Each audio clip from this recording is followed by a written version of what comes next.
In the 49th year of Konoha, the Third Ninja World War reached a white-hot stage, and the five great nations continued to fight. Orochimaru and Danzo joined forces to collect children for experiments in an attempt to create war weapons that would reverse the war. In the underground prison of Arut in Konoha village, 20 or so 6- and 7-year-old children were imprisoned here. They were the root students here, and they were also the test subjects here. They had all undergone different body transformations, and Danzo intended to create war weapons that could enhance the strength of the root. In the corner of the prison, Fang Yin suddenly woke up from his coma, and his whole body seemed to be pierced by thousands of needles, and the intense tingling sensation instantly overwhelmed him. Countless tiny insects were surging and gnawing in his body, and every wriggling seemed to tear his muscles and internal organs. Fang Yin clearly felt that the insects were gnawing at his body.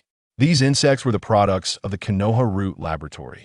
They were implanted in his body and reproduced in his body after crossing over. Now that they lacked sufficient chakra supply, they began to bite back crazily. There's no way to do this. How much chakra can a child extract? Fang Yan's consciousness gradually blurred, and the scenes of his previous life on Earth and the memories of his current body appeared alternately in his mind. It was like a revolving lantern before death. A good young biology college student in the 21st century, an orphan from the land of fire, was taken to the root to become a test subject to learn the ninjutsu of the Aburame clan. He knew that if he didn't think of a way, he would soon be completely devoured by these insects. I can't die. Absolutely not. Fang Yin gritted his teeth, and a strong desire to survive surged in his heart. He wanted to live. How could he die like this after finally living a new life? Even if this is hell, he has to crawl out. The extreme hunger and pain in his body made his mind distorted, leaving him with only one thought: obtain flesh and chakra to feed the greedy insects in his body. His eyes searched frantically in the prison, and finally fell on another boy in the corner who was also used as a test subject. The boy, like him, was an experimental subject cultivated by the root, and he was still sleeping soundly. Fang Yin slowly got up and staggered towards the boy. Each step seemed to use up all his strength.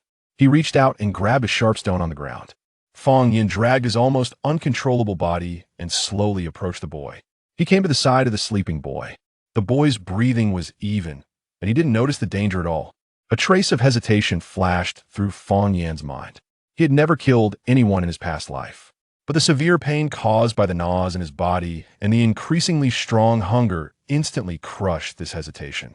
The human desire to survive reached its peak at this moment. Fang Yin gritted his teeth, raised the stone in his hand high, and smashed it hard on the boy's head with all his strength. Bang! With a muffled sound, the boy's forehead was instantly covered with blood. He woke up from his sleep instantly and screamed, waking up many other people who were sleeping. But before he could react, Fang Yin had already ridden on him, holding his neck tightly with both hands. The boy faced the threat of death, his eyes widened in horror. His hands struggled desperately, trying to pry Fang Yan's hands apart. His legs kept kicking the dust on the ground. After all, Fang Yan's body was too weak, and the worms in his body were constantly destroying his body. The boy found the right time and suddenly hit Fang Yan's abdomen with his knee. Fang Yin felt pain, his hands loosened, and the whole person fell backwards and fell to the ground. The boy was enraged by this sudden attack. His eyes were full of bloodshot. This was also a root student, a cultivated experimental subject who could survive until now under bloody teaching. How could he be a soft persimmon? He took advantage of the moment when Fang Yin fell down in pain, quickly got up, and rode on Fang Yin. Fists rained down on Fang Yin. Each punch was full of strength, making Fang Yan's head shake from side to side, and a trace of blood flowed from the corner of his mouth. Go to hell! The boy screamed and punched continuously. Fang Yin completely lost his mind under this violent attack. Adrenaline surged. He stopped thinking and just relied on the instinct of his body to open his mouth and bite the boy's arm. He used all his strength to tear off a large piece of flesh and blood. He didn't care about chewing and swallowed the flesh and blood directly into his stomach. His throat moved and swallowed this hard-earned food. The boy let out a shrill scream. After all, he was not as fierce as Fang Yin. After being seriously injured, he couldn't help but let go of Fang Yin and retreated in fear. Fang Yin stood up. Blood kept flowing from the corner of Fang Yan's mouth, dripping on the ground of the prison, mixed with dust. In the darkness, Fang Yin looked particularly hideous. And as soon as the piece of flesh and blood entered his stomach, it was like a mud cow entering the sea and was instantly digested by the worms in his body. With the intake of energy, he seemed to be able to use the ninjutsu he learned at the root to control some of the insects in his body. At this time, Fang Yin rushed toward the boy again, and, as he instinctively gave an idea, those dense insects swarmed out of his body and instantly crawled all over the boy's body. The insects opened their mouths and gnawed the boy's flesh. The boy screamed heartbreakingly, and his body struggled and twisted desperately, trying to get rid of the swarm of insects. In this pain, his body was shining with a metallic luster. But those insects were like maggots on the tarsal bones, tightly attached to him, gathering more and more and gnawing more fiercely. The boy's skin with a metallic luster was gnawed by the swarm of insects to form honeycomb-like holes. Fang Yin took this opportunity to pick up the stone on the ground again. He raised the stone in his hand high, and with all his strength, he smashed it hard on the boy's head. Bang! Bang! Bang! The dull sounds echoed in the small cell, and the boy's body instantly collapsed and stopped moving. Chapter 2. Who truly devours whom? Upon confirming that he had taken a life, Fang Yin continued to clutch the stone, smeared with blood and hair. Within him, a swarm of insects buzzed in jubilant anticipation, having caught the scent of fresh flesh. They voraciously consumed the blood and meat, while the air thickened with the metallic odor of blood. Oblivious to it all, Fang Yin remained unaware as the insects ravenously absorbed the nutrients, their frenzied activity gradually subsiding. As the energy was ingested, the gnawing hunger within him slowly dissipated. Kneeling on the ground, his demeanor grew increasingly bewildered. Rationality reminded him that he had not only killed a person but had also.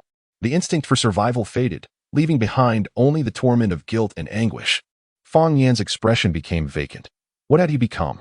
Though he had traversed into another realm, psychologically he was still a promising youth of the 21st century, struggling to adapt to the rules of this new world. Meanwhile, the insects he had released, after feasting, continued to gnaw on the boy's corpse with insatiable fervor. Before long, what was once a vibrant body was reduced to a grim skeleton. Yet, the swarm, having devoured the flesh, did not intend to spare Fang Yin. A peculiar sensation suddenly welled up around his ankles. Instinctively lowering his gaze, he observed the very insects that had just feasted now fluttering back to his body. Unlike before, they did not continue to devour him in search of chakra. Instead, they secreted tiny droplets of a crystalline liquid from their abdomens, which were instantaneously absorbed by Fang Yin's body. The once ravaged flesh began to mend, the wounds ceased to bleed, and the severed muscle fibers slowly writhed and intertwined in a healing embrace. The bruises on his face gradually faded, and the pallor of his complexion regained a hint of color. He could distinctly sense that these insects were indeed nourishing and repairing his form. An inexplicable exhilaration coursed through him as the nectar numbed his nerves, compelling him to seek out more victims. As a biology student in his previous life, Fang Yin surmised that this nectar was likely highly addictive. However, he found himself powerless. He required this substance to restore his body. At that moment, he sensed a change within the insects residing in him. Gently closing his eyes, he focused intently and soon discovered that one particular insect's condition differed significantly from the rest. Cautiously, he coaxed it out of his body. It emerged, resembling a black beetle, and crawled upon his hand. Under the moonlight, he beheld its shell, which gleamed with a metallic luster. As he lightly touched it, the coldness of the metallic shell contrasted sharply with his skin. He swallowed hard. Recalling the abilities of the boy he had just slain, it seemed that the boy had also wielded this power before his demise. Could it be that the insects within him had evolved after their consumption? At this moment, Fang Yin began to shake off the initial terror that had gripped him. He cast a glance around, noticing that many children, similarly imprisoned in this cell, had been roused from their slumber by the recent altercation. At this moment, they huddled in the corners, their eyes wide with terror as they gazed at Fang Yin. Their bodies trembled uncontrollably, and some even began to sob softly. To them, Fang Yin resembled a demon risen from the depths of hell. The blood that drenched his form and the bones strewn beside him etched a haunting image in their minds. A monster. He is a monster. One child quivered, exclaiming, "A monster?"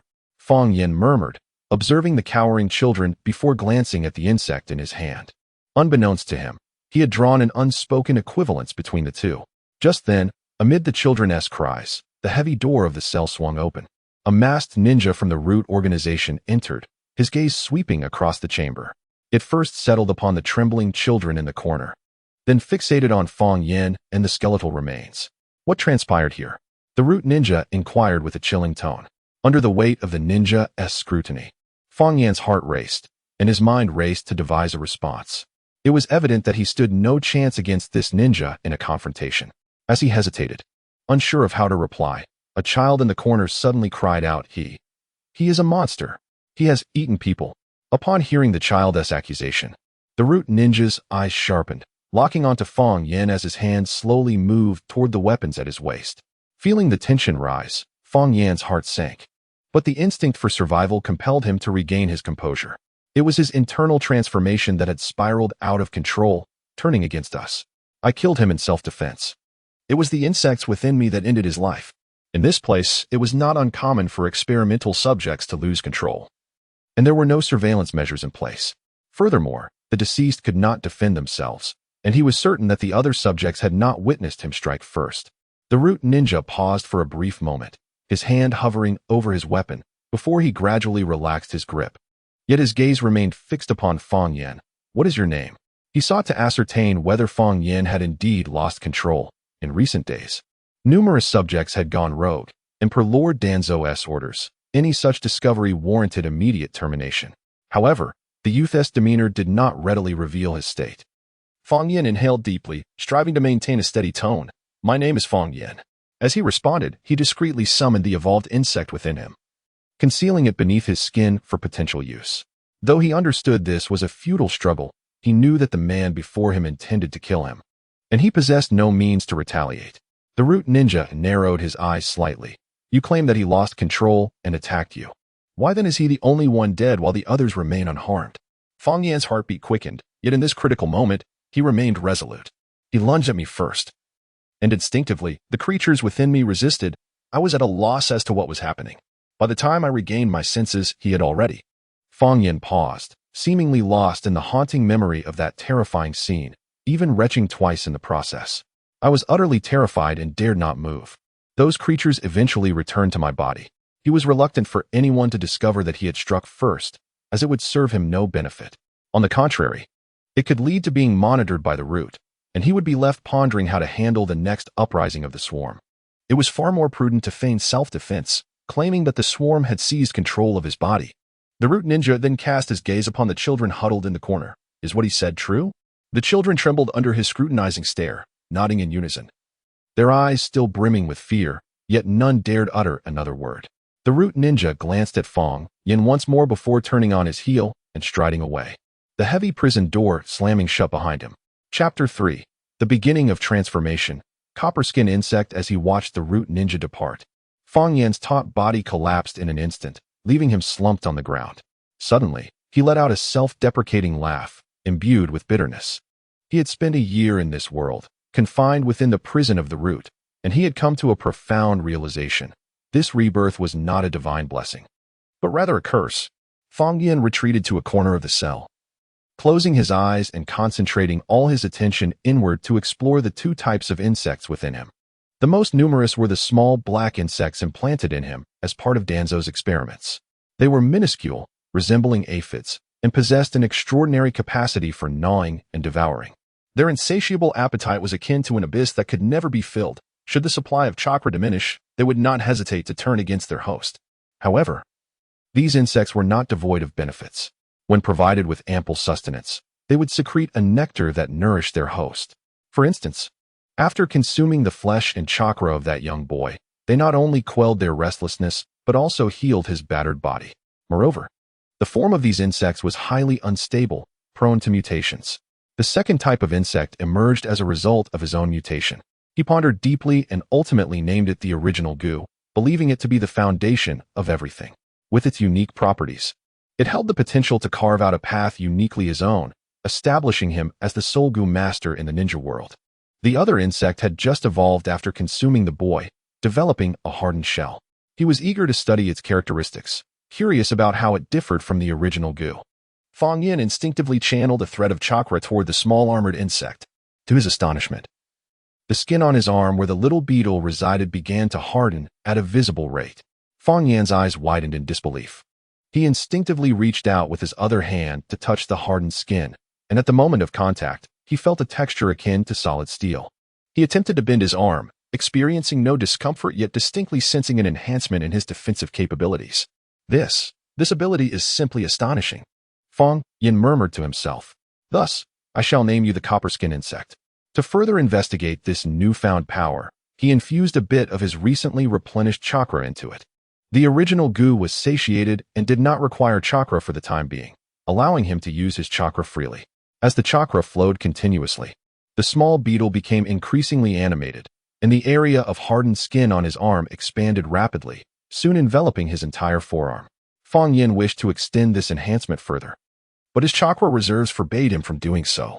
Moreover, maintaining this state required a constant supply of chakra. He estimated that even at his peak, he could sustain this form for no more than a minute. To comprehend that his current physical form is merely 6 years old and possesses only mediocre talent. Even if the previous incarnation disregarded bodily harm and relentlessly refined chakra to nourish the insects, he would still only attain the level of an ordinary ninja trainee. This presents the most significant challenge he will face in the future. If he wishes to grow stronger, he must continue to sustain those insects. However, nourishing them requires chakra. In the absence of chakra, he would need to substitute it with flesh rich in chakra. This would compel him to hunt other insects, but ultimately, this is a suboptimal strategy. Losing one or two might be rationalized as experimental failures, yet a daily demise, especially when consumed by Fang Yan, would be exceedingly abnormal. Furthermore, the act of cannibalism would undoubtedly be reported, and if Danzo were to take a keen interest in studying Fang Yan, it would lead to a dead end. His only recourse is to demonstrate a modicum of value, thereby ensuring his survival within the Foundation.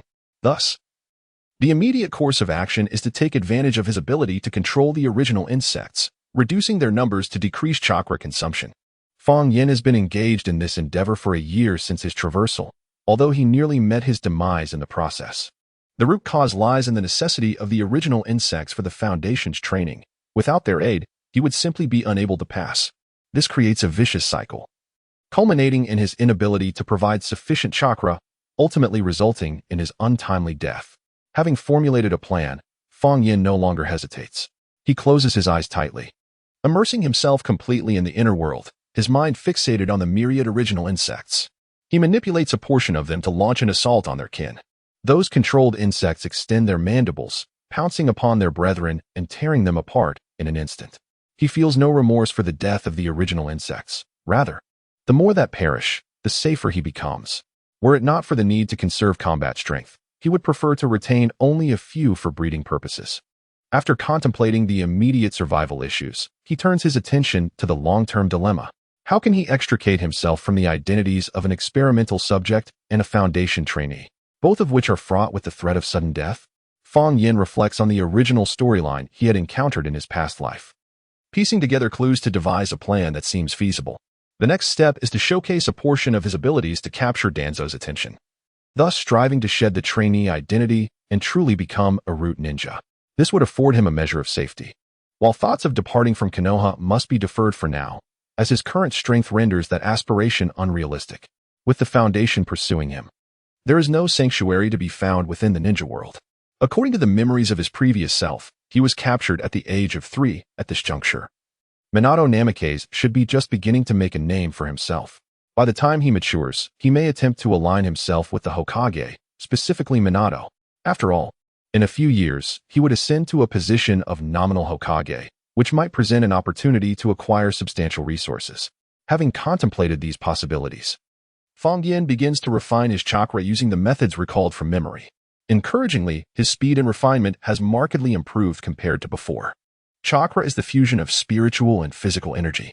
Fang Yan, with a soul that has traversed time, is a youthful 21 years of age, standing at the pinnacle of his vitality. His physical energy, recently rejuvenated by the original goo, is in a state of exuberance. Both attributes are abundant, allowing for a swifter refinement of chakra. However, Fang Yan remains constrained by his innate talents, causing his chakra extraction speed to pale in comparison to that of prodigies. At this moment, he fervently yearns for a blood skull goo and a familial connection. dispelling the impractical fantasies swirling in his mind. Fang Yin sits in the corner of his cell, eyes firmly closed, wholly immersed in the process of chakra refinement. Chapter 4. The Training of Root. Seizing the rice balls, the night swiftly passed, and Fang Yin ceased his chakra refinement. At that moment, a root ninja entered the prison, adorned with an eagle-faced mask. He was their training instructor, tasked with extracting their latent potential. As the instructor stepped into the prison, he surveyed the group of children. Another one is gone. Making it a touch easier. The children's gazes darted away, filled with fear of this figure. He was aware of the events from the previous night and turned his attention to Fang Yin. Fang Yin remained tranquil, locking eyes with him, staring as if at an inconsequential passerby. This unusual behavior caused the instructor's gaze to linger on him for a fleeting moment, but it quickly shifted away. Listen closely. Today's training focuses on reaction drills. Those who do not meet the standard shall go without food. With this declaration, the children's bodies trembled even more violently. The training here represented death, a perilous endeavor that could lead to fatal consequences at any moment. Subsequently, they were herded to the training ground above. The root organization resembled a vast insect nest, a labyrinth of interconnected passages, meticulously organized, akin to an underground world. Several root ninjas perched atop the trees surrounding the training area, gazing down upon the children from their lofty positions. Everyone, you must do your utmost to evade the attacks. Those with 5 or more wounds will go hungry today. The instructor's voice rang out once more, and the training commenced. In an instant, countless shurikens and kunai hurtled towards the children, slicing through the air with a piercing whistle. The trainees panicked, fleeing in all directions, their screams echoing in a cacophony. Fang Yin instinctively crouched low, minimizing his profile, and began to weave and dodge. He positioned the copper skin insect above his heart, striving to safeguard all vital points. A scratch on the arm was inconsequential. However, a direct hit to the heart would spell certain doom. The original insects were evenly distributed across his body, poised to respond at Fang Yin's command. His reaction speed was commendable, and with the enhancement of chakra, he managed to cope. In contrast to the chaos surrounding him, Fang Yin remained composed. The ninjas perched on the trees soon took notice of him, exchanging knowing glances. In the next moment, several shurikens rained down upon Fang Yin. Faced with this relentless assault, Fang Yin exerted force beneath his feet, executing a roll to evade the initial wave. Seizing a kunai from the ground, he sprang to his feet, the sound of metal clashing resonating as he exerted himself to deflect the incoming shurikens. Yet, he was ultimately too weak to fend off every projectile, and one shuriken breached his defenses. In a moment of dire urgency, Fang Yin's thoughts raced, summoning the copper skin insect within him. In an instant, the insect rapidly gathered beneath his skin, transforming his once supple flesh into hardened armor at an observable pace. The kunai grazed his arm, tearing through his clothing and leaving a shallow wound from which crimson blood slowly seeped. Fang Yin felt a sense of relief. Any injury could potentially become a dire threat, and one must never let their guard down. A few members from the root, perched upon the trees, gasped softly at the sight. However, they did not dwell on it, dismissing it as mere accident, and thus refrained from launching further attacks against Fang Yin. Instantly, the pressure on Fang Yin eased, allowing him time to divert his attention to his classmates. They, too, were experimental subjects of the root, each possessing varying abilities, whether they were successes or failures. Just like the original Gu in Fang Yin's body, or the boy who could metalize his form yesterday. These were all outcomes of the root's experiments. Among this group, the most remarkable was a boy who could grow blade-like protrusions from his arms, a possible weakened version of the bone marrow technique. Others possessed a hodgepodge of abilities as well. Subsequently, no further incidents occurred. As time passed, the training finally concluded. Fang Yin let out a long sigh, his taut nerves gradually relaxing. Following this, another session of physical training commenced, marking the end of a long day. After the training, the exhausted students trudged towards the food distribution area. The root ninja in charge of distributing the food, with an impassive expression, handed out several seaweed rice balls to each passing student. The rice balls emitted a faint aroma, undeniably a tremendous temptation for the ravenous children. Those who had failed the training could only stand at a distance, their eyes filled with longing as they watched their peers receive food. Of the 32 experimental subjects, 18 had passed the training, while those who had not were deemed to possess inferior talents and weaker abilities. Once they had collected their food, the group was herded back to the underground prison. Before all had entered the enclosure, Fang Yin took a bold step forward, positioning himself in front of everyone, extending an arm to block their path, revealing countless tiny black goo upon it. The children attempting to squeeze past him froze instantly. The memory of the boy Fang Yin had slain the previous night still vivid, the echoes of his screams lingering in their ears. The sight of Fang Yin, feasting upon the blood and flesh of that boy, was fresh in their minds. Fang Yin addressed the assembled youths. Each of those who had passed must surrender a rice ball to return. His words momentarily stunned the crowd. Upon hearing Fang Yin's declaration, some immediately reported to the instructor behind them, "Sir, you won't let us return to our rooms." They hoped the instructor would discipline Fang Yin. Yet, the instructor remained still, silently observing the scene. Those who failed to enter the room within 10 minutes would face punishment. The group was taken aback, realizing he would not intervene. Hearing this, Fang Yin smiled. He had wagered correctly. This was the root's cultivation strategy, survival of the fittest. As long as Fang Yin refrained from indiscriminately slaughtering these youths, he would not incur punishment, for the root only required the strong. A group of individuals stood at the entrance, none daring to take a step forward, yet all unwilling to relinquish the hard-earned rice balls. At last, the youth capable of wielding a bone blade stepped forth, the weapon erupting from beneath his skin. "Do not overstep your bounds. By what right do you demand our hard-won sustenance?" He advanced a step, emanating an aura of fierce determination, attempting to intimidate Fang Yin with his presence. Instances of food theft had occurred before, yet never had there been a situation where one person sought to rob 18. Chapter 5. The Worm Dumplings. Fang Yin's gift, a sardonic smile played upon Fang Yin's lips, his eyes devoid of fear, as the primordial worm within him stirred restlessly beneath his skin, producing a faint rustling sound. "With my strength, having survived the night before, I can ensure your demise here tonight." He surveyed the crowd, his gaze sharp as a blade, piercing the faces of each child with an air of intimidation. A frail child spoke up, trembling. I barely made it through the training. I don't want to go hungry." His voice quivered with despair, resonating with helplessness amidst the charged atmosphere. The other children began to murmur amongst themselves. Some wore expressions of anger, while others were gripped by fear. Caught between Fang Yin's threat and the instructor's passive observation, they found themselves in a quandary. At that moment, a girl who had remained silent stepped forward, her demeanor calm and composed, starkly contrasting with the panic of her peers. "We cannot simply acquiesce to his demands. Let us unite. He cannot possibly overpower us all." Her voice seemed imbued with a peculiar enchantment, stirring the emotions of the group. In an instant, fervor ignited among them. "Indeed, together we can confront him. He cannot withstand our collective strength." Fang Yin felt a chill run down his spine. This girl posed a threat. Her words appeared to sway the thoughts of others, akin to an illusion. Her emergence shattered Fang Yin's assumption of easily controlling the assembly. Yet, the potency of her abilities seemed limited. It could only guide them to a certain extent. Otherwise, she would have long since cultivated it into a prized asset. As long as it was not outright brainwashing, Fang Yin believed he could turn the tide with greater ruthlessness. Unfazed, he responded with increased ferocity. "Very well. Let us confront one another. However, prepare yourselves. The first to strike will be met with my full wrath. Who among you dares to assume the role of the hero?" His words fell upon the assembly like a bucket of cold water, instantly dousing their fervent spirits. Those who had previously been incited to charge forward now exchanged hesitant glances, unsure of their next move. Fang Yin's message was clear. Should he resist fiercely, many would suffer grievous injuries, or worse, perish. Those who aspired to be heroes would undoubtedly face death. The girl who had sought to rally them now appeared visibly shaken. She had not anticipated Fang Yin's unwavering resolve, which had completely undermined her influence and driven the group into a corner. She opened her mouth to utter words of encouragement, but her throat felt constricted, rendering her voiceless. In that moment, Fang Yin's heart swelled with derision. He recognized that he had correctly gauged the situation. Though these individuals had been trained to be ferocious, their intrinsic fear of death remained.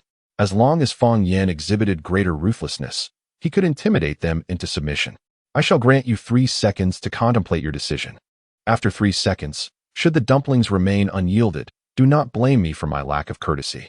Fang Yin stated coldly, his hand slowly rising, the primordial worm within him bristling with anticipation.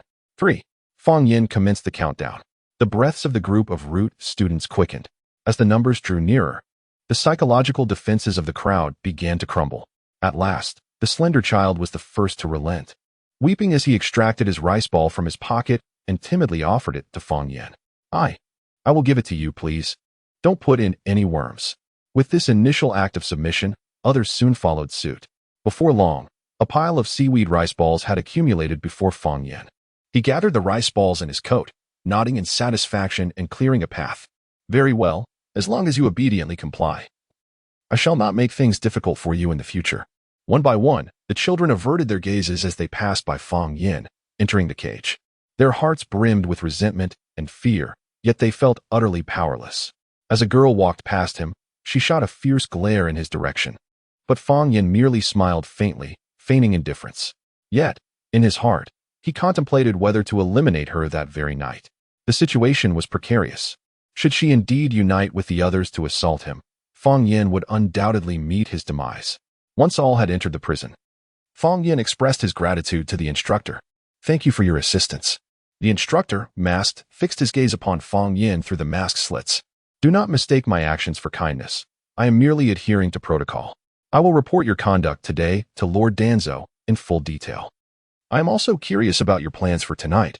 Having offended so many, they will not let you go easily. The instructor inquired with a hint of curiosity, for he had never seen such a gathering of individuals. I have my methods, but I must still thank you, Fang Yan replied, maintaining a humble demeanor as he nodded in gratitude once more before turning to enter the prison. Just as the instructor had stated, what would he do that night? Did he not require rest? Was he not afraid of being ambushed if he dared to sleep? The fear of the weak and the bold manifested in Fang Yan. Yet he was acutely aware of his own actions. He was, after all, a worm of the underground. Morality held no sway over him. The small creatures from whom Fang Yan had taken the rice balls now gazed at him with hawkish eyes, coveting the rice balls in his hands. Should Fang Yan dare to rest that night, he would likely face an onslaught from this group. He dismissed their stares, their gazes lacking any potency against him. And bullying these little children would offer him no sense of accomplishment. He then seated himself in the corner of the prison, unhurriedly refraining from eating. Instead, closing his eyes to diligently manipulate the cursed insects. He summoned the original curse insects from within his body, placing them into the rice balls he had just acquired. Subsequently, he activated the secret technique of the Oil Girl clan. The original curse insects, as if summoned, rapidly deposited their eggs within the rice balls. Having completed this task, Fang Yan beckoned to those who had not passed the training, who were eagerly watching others consume their meals. All who did not pass the training, come here for rice balls. One per person, no taking extras. This was his strategy. He would not hoard the rice balls, but would share them, rallying a faction while suppressing another. Those who had succeeded in training would not be swayed by him, but what of those who had not? Moreover, those whom Fang Yan bestows rice balls upon shall also transform into his reserve provisions. Chapter 6. The ability to read the memories of the departed. The children, upon hearing Fang Yan's words, were initially taken aback, exchanging incredulous glances, as if they could hardly believe their ears. In this ruthless prison, where the weak are preyed upon by the strong, the notion that someone would voluntarily share food seemed utterly preposterous. Only after Fang Yan reiterated his offer did they ascertain that this was no jest, cautiously gathering around him. The first to approach Fang Yan was a frail little girl, her eyes brimming with longing as she gazed at the rice ball in his hand. She whispered, "Really, can you give it to me?" Fang Yan nodded slightly and handed her a rice ball. As she received it with both hands, her gaze lifted, glistening with tears, as if Fang Yan were her savior. Noticing the scars that marred her arms, evident signs of suicidal intent, Fang Yan understood that in such an environment, death might seem a preferable option to a life of suffering. However, he felt no particular sympathy. Her fate was inconsequential to him. He merely wished for her to await her demise at his hands rather than take her own life, for that would render her death utterly meaningless. One by one, the other children approached, each receiving a rice ball and casting grateful looks toward Fang Yan. For them, this small morsel represented not merely sustenance, but a glimmer of hope for survival. With food in their bellies, they could muster the strength to face the training of the following day. Through that training, they could earn their next meal, for otherwise, starvation was their only destiny. Once the children received their rice balls, they devoured them with fervor, chewing voraciously until the morsels were quickly swallowed. Afterward, they instinctively settled near Fang Yan, forming a tight-knit group around him. Thus, should anyone harbor intentions of revenge against Fang Yan that night, they would first have to contend with this newly formed circle of protectors. unbeknownst to them, as the rice balls settled in their stomachs. The eggs of the parasitic larvae that Fang Yin had secretly implanted began to grow within their bodies, the larvae quietly taking refuge, awaiting the moment of awakening. Observing the ravenous students, Fang Yin maintained an impassive exterior, yet an icy sensation stirred within him. To him, these individuals were merely mobile reserves of sustenance. He was acutely aware of the insatiable appetite of the original parasite, which could erupt into chaos at any moment. The students represented his trump card in times of crisis. Now, should the parasite spiral out of control, he would not hesitate to detonate the original parasite nestled within one of them. At that juncture, the flesh and chakra of that individual would serve as a potent balm to quell the parasite's fury. Moreover, a flicker of anticipation crossed his gaze. Each of these students possessed unique abilities, the fruits of rude experiments. Once the original parasite consumed these individuals endowed with disparate powers, it might undergo another mutation. Perhaps, next time, it could give rise to a parasite even more formidable than the bronze-skinned variant. This brutal world had transformed him into a monster. If that were the case, then let the other insects serve as nourishment for his ascent in this darkness. Is this not a manifestation of the will of fire? The little girl who first devoured the rice ball, after hastily finishing it, hesitated momentarily before summoning her courage to approach Fang Yin. In a soft voice, she expressed her gratitude, saying, "Thank you. I haven't eaten for quite a while. Is there anything I can do to assist you?" Fang Yin, seemingly oblivious to her presence, remained wholly absorbed in manipulating the parasitic insects within the children, concealing them within their bodies. Noticing Fang Yin's lack of response, the girl chose not to depart. Instead, she settled beside him, her voice a gentle murmur as she continued, "Regardless, I must thank you. With your help, I can survive a few more days. Sometimes I ponder how wonderful it would be to step outside and glimpse the world again. I still recall the cherry blossom tree in the village from my childhood. When spring arrived, it was adorned with blossoms that danced in the breeze." Her voice gradually faded, as if she were lost in the reverie of her memories. Fang Yin remained ensconced in his own realm, attuned to the subtle fluctuations of the parasites within, as well as the feedback from those lying dormant in other bodies. Yet, the girl's words, like delicate threads, silently penetrated his ears. He displayed no outward reaction. In this cruel world, compassion and kindness were the most futile of sentiments. Only absolute power could dictate one's destiny. The outside world, Fang Yin suddenly interjected, is equally brutal. Our presence here merely serves as a form of premature adaptation. He slowly opened his eyes, directing a gaze devoid of warmth yet laden with scrutiny towards the girl. Under his gaze, she felt a twinge of unease and instinctively recoiled slightly. Even so, I long to go outside.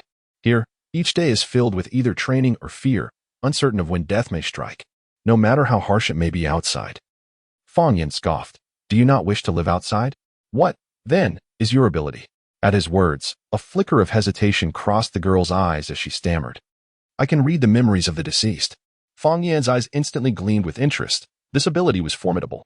The capacity to access the memories of the deceased was not rare in the ninja world, as members of the Yamanaka clan possessed similar skills. However, if Fang Yin could acquire this ability beforehand, he could glean insights from the memories of those he had slain. This could potentially yield unexpected gains, such as jutsu, truly a divine skill. The girl, sensing his interest, hesitated further and added, but I can only see fragments, and they are random. Her voice grew softer, as if she recognized the triviality of her ability, realizing that it was insufficient to ensure her survival. Otherwise, she would not find herself here. Yet Fang Yin's thoughts diverged. A multitude of ideas flashed through his mind. If he could consume this ability and cultivate it later, he might acquire a powerful skill. For a fleeting moment, he contemplated the possibility of killing her to seize this ability, but that thought was quickly extinguished. It violated the foundational rules of cultivation, and he would face repercussions. Fighting was permissible, but killing was not. Having taken a life just the day before, he knew he could not act on such impulses now. Fang Yin acquiesced. Very well. I shall provide you with sustenance daily, and in return, you must heed my commands, offering me your blood at regular intervals. He then tossed her several rice balls. Since direct consumption was not an option, a different approach was required, one that involved bloodletting to gradually awaken her potential.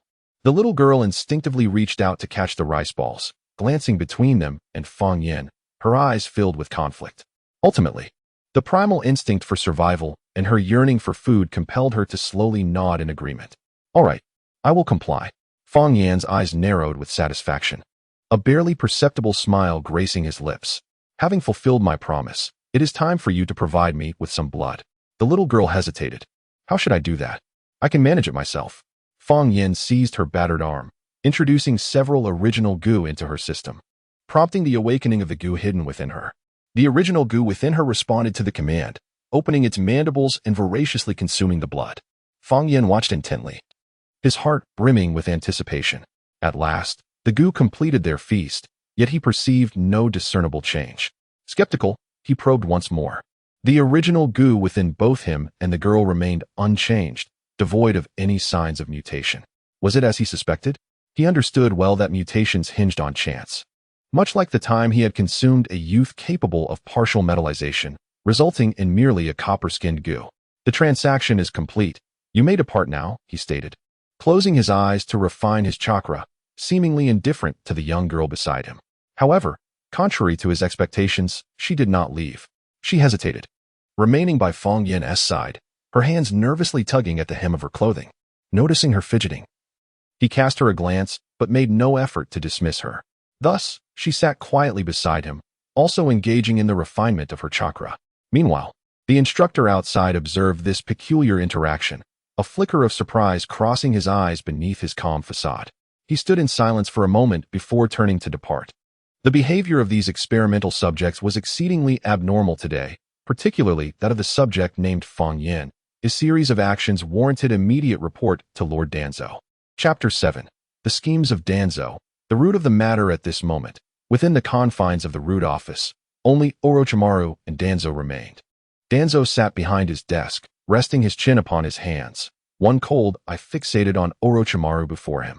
Orochimaru, have your experiments on the suppression of wood release yielded no progress after all this time? Orochimaru leaned against the doorframe, replying, you must understand that my resources are insufficient. I require more subjects, particularly children aged 6 or 7. Danzo's displeasure was evident as he retorted, are you blaming me? You should recognize the considerable sacrifices I have made to support you. Do not seek excuses for your incompetence. I need you to focus your efforts on the research of wood release cells and abandon all other experiments.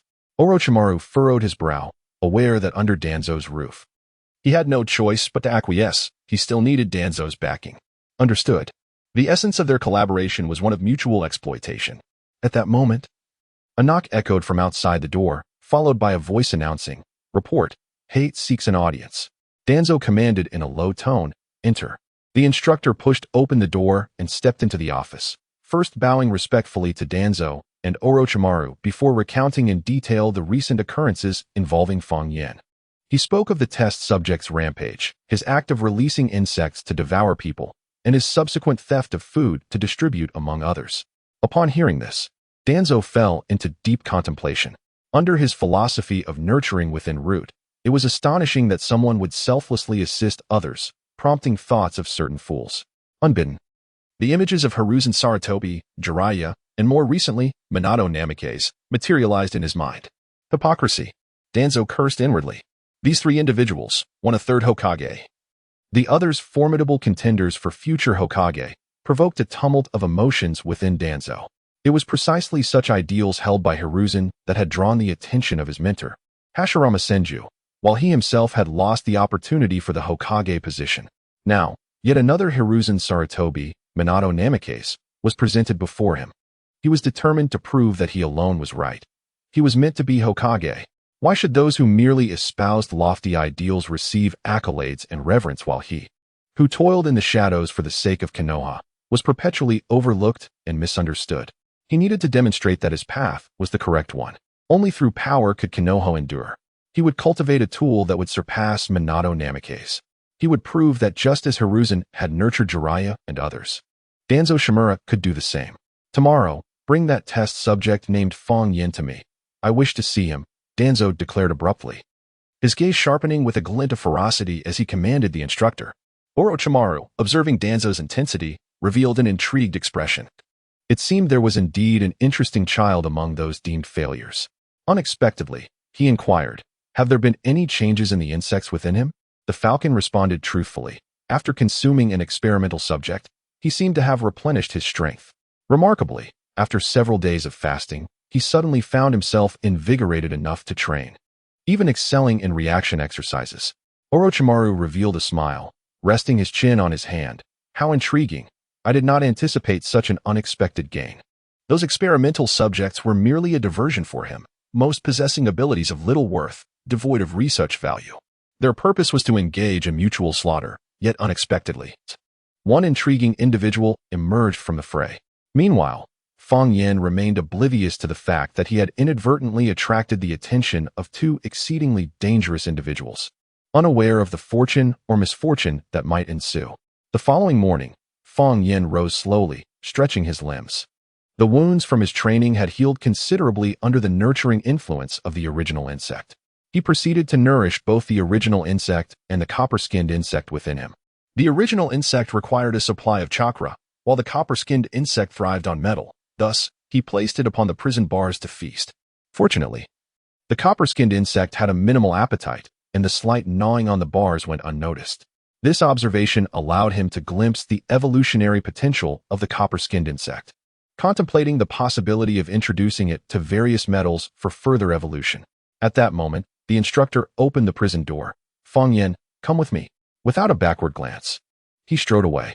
This proclamation shattered the tranquility within the prison, drawing the attention of the other children. Fang Yin surmised the reason for his summons. His actions from the previous day had likely caught the attention of Danzo, and it was highly probable that he was the one being sought. This aligned with his own objective, to prove his worth and escape the precarious status of a root trainee. As he summoned the copper-skinned insect back into his body, Fang Yin hastened towards the prison's exit. The surrounding children erupted into hushed murmurs, speculating on the instructor's intentions for summoning Fang Yin.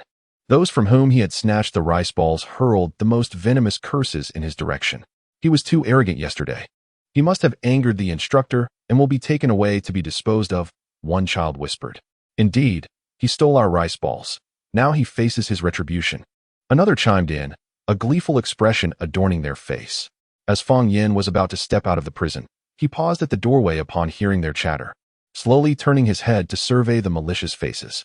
This glance silenced the previously murmuring children, a wave of inexplicable fear washing over them.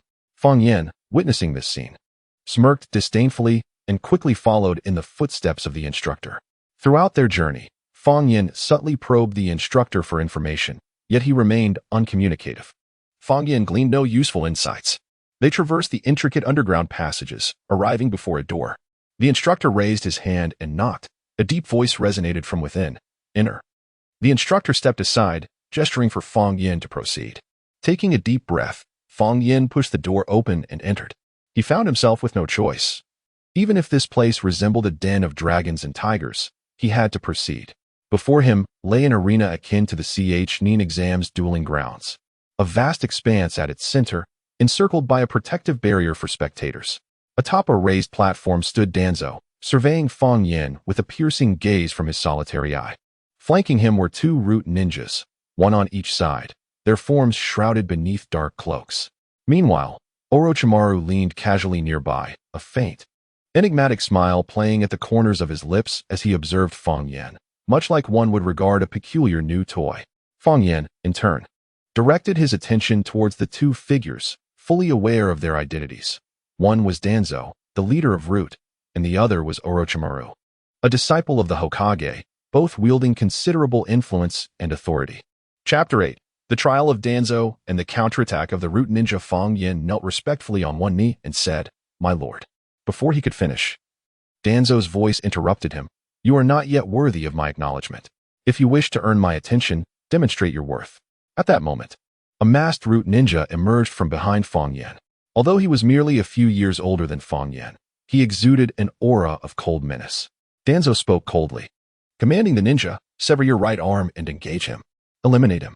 Without a moment's hesitation, the ninja drew a short blade from behind his back. In a flash, accompanied by a muffled grunt, Fang Yin's right arm fell to the ground, blood gushing forth and staining the earth of vivid scarlet. He immediately tore at his clothing to fashion a makeshift bandage, each movement fluid and uninterrupted. Witnessing this scene, Fang Yin's pupils constricted sharply. Even with his current mental fortitude, he was taken aback. Was Danzo demonstrating his authority? The ninja before him had severed his own arm without a hint of hesitation, executing the action with mechanical precision. Resembling a weapon devoid of personal emotion, Fang Yin discreetly summoned the original and copper insects within him, allowing them to lie in wait beneath his skin, ready for action. His mind raced, strategizing his response. He was no longer facing mere children, but a weapon that regarded life as inconsequential, exhibiting formidable execution. A single misstep could lead to his utter destruction. At that moment, Danzo drew a short knife from the side of his guard, and, with a forceful flick, plunged it into the ground before Fang Yin, the blade vibrating ominously. Now it is fair. Let the battle commence. Danzo issued the command. The root ninja lunged at Fang Yin the instant he heard the order, moving with astonishing speed. A gust of wind following him as the blade aimed directly for Fang Yan's heart. Fang Yan's pupils dilated in shock, without a moment to spare. He grasped the short knife embedded in the ground and yanked it free to defend himself. A resounding clang echoed as metal clashed, sparks flying. The tremendous force causing Fang Yan's arm to numb and forcing him to stumble several steps back. Before he could regain his footing, the ninja attacked once more. Despite having lost his right arm, his rhythm of assault remained unbroken, each strike targeting Fang Yan's vital points. Fang Yan could only defend passively. Appearing increasingly beleaguered under the relentless barrage, several cuts had already marred his body, blood seeping through his garments. Fang Yin understood that continuing this defensive posture would lead to his demise. His only advantage lay in the insects within him. Now, the root ninja had no right arm, and thus could not employ ninja techniques, lacking the capability to eliminate the original insects en masse. He summoned the original insects within him, and in an instant, a swarm of them surged forth, rushing towards the root ninja. The original goo climbed up the body of the root ninja, opening its mouth to gnaw at him. Yet, the root ninja appeared impervious to pain, entirely ignoring these assaults, not even furrowing his brow, as he continued to relentlessly attack Fang Yin. Seizing an opportunity, the root ninja swung his short knife downward with precision. Fang Yin had no chance to evade. He could only grit his teeth and channel the copper skin goo to his arm, hardening his skin significantly. With a resounding thud, the blade struck Fang Yan's arm, a sharp pain eliciting a muffled groan from him. Fortunately, the protection of the copper skin goo prevented the blade from severing his arm, though it still bit deeply into the flesh, reaching the bone. Just as the root ninja intended to withdraw the blade for another strike, a glint of madness flashed in Fang Yin's eyes. Ignoring the pain in his arm, he fiercely grasped the wrist of the ninja's knife-wielding hand, simultaneously clamping his arm tightly around the blade. The root ninja, taken aback, displayed a moment of surprise, but quickly reverted to his stoic demeanor. Undeterred, Fang Yin summoned all his original goo to surge toward the ninja, resembling a beast driven to madness in a desperate plight. In an instant, a dense swarm of original goo engulfed the root ninja like a black tide. The ninja appeared to be wrapped in a dark shroud, the goo voraciously devouring his flesh, some even burrowing into his body, producing a chilling rustling sound. Though the ninja maintained his impassive expression, the relentless erosion by the goo gradually dulled his movements.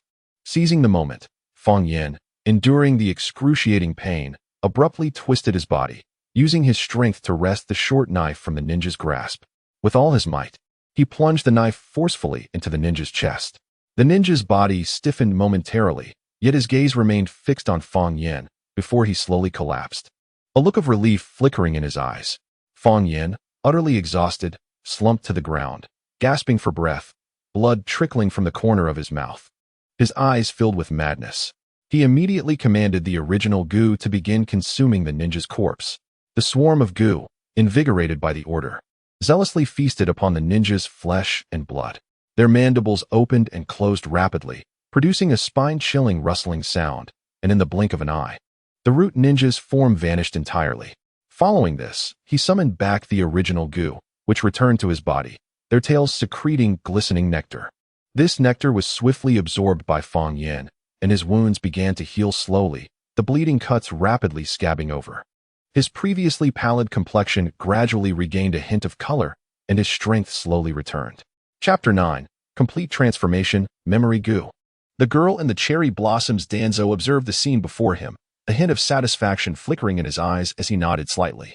Orochimaru, however, gazed intently at Fang Yin, his sharp perception having detected a subtle change just moments prior. He thought to himself, the abilities of these insects may have undergone a mutation. With heightened senses akin to a serpent, He sensed a slight anomaly in Fang Yen. That last strike was far too light, suggesting it could not merely be of such caliber. Had Danzo not been so eager, he too would have discerned the discrepancy. Danzo regarded Fang Yen, stating, "You have proven your worth, yet there remains one final trial. I am clear in my rewards and punishments. Should you succeed, not only will you formally join Konoha today, but you shall also receive my commendation. I understand you are lacking in chakra, unable to adequately nourish the insects within you, and I possess the means to resolve this issue entirely." Fang Yen respectfully replied, "I shall exert myself to the utmost." The deficiency of chakra was indeed his most pressing dilemma. If resolved, he could sustain a greater number of original goo. With an increase in power, he would be better equipped to confront adversaries akin to those he had just faced. Danzo clapped his hands, summoning a root ninja from behind the door, who cast a young girl to the ground. Bound by ropes and gagged with cloth, she stared wide-eyed in terror, tears brimming in her eyes, her body trembling uncontrollably. Kill her, and you will have completed the trial. Alternatively, should she kill you, she may survive, Danzo coldly declared, a flicker of satisfaction crossing his gaze. This is precisely what you desired. Let us see how long your so-called dedication can endure in this cruel world. He sought to validate his past decisions.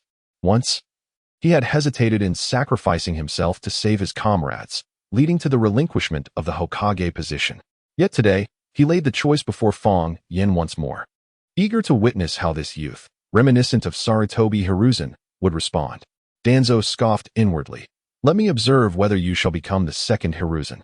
Fang Yen, perceiving Danzo's gleeful expression, apprehended the grim reality. Only one among them would survive this day. After a brief moment of hesitation, he gradually bent down, unbinding the girl and removing the cloth from her mouth. As she was freed, the girl seized the opportunity like a lifeline. Her voice tinged with desperation as she cried out to Fang Yen, "Help me, please save me." Fang Yen coldly regarded her, his gaze devoid of warmth. "Today, only one of us will live. I cannot save you. No one can. You must kill me to survive." With that, he summoned the original goo and copper skin goo within him, waiting for the instant she would strike to end her life. Compassion would only lead him to ruin. Only by hardening his heart could he survive this trial. The girl, momentarily stunned, ceased her weeping, falling into a silence. She suddenly looked at Fang Yen and said, "You are a good person. I am no match for you. Please, just end my life." Her voice, tinged with a sob, emanated a profound sense of serenity, while tears lingered in her eyes, refusing to cascade down her cheeks. She fixed her gaze intently on Fang Yen, her eyes brimming with despair and liberation. Fang Yen scrutinized the young girl, seeking any semblance of pretense in her expression, yet all he encountered was desolation. "You." Fang Yen parted his lips, realizing that for someone like her, death was the ultimate release. Tuanzong stood aloof on the elevated platform, coldly observing the scene unfold before him, a flicker of anticipation glimmering in his eyes.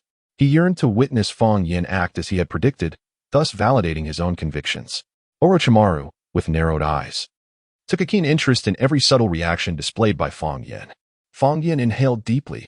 Reason dictated that he should swiftly end the life of this little girl. Yet, he had not fully acclimatized to the brutal laws of this world. Faced with a girl resigned to her fate, who was willingly offering him the chance of survival, he found himself unable to issue the command to attack. "What's the matter? Are you afraid?" Tuan Zhang's voice echoed, declaring that in this realm, compassion equated to weakness, a self-destructive path. Fang Yen disregarded Tuan Zhang's taunts, closing his eyes momentarily. When he reopened them, he hesitated no longer. He gently crouched down and tenderly embraced the girl, resting her head upon his shoulder, his hand soothingly caressing her back. Leaning close to her ear, he whispered softly, "Do not fear. It will soon come to an end, and you will leave this world filled with suffering." The girl's body trembled slightly in response. As his words faded, Fang Yen silently commanded the primordial insects that had long been lying dormant within her. Upon receiving their master's directive, the insects swiftly advanced toward the girl's brain. Upon arrival, they accurately located the neural regions responsible for pain perception and secreted a unique nectar. This nectar, akin to a potent anesthetic, thoroughly numbed the girl's mind. The tension that had gripped her body in fear gradually dissipated, and the terror etched on her face began to fade. Once assured that the girl felt no pain, Fang Yen reached for the bloody dagger beside him. He took a deep breath, his arm tensing slightly, and drove the blade straight into the girl's heart. The sharp steel pierced flesh, and blood trickled down the blade, pooling on the cold ground in a vivid crimson stain. The girl's body slumped softly against Fong Yan's shoulder, her lips quivering as she emitted a faint, indistinct murmur. I no longer wish to live in such agony. If you kill me, perhaps you will attain what you desire. A chance to persist in this world. You must promise to take one last glance at that cherry blossom tree for me. Consider this our new pact. The little girl's voice dwindled with each passing word, until at last, in a whisper reminiscent of a dream, she uttered, "There's." I did not lie. The cherry blossoms at my home are truly beautiful. Truly. As the final breath escaped her frail body, her eyes gently closed, and her long lashes cast a delicate shadow upon her cheeks. Fong Yin tenderly laid her down, and with a wave of his hand, the primordial insects surged forth, enveloping the girl's form and commencing their consumption of her remains. He required the girl's strength. Only with such power could he exact vengeance on her behalf. As the primordial insects continued their feast, the girl's body gradually faded from sight. Subsequently, Fong Yin called back all the primordial insects, and at that moment, one of them underwent a metamorphosis. Its shell shed its former dullness, transforming into a luster akin to jade, while its tail emanated a peculiar glow reminiscent of chalcedony. It glided across Fong Yin's body and entered his mind. In an instant, a deluge of fragmented memories surged toward him like a tidal wave. A vision unfolded before Fong Yin, bathed in warm golden light. Cherry branches sprawled at the eaves. When the wind stirred, petals swirled downwards, akin to torn wedding invitations cast by a celestial maiden. The sound of bare feet treading upon moss echoed, now distant, now near, as the girl's hair brushed against the drooping branches, sending a cascade of dewdrops into the air. Just as she had said, it was indeed beautiful, profoundly beautiful. Numerous memories flickered through his mind, her suffering, her abuse, the experimental injections she endured. Fong Yin slowly opened his eyes. The transformed insect had inherited the girl's abilities and, as promised, brought forth her fragmented memories. Once, he had been a youth of the 21st century, filled with ideals of virtue and morality, but in this harsh reality, every struggle, every choice felt as though he walked upon the edge of a blade. Rising to his feet, Fong Yin sensed the newly transformed insect within him. He no longer regarded this power as a curse to escape, but rather as his sole means of survival in this shadowy world. Chapter 10. The Crimson Elixir. Codename Danzo stood atop the platform, his gaze firmly fixed on Fong Yin below. As he witnessed Fong Yin resolutely turn against the little girl, a sense of delight spread across his face, the corners of his mouth involuntarily curling into a sinister smile. Good, very good, Danzo murmured to himself. In his eyes, Fong Yin had made the same choice he once did. In this brutal world, forsaking so-called morality and opting for the path most conducive to one's survival was the true enlightenment required in such chaotic times. At that moment, Danzo was convinced that Fong Yin was a person who shared his convictions, unyielded by weak emotions, and truly capable of being molded into a subordinate. Once, during the alliance ceremony between the Hokage and Hokage, the Golden and Silver Horns instigated a coup, murdering the second Hokage and severely injuring the second Hokage, Tobarama Senju. Subsequently, Tobarama led his subordinates through a perilous escape, while the Golden and Silver Horns pursued them relentlessly. To preserve the seedlings of Konoha, Tobarama resolved to remain behind, secretly testing his subordinates to select a suitable heir. Faced with danger, Danzo hesitated out of fear, while Sarutobi Hiruzen demonstrated an unwavering determination to sacrifice his life for the village, stepping forward to offer himself as bait, thus providing his comrades and master a chance to escape. Ultimately, Tobarama entrusted the position of Hokage to Hiruzen before sacrificing himself to protect everyone. Thus, Danzo lost the Hokage position due to his own indecision. Fong Yin's actions were merely a reflection of the choice Danzo had once made. He believed he had transformed Fong Yin's ideology, dragging him from the light into the darkness. For this reason, he was even more convinced that Fong Yin was a subordinate worth cultivating, capable of validating his path and surpassing the Hokage faction. Orochimaru raised an eyebrow, observing Danzo's excitement with a hint of amusement on his face. He remained silent, merely watching Fong Yin with growing interest. Fong Yin looked up at the two, their gazes intertwining in the air. Danzo's hand emerged from the shadows, holding a vial of crimson elixir, which he unexpectedly tossed towards Fong Yin. The vial arced through the air, and Fong Yin instinctively reached out to catch it, feeling its warmth. His eyes fell upon the vial. but he did not consume it immediately. Seeing this, Orochimaru wore a knowing smile and explained, "This is a remarkable substance, derived from the members of the Uzumaki clan. The Uzumaki clan is renowned for their terrifying vitality and immense chakra. This vial contains the essence of their bloodline's power. Theoretically, it can enhance the physical and mental capabilities of the user, accelerating their chakra refinement, with the only side effect being the depletion of one's lifespan. However, the Uzumaki clan has been exterminated, and this is the last vial. If one wishes to create more, Orochimaru scrutinized Fang Yan's face, seeking any signs of reaction. Fang Yan was not surprised by the origin of the elixir. Given the brutality of the root, he was unfazed by whatever might transpire. Moreover, the Vortex clan has long since perished, and Uzumaki Mido has already departed from this world. The only individual in Konohagakure who bears significance is the Jinchuriki of the Nine Tails. As for the side effects mentioned by Orochimaru, they are virtually inconsequential to him. With his fate hanging by a thread, the notion of longevity is moot. And this substance can always be compensated for later. Thank you for your generous gift, Lord Danzo, Fang Yan remarked, before decisively withdrawing the syringe and pressing the needle against his chest. In an instant, he felt a searing torrent of heat surge into his heart, followed swiftly by the medicinal fluid being pumped throughout his body by his heart. Almost immediately, excruciating pain engulfed him, compelling Fang Yan to kneel on the ground, his heartbeat reverberating violently as if his heart might leap from his chest. Orochimaru, arms crossed, observed Fang Yan's current state and mused, "If I recall correctly, the success rate of this substance is a mere 0. Even if he were to ingest it, the likelihood of a successful integration is minuscule. What a pity it would be to squander such an intriguing subject." With a gentle shake of his head, he feigned a hint of compassion for Fang Yan's predicament. Danzo, upon hearing this, scoffed, "His potential is far too low. If he cannot withstand even this, it simply confirms his unworthiness as my pawn. He is merely a tool. And even the faintest opportunity must be seized." Below, Fang Yan knelt, drenched in sweat, every muscle in his body convulsing, his veins feeling as if they might burst. Beneath his pallid skin, devoid of light for far too long, a sinister red hue faintly glimmered. "I cannot die yet. I still have sins to atone for, mistakes to rectify. 3 lives have already been extinguished by my hand, and I do not even know their names. This has become my reason to persevere. I have taken so many lives to survive. If I were to perish now, would it not render their deaths in vain? In the future, I may take more lives, innocent and coerced alike, but I no longer care. I simply wish to live." As Fang Yan's consciousness blurred amidst the pain, his will to survive blazed like a torch in the darkness. Gritting his teeth, he summoned the last vestiges of his strength to call forth the original goo. In an instant, a multitude of original goo enveloped the crimson liquid, voraciously consuming it. However, the potency of the concoction was overwhelmingly dominant.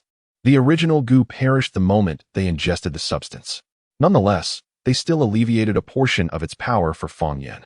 In this struggle, his body convulsed in agony, every inch of his skin feeling as if it were being scorched by searing flames. His vision alternated between impenetrable darkness and fleeting images of those whose lives he had claimed, anguished wails of experiment subjects, the despairing yet liberated gaze of a little girl, and the emotionless strikes of root ninjas. Yet, this only intensified his desire to survive. As the original goo continued to perish, Fang Yan sensed the medicinal power gradually dissipating and weakening. At last, as the original goo faced near total annihilation, he successfully absorbed all the remaining medicinal potency. At this moment, nearly 90% of the original goo within him had perished. The deceased goo were swollen, their abdomens distended, filled with a crimson elixir, stored in this peculiar manner. Yet the remaining 10% withstood the onslaught of the red liquid, gradually assimilating its energy and secreting a unique red nectar from its tail. These goo appeared to have grown more robust and resilient, their once diminutive forms slightly expanded, their exteriors shimmering with an extraordinary luster. Enduring the excruciating pain that coursed through his body, Fang Yan absorbed the nectar. As it entered his system, a refreshing sensation swiftly spread, alleviating the agony that felt akin to being engulfed in flames. Once the pain subsided, Fang Yan began to examine his body. To his astonishment, all the old wounds sustained from training and battles had miraculously healed. Even those injuries that had yet to fully scab over were now smooth and unblemished. Furthermore, his chakra had doubled in strength, and his physical constitution had significantly improved. Tuanzong and Orochimaru watched in surprise as Fang Yin gradually rose from the depths of his torment, astonished that he had truly persevered and successfully absorbed the potion. Tuanzong nodded in satisfaction and, taking a mask from the hands of his bodyguard, tossed it before Fang Yin. From this moment forth, you are officially a member of the Root. Your codename shall be Jia. Fang Yin picked up the mask and donned it, responding with an affirmative, understood. Chapter 11. Toby's mind control illusion and the sealing technique. Fang Yin picked up the mask from the ground and donned it upon his face, respectfully kneeling on one knee to accept the designation. The adoption of this title indicated that the current situation in the Land of Harmony had not yet materialized. Throughout the encounter, Fang Yin exhibited unwavering reverence, concealing his brilliance and adopting a demeanor of humility, all while biding his time to transform into Toby's instrument. Growing stronger in anticipation of an opportune moment, he discerned Toby's intentions, recognizing that Toby indeed sought to cultivate him. Otherwise, there would have been no need for Toby to personally test Fang Yin and grant him this designation. In the original narrative, the titles of A, B, and C were typically assigned to Toby's trusted subordinates to carry out tasks. Fang Yin speculated that Toby's keen interest in him stemmed from an incident where he had shared food with others, thereby piquing Toby's curiosity. The series of trials today might have been meticulously orchestrated by Toby, aiming to alter Fang Yin's ideology and instill his own beliefs, compelling Fang Yin to willingly become his weapon. However, the events of the day did not lead Fang Yin to submission. Rather, they heralded his transformation. Observing Fang Yin's respectful demeanor, Toby was evidently pleased. Fang Yin's deference was likely a result of the day's trials, which elucidated his mission and revealed who had afforded him the chance to survive. Subsequently, Toby descended from the elevated platform, gliding past Fang Yin without a backward glance. Casually uttering, "Follow me," Fang Yin rose swiftly, hastening to keep pace. Orochimaru, unwilling to miss this captivating spectacle, prepared to pursue them, yet Toby interjected, "The performance has concluded. You ought to return to your research." At these words, a flicker of reluctance passed through Orochimaru's eyes, but he ultimately turned away. Fang Yin quickly followed Toby as they departed from the root base, ascending to the pinnacle of Konoha, the Hokage Rock. This marked Fang Yin's inaugural glimpse of Konoha's true splendor since his arrival. Gazing down upon the entirety of the village, he was momentarily taken aback. It resembled more of a bustling metropolis than a mere village. The streets were teeming with life, and the architecture in the distance was artfully arranged. However, before he could fully absorb the sights, Toby suddenly launched an attack. In a flash, he appeared before Fang Yin, seizing his throat with a grip as unyielding as iron. Fang Yin had no time to react, feeling his breath catch as his feet lifted from the ground. In his moment of terror, Toby swiftly formed hand signs with his other hand, implanting a sealing technique upon Fang Yin. The sensation of his tongue going numb was the last thing he perceived before the seal took effect. "This is to prevent you from leaking information about Root," Toby stated coldly, releasing his grip. Fang Yin collapsed to the ground, coughing violently, gasping for air. He attempted to articulate Toby's visage but found his tongue paralyzed, rendering him incapable of uttering a single word. This was the effect of the tongue-sealing curse mark, designed to restrict the bearer from divulging Root's secrets, serving as a measure of control over its subordinates. In the original tale, Sai had previously demonstrated such a sealing technique. However, Fang Yin felt that it was not so simple. This curse mark was likely only superficial, with a deeper layer of enchantment concealed within. "Even though I performed with utmost reverence, Danzo still harbored reservations about me," Fang Yin mused. Danzo stood at the edge of Hokage Rock, gazing down upon the bustling hidden leaf village below. "What do you think of Konoha?" Danzo inquired abruptly. Fang Yin knelt on one knee half a step behind Danzo, his eyes concealed beneath his mask sweeping across every corner of the village. In the sunlight, Konoha thrived. The streets teemed with people, ninjas darted across rooftops. And in the distance, one could see children from the ninja academy practicing shuriken throwing in the training grounds. What a splendid scene. Yet it bore no relevance to Fang Yin, who could only feel a sense of disgust. After all the suffering he endured had a share attributed to Konoha. "It is indeed prosperous," Fang Yin replied candidly. Danzo pressed further. "Do you know why it thrives so?" This time, Fang Yin remained silent, understanding that Danzo sought not an answer but rather a listener. This old man had shared so much, most likely aiming to indoctrinate him. After all, Fang Yin appeared to be merely 6 years old, the perfect age for brainwashing. Danzo intended to instill his ideologies and will into Fong Yan, hoping to make him willingly his pawn. It is darkness. Danzo's voice suddenly grew louder. It is individuals like us, bearing the weight of infamy in the shadows, that allows Konoha to prosper in the light. The great tree of Konoha stands tall precisely because of the existence of its roots. Our mission is to uphold this. Danzo turned to face Fong Yan, his single eye piercing into him. You may perceive my methods as unsavory, deeming the actions of the roots as cruel. Yet, it is these necessary evils that maintain the peace of Konoha today. Fong Yan feigned deep inspiration. I understand, my lord. Yet now, Konoha has strayed from its path. The third Hokage basks in glory under the sun while we bear the sins in darkness. Danzo's voice grew increasingly fervent. I will prove it. Danzo suddenly lowered his voice, as if speaking to himself. I will demonstrate that my path is the correct one. Konoha does not require weak idealists, but leaders like me who dare to embrace the darkness. After uttering these words, Danzo took a few deep breaths to regain his composure. He turned to Fong Yan, his tone reverting to its customary coldness. Do you understand why I share this with you? Fong Yan gradually fell into character, embodying the role of Danzo's devoted disciple. His voice infused with boundless admiration and aspiration. I understand. Lord Danzo wishes to impart that true heroes often bear infamy. Danzo nodded in satisfaction. Well said. From this day forth, you shall undergo more rigorous training. I will have Ryoma guide you, transforming you into the most formidable weapon in my arsenal. I shall not disappoint your expectations, Lord Danzo, Fong Yan responded, bowing his head, though a barely perceptible cold smile crept across his lips beneath the mask. This old man was indeed attempting to brainwash him. Then, Danzo's voice suddenly softened. Do you know, Kaido? Tuanzo gently caressed his face, remarking, you and I are quite alike. I have chosen to bear the darkness for Konoha, and today, you have made a similar choice. Fong Yan's brow furrowed slightly beneath his mask, yet his voice remained respectful. It is an honor for me to follow in Lord Tuanzo's footsteps. Suddenly, Tuanzo turned to Fong Yan, asserting, no, you will surpass me. The Sharingan concealed beneath his bandages flared to life as he stepped forward, pressing his palm firmly upon Fong Yan's shoulder. When I ascend to the position of Hokage, you shall become the new root. You will occupy my place and comprehend all that I have done today. Fong Yan's ears resonated with an ethereal chant. As if countless voices echoed the title of Lord Tuanzo, he suddenly perceived the one-eyed elder before him as towering and formidable. The village beneath Hokage Rock, transforming into a blurred halo behind him. A warm sense of security welled up from within, akin to a lost child finally finding a trustworthy elder. Instinctively, he felt compelled to kneel, wishing to devote everything in gratitude for this recognition. No. A sudden cold splash of memory jolted him.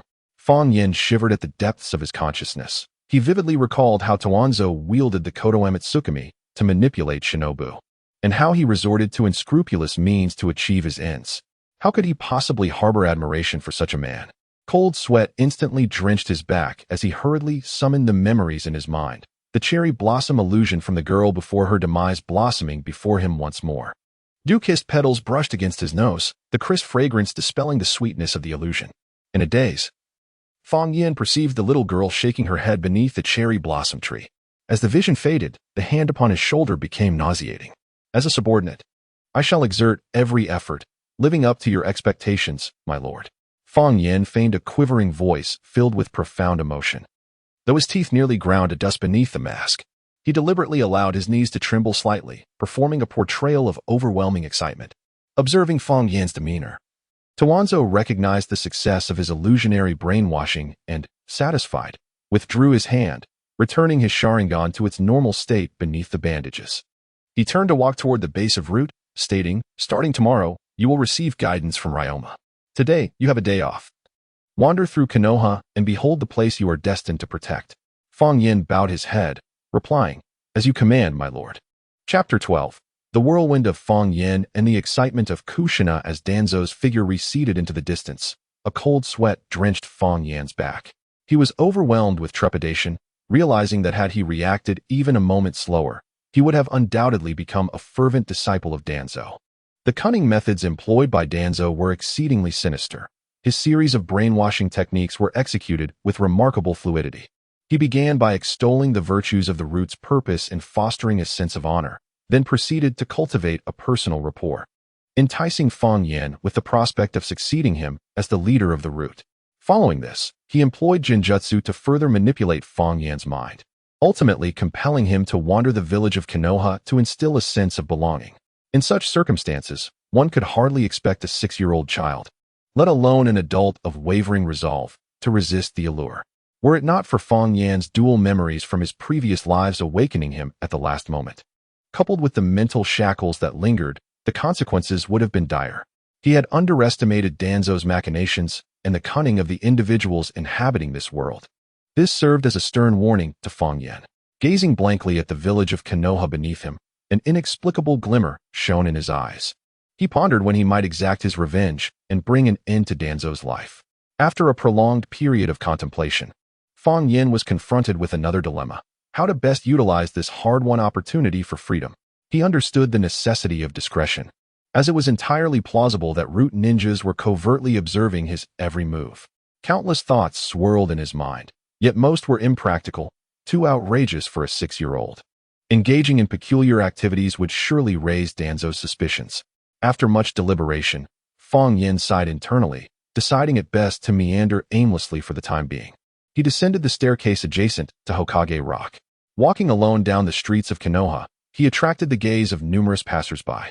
It was quite a spectacle, a 6 or 7-year-old child donning a root mask while clad in tattered clothing. This sight was indeed attention-grabbing. As the ninjas who passed by recognized the mask of the root, they instinctively veered away, eager to avoid drawing the attention of unsavory individuals. The masks of the root differed from those of the Umbu. The former were characterized by linear patterns, while the latter bore beastly visages. Fang Yan inwardly scoffed at Danzo, that miserly old man, who had failed to leave him even a modest sum before departing. He found himself without funds to purchase food, having been summoned by Danzo early that morning, which had consumed the better part of his day, leaving him famished. The rice balls he had pilfered the previous day were largely given away to a young girl, leaving him with nothing. Across the street, a young couple strolled leisurely. The golden-haired young man was strikingly handsome, and his smile was as refreshing as a spring breeze, while the red-haired young woman was vivacious and exceptionally beautiful. They were none other than the protagonists of the Naruto universe, Minato Namikaze and Kushina Uzumaki. Kushina frequently paused at various stalls, and before long, Minato's arms were laden with shopping bags.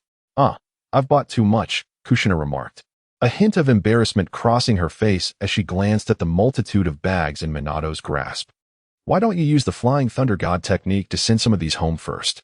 Minato shook his head in resignation, yet his eyes sparkled with affection. "As you wish, Lady Kushina." In an instant, he vanished from sight. In less than 3 seconds, Minato reappeared beside Kushina, his hands now empty. How convenient. The Flying Thunder God technique, Kushina mused, and then suddenly had a bright idea. "Next time I move, I want need to hire movers." Minato chuckled wryly as he rubbed his temples. "Kushina, the Flying Thunder God Iasen, meant for." "I know, I'm just joking." Kushina laughed heartily, giving Minato a playful pat on the shoulder. "Let us go. I'm hungry. We should get something to eat." The two strolled side by side down the street, deliberating on their dining destination. "How about Ichiraku ramen?" Minato suggested. "No, we just had that last week," Kushina replied, shaking her head. "Then, how about barbecue Q? Isn't that a bit too greasy? Where do you want to go then?" Kushina pondered for a moment before her eyes lit up. "Oh, I remember. I heard a new dessert shop opened recently, and their dango is said to be absolutely delicious." "Dessert for a meal?" Minato hesitated. "What does it matter?" Kushina retorted, placing her hands on her hips. "Besides, you just returned from a mission yesterday. Consider it a treat for you." As the topic of missions arose, Kushina's expression darkened immediately, her voice rising involuntarily, drawing the attention of passersby. "That third Hokage is being so reckless. Those are 2 Kage-level shinobi, and one of them is a Jinchuriki. If anything happens to you, I will definitely storm his office." She clenched her fists, her vibrant red hair seeming to sway without wind. Minato quickly grasped her hand reassuringly. "Calm down, Kushina. I promise I will be careful." Kushina took a deep breath, struggling to regain her composure. "You must be cautious on your missions, otherwise I won't let you off the hook." Though her tone was fierce, the concern in her eyes was undeniable. This warmed Minato's heart, and it took many soothing words to finally calm her down. Just as they were about to continue their journey, Kushina suddenly felt a jolt in her heart. A familiar aura emerged within the range of her sensory abilities. It was a presence she hadn't felt since the passing of her grandmother, Mito, a presence unique to the Uzumaki clan. As the sole remaining member of the Uzumaki clan in Konohagakure, she felt an overwhelming sense of loneliness. Despite Minato's healing presence, the tragedy of her clan's demise remained a painful memory from her youth. Now, with another clansman appearing in the village, her excitement was indescribable. Unable to contain her exhilaration, Kushina leaped onto a rooftop, bounding across several streets. Minato, startled by her sudden action, quickly formed hand seals and utilized the body flicker technique to follow closely behind. Meanwhile, Feng Yin was still wandering the streets, dressed in tattered clothing bearing the scars of training and battle, making him stand out distinctly among the crowd. As he contemplated how to make the most of this hard-won freedom, a red figure descended rapidly, landing heavily before him and stirring up a cloud of dust. Instinctively, Feng Yin tried to step back, but was seized by the shoulder by the unexpected newcomer. "Are you a member of the Uzumaki clan?" Kushina Uzumaki crouched down excitedly, meeting Feng Yin's gaze. "I am Kushina Uzumaki. What is your name?" Upon recognizing her appearance and hearing her words, Feng Yin's pupils beneath the mask suddenly constricted.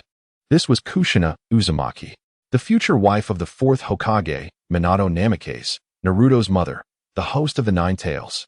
How could she have suddenly approached him? Chapter 13. The home of the fourth Hokage. Kushina's heartache. Just as Feng Yin was engulfed in confusion, a brilliant flash appeared beside Kushina, and Minato materialized before him. The ever-concerned Minato gazed at his girlfriend. "Kushina, what troubles you? Why have you run so far?" "Minato." Kushina turned to her boyfriend, tears glistening in her eyes. "This child, he bears the essence of the Uzumaki clan. Though faint, I cannot be mistaken." Upon hearing this, Minato's expression grew serious. His gaze fell upon Feng Yin.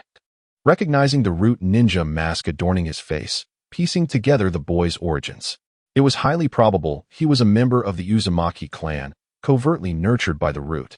His dark hair perhaps indicating a lineage from the second generation of Uzumaki, with either parent being a root ninja. He kindly inquired, "Young one, what is your name? Where are your parents?" Feng Yin's mind raced. The essence of the Uzumaki clan? Could it be the crimson potion I just consumed? Orochimaru had mentioned it was extracted from the Uzumaki. Thus, traces of their chakra now linger within me. This presented both a crisis and an opportunity. If I were to confess my identity as an Uzumaki orphan, I might gain the protection of this future Hokage couple. Yet I would also be at risk of being hunted by Danzo. Currently, I was merely a 6-year-old child brainwashed by Danzo, burdened with a cursed seal. Minato was not yet the fourth Hokage. If he were to betray the root, he might not be able to shield me. My current identity likely held less weight than Kushina's status as the Jinchuriki of the Nine Tails. However, one undeniable truth loomed. While I might possess the Uzumaki bloodline, I am but an imposter, ultimately not a true member of the clan. The genuine cannot be disguised, nor can the false be validated. I must adapt to the situation at hand. This appears to be a choice, yet it is, in fact, a singular option. Following Minato would lead to my demise. For even if I found temporary safety, Danzo would inevitably seek retribution. Presently, Minato could not protect me. Furthermore, the chances of growing stronger alongside him were scant. Conversely, remaining with Danzo posed greater risks, yet my prowess would likely advance rapidly. My curse technique could only thrive through relentless consumption. I am not powerless, at the very least. I can cultivate a favorable relationship with Minato and Kushina. In the future, when he ascends as the fourth Hokage, I will have ample opportunities to leverage. As Feng Yin pondered, he caught a fleeting shadow on a nearby rooftop. A watcher from the root. Danzo has indeed dispatched someone to monitor me. In that instant, Minato drew several kunai from his ninja tool pouch and hurled them toward the shadowy figure. The root ninja was forced to reveal himself, deflecting the incoming kunai with a swift motion, standing atop the roof. I am a ninja of the root, and I must take him. He is also of the Uzumaki clan, and I must bring him to Lord Third. Minato stood protectively before Kushina and Feng Yin, his unwavering gaze fixed on the root ninja. The latter offered no further explanations, and with a flicker, he vanished from sight. The Water Gate did not pursue. Merely furrowing his brow, the arrival of Danzo's subordinates indicated that matters were more intricate than he had anticipated. Kushina tightly gripped the frail shoulders of Feng Yin, her crimson hair fluttering without wind. "Do not be afraid. With us, no one can harm you." Child, what is your name, and what are your parents called? A faint, bitter smile flickered at the corners of Fong Yan's mouth beneath his mask. Harm? If Fong Yan mishandled the situation, the gravest injury would arise from the very kindness they currently extended. I am called Jia, he replied deliberately in a cold, emotionless tone. For this was the name and mission bestowed upon him by Lord Danzo. Watergate exchanged a worried glance with Kushina. Such brainwashed responses were characteristic of root ninjas. Listen, child, Watergate said, squatting to meet Fong Yan's gaze. Regardless of what Danzo has told you, you have the right to know your heritage.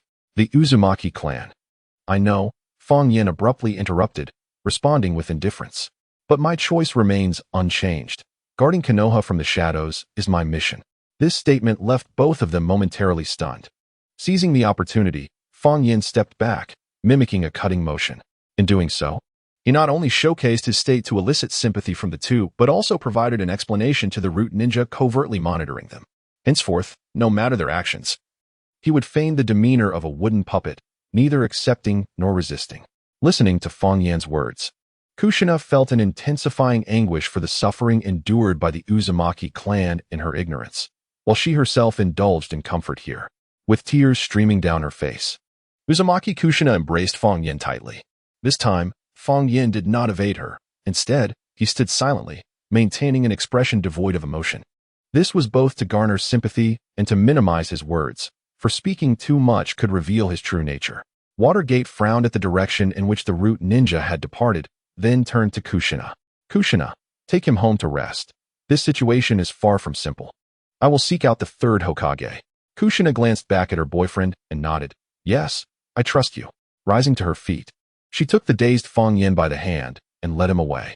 At that moment, Watergate formed a seal and vanished from the spot. Kushina guided Fong Yan through several streets. We're almost there, she said, turning to smile at him, her eyes filled with compassion. My home is just ahead. Fong Yan nodded silently, his eyes scanning the surroundings with vigilance beneath his mask. He was aware that Danzo's watchers would not relinquish their pursuit easily, yet curiously, since Watergate's departure, that feeling of being watched had indeed dissipated. Had Watergate done something? Before them stood an ordinary two-story house, and Kushina retrieved her keys to unlock the door. Come in, make yourself at home, she softly urged, pulling Fong Yan inside.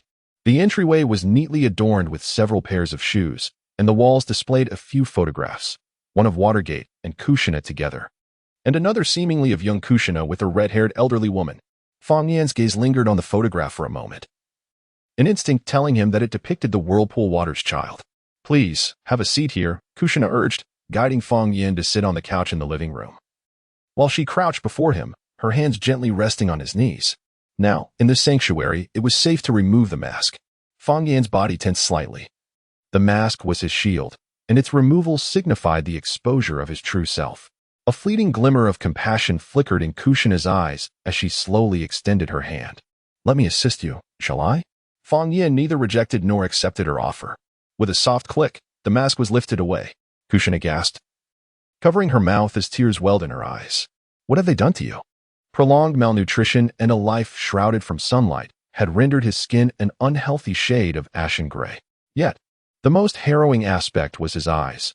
Those were not the eyes of a 6-year-old. They held an unfathomable darkness within.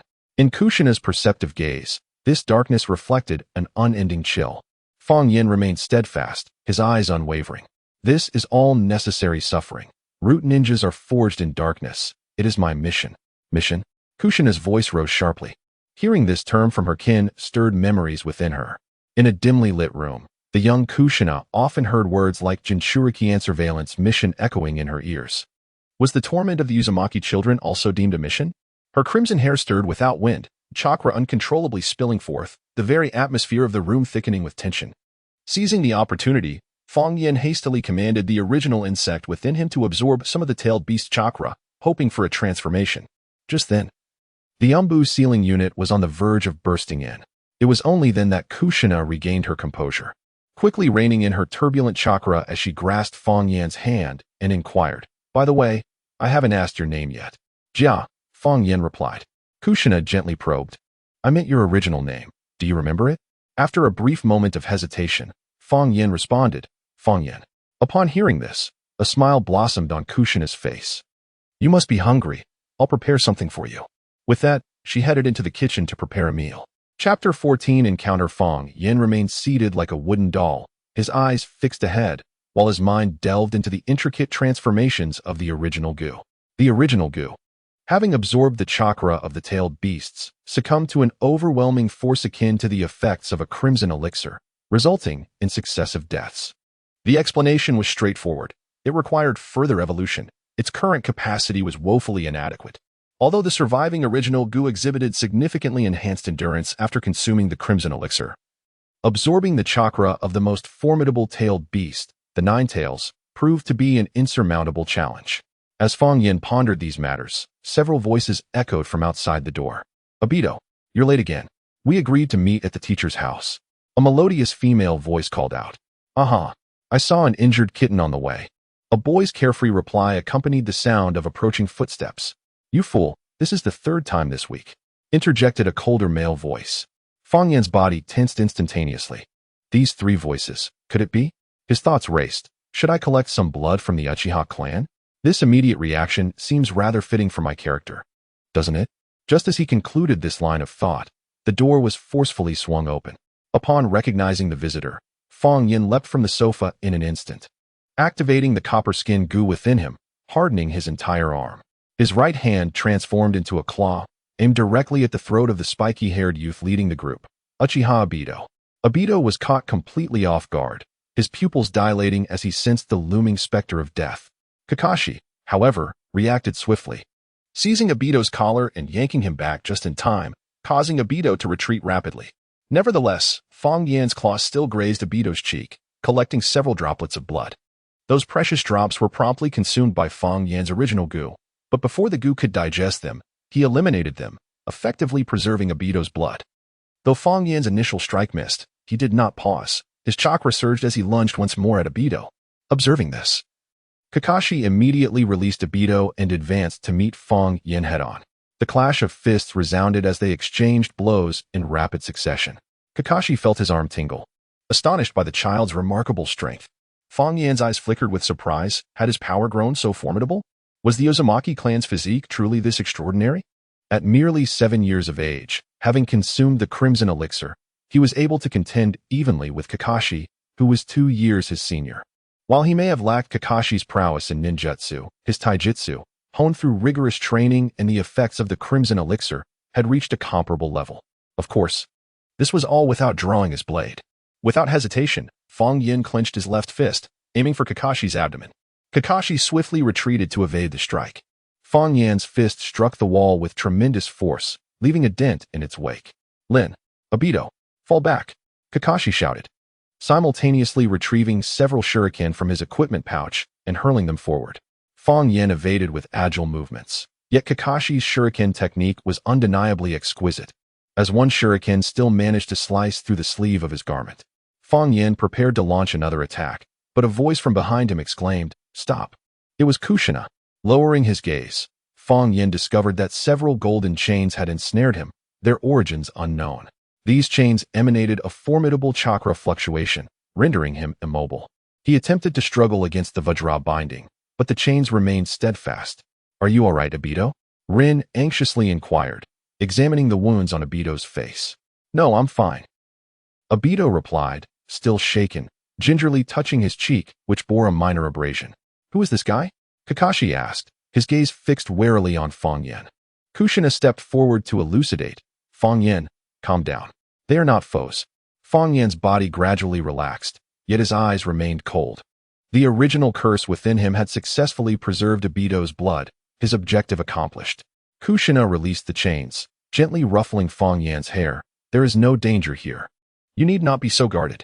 Kakashi maintained his combat stance. "Kushina-sensei, he is a member of the Uzumaki clan, named Fong Yin," Kushina interjected, "who has recently endured some distressing experiences." "Obito, are your injuries all right?" "I'm fine," Obito reassured, patting his chest. "But is he truly of the Uzumaki clan?" "His hair is different from yours, sensei." Kushina nodded. "Although our hair colors differ, the Kage Byakugan does not err." She turned to Fong Yin. "Come. Allow me to introduce you. This is Kakashi Hatake, Obito Uchiha, and Rin Noera, students of Minato. Fang Yin nodded expressionlessly. Kushina continued the introduction. This is Fang Yin, my kin. An awkward silence fell over the group. Rin, summoning her courage, stepped forward. Hello, would you like me to tend to your wound? Fang Yin glanced down at his torn sleeve and shook his head. No need. Hey, why are you being so ungrateful? Obito interjected, indignant at the rejection of the goddess's kindness. Kakashi sheathed his kunai, yet his eyes remained vigilant. Why did you attack Obito? Fang Yin paused momentarily before responding deliberately. Lord Danzo stated that the Uchiha are a threat to Konoha. This statement bore no secrets of Danzo and would not be bound by the cursed seal. Obito retorted angrily. I am a ninja of Konoha. How could Danzo say such a thing? Do not speak ill of Lord Danzo, Fang Yin admonished, maintaining his faade without revealing a hint of weakness, feigning readiness to strike. All right, enough of this for now, Kushina quickly interjected to soothe Fang Yin. Let us all sit down. I will prepare some food. You all should get along. She turned and entered the kitchen, leaving the four children exchanging glances. Kakashi broke the silence. Are you a subordinate of Danzo? Fang Yin remained silent, gazing at him quietly. Hey, what's with that attitude? Obito remarked, slightly irritated. Rin quickly attempted to mediate. Fang Yin must be quite tired. Let us not disturb his rest. At that moment, Kushina emerged, holding a platter of delicacies. Come. Savor my specially crafted three-colored dango. The enticing aroma of the food wafted through the air. Fang Yin's stomach let out an uncontrollable growl, a reminder of his long-forgotten indulgence in ordinary sustenance. Perhaps it was in his previous life that he had last enjoyed a hearty meal. He distinctly recalled that the most satisfying feast he had experienced in this world was one he had savored alone. Kushina extended the plate towards him. Please, help yourself without hesitation. Chapter 15. The arrival of Danzo and his unquestioned identity. Fang Yin hesitated for a moment, but ultimately picked up a rice dumpling and took a small bite. The sweet flavor spread across his palate, and it was no wonder that Uchiha Itachi enjoyed them so much. They were indeed delightful. Is it delicious? Lin inquired with a smile. Fang Yin nodded, continuing to eat in silence. The other three also took their dumplings, and the atmosphere gradually softened. Fang Yin, how old are you? Obito asked curiously while munching. 7. Fang Yin replied casually, considering it not a secret. You're 2 years younger than me. Obito exclaimed. Does that mean you were quite young when Kakashi nudged him with his elbow, signaling him to be quiet? Obito swallowed the words he was about to utter, but still insisted. That's not fair. You ambushed me just now. We need to have a rematch. Fang Yin glanced at him. Obito was merely a freshly graduated genin, and not a particularly skilled one at that. He only knew a bit of fire release, and his Sharingan had yet to awaken. You are not my match. Hey, do you want to spar? Don't underestimate me. Obito shouted, seemingly oblivious to the recent injury he had sustained. Fang Yin chose not to respond, quietly savoring the dango, the long-lost taste of food reminding him of the joys of being human. He merely raised his eyes to observe the boy who would one day instigate the Nine-Tails chaos. At present, Obito was just an impulsive youth, filled with foolish righteousness. Obito, Kakashi admonished with a frown, stop causing trouble. I'm not causing trouble, Obito retorted defiantly. He ambushed me and then claimed the Uchiha are a threat. I want to show him that the Uchiha are the most loyal clan in Konoha. Fang Yin's lips twitched slightly. Loyalty? In a few years, you will personally kill your own teacher and mentor. Yet, he could not voice these thoughts, merely maintaining the faade of a brainwashed indifference. Lord Danzo's judgment cannot be wrong, Fang Yin stated calmly. Kushina emerged from the kitchen, carrying a steaming platter of food. All right, let us eat, she said, placing the dish in front of Fang Yin, her eyes filled with concern. Eat more. You're too thin. Fang Yin gazed at the meal, rice, miso soup, grilled fish, and a rolled omelet. This was a normal meal he had never encountered in the route. But reason urged him to suppress his eagerness. Thank you, he murmured, picking up chopsticks to eat slowly. Obito pouted as he returned to his seat, but continued to glare at Fang Yin. Kushina-sensei, is he really from the Uzumaki clan? Why is he en route? Kushina's expression stiffened, her red hair fluttering slightly. This matter is quite complicated. Once Minato returns before she could finish, a flash of gold appeared, and two figures materialized in the center of the living room. Minato Namikaze appeared with a serious expression, accompanied by a white-haired elder smoking a pipe, Hiruzen Sarutobi, the third Hokage. Lord Third. Kakashi immediately stood at attention, and Lin and Obito hurriedly rose as well. Fang Yin donned his mask once more and rose to salute, addressing the Hokage with respect. Regardless of the circumstances, this individual was his superior. "Do not be anxious, child," the third Hokage said kindly, wisps of white smoke curling from his pipe. "I merely came to observe the new member of the Uzumaki clan." Kushina hastily approached Minato, whispering her inquiries. Minato nodded in response, yet his gaze towards Fang Yin was laden with complexity. Kushina turned to Sarutobi Hiruzen, asking, "Can Lord Third rescue Fang Yin?" Sarutobi took a puff from his pipe. "According to the regulations of the roots, Ja has already become a formal member. I lack the authority to intervene. But in special circumstances, as he is of the Uzumaki lineage, I may persuade Danzo to release him. However, this requires Fang Yin to request his departure voluntarily." But Fang Yin sighed inwardly. A withdrawal request? What difference does it make from a death sentence? The primary reason Yamato could leave the roots was that he bore no cursed seal of death and was the sole user of wood release. Danzo would never permit anyone privy to the secrets of the roots to leave alive. Fang Yin held little value. Should he depart, Danzo would not hesitate to reveal the truth.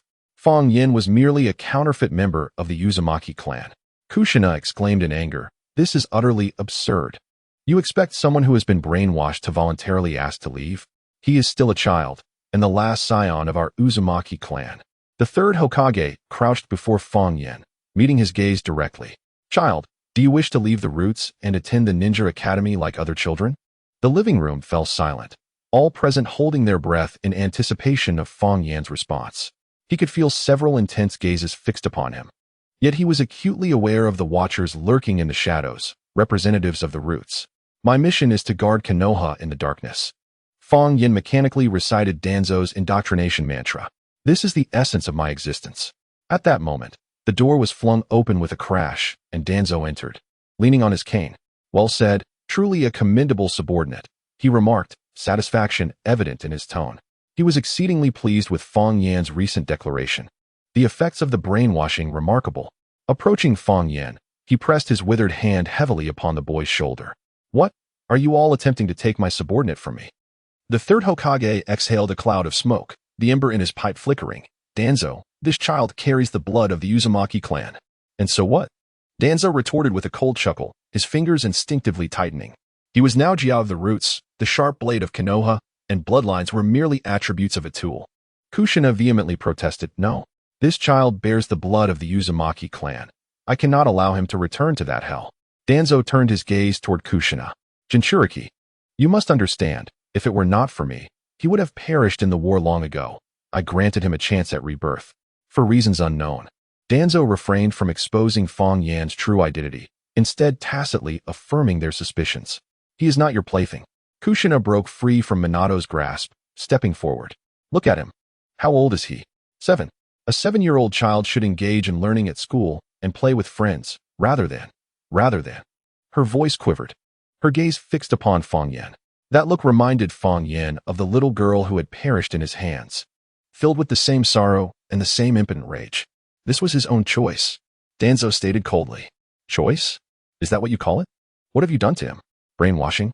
Torture? Or, enough." Danzo suddenly raised his voice, his cane striking the ground forcefully. "Do you willingly join the root?" Danzo leaned down to look at Fang Yin, his voice unexpectedly softened, yet it sent a chill down Fang Yin's spine. "I willingly joined the root, to protect Konoha." Fang Yin replied with a blank expression. Upon hearing this, Kushina's tears burst forth like a flood. Her psychological defenses shattered completely, as she trembled and took a step back, her nails digging deeply into her palms. The solitude and pain that had once lain dormant in her heart were now awakened by the plight of the boy before her. Minato immediately stepped forward and embraced her, gently patting her back, while his gaze remained fixed on Danzo. "You scoundrel!" Obito's face flushed with anger as he shouted, ready to charge forward. "I will teach this man who made my teacher cry a lesson. How could you not know right from wrong?" His eyes blazed with fury as he prepared to confront Fang Yin. Rin and Kakashi, quick to react, each grabbed Obito tightly by an arm. "Calm down, Obito," Rin exclaimed, her voice rising in urgency. "Acting now will only worsen the situation." Kakashi lowered his voice, warning him in a hushed tone, "Don't be impulsive. We are no match for Danzo." Danzo snorted derisively, his single eye sweeping over Obito. "You Uchiha brat, you have no place to speak here. Know your own worth." You are not worthy to act out in front of me. Obito's eyes blazed crimson. Bastard. Chapter 16. Political Maneuvering. Kushina's gift. Minato gently wiped away the tears from Kushina's face and gazed intently at Danzo. Even so, Lord Danzo, he is a member of the Uzumaki clan. As a fellow clansman, Kushina has every right to visit him, does she not? Danzo snorted dismissively. Minato, are you questioning the regulations of root? The third Hokage exhaled a plume of smoke. Danzo, as the last descendant of the Uzumaki clan, Kushina possesses the right to care for her kin. Fong Yin quietly stood behind Danzo, sensing the tension and the chakra fluctuations within the room. Minato's hand had stealthily moved towards his ninja tool pouch. While Kushina's crimson hair stirred as if caught by an unseen wind, her adamant chain poised to unleash at any moment. Once a month, Danzo suddenly relented at the sight before him. The Jinchuriki may visit once a month, but it must be conducted under the surveillance of Root. Fong Yin listened to their exchange, a wave of confusion surging within him. Why? Why did Danzo not reveal that his identity as a member of the Uzumaki clan was fabricated? Such a revelation would eliminate these troublesome circumstances. Danzo's statement inadvertently solidified the fact of his Uzumaki bloodline, yet he must surely comprehend that he was an impostor. Moreover, it was evident that Danzo was not one to be coerced. The third Hokage exchanged a glance with Minato, offering a slight nod. This was the best concession they could secure at present. The most challenging aspect of this matter lay here. Root operated independently. Although they could invoke the authority of the Hokage to take Fong Yin away, it was futile if Fong Yin himself did not consent.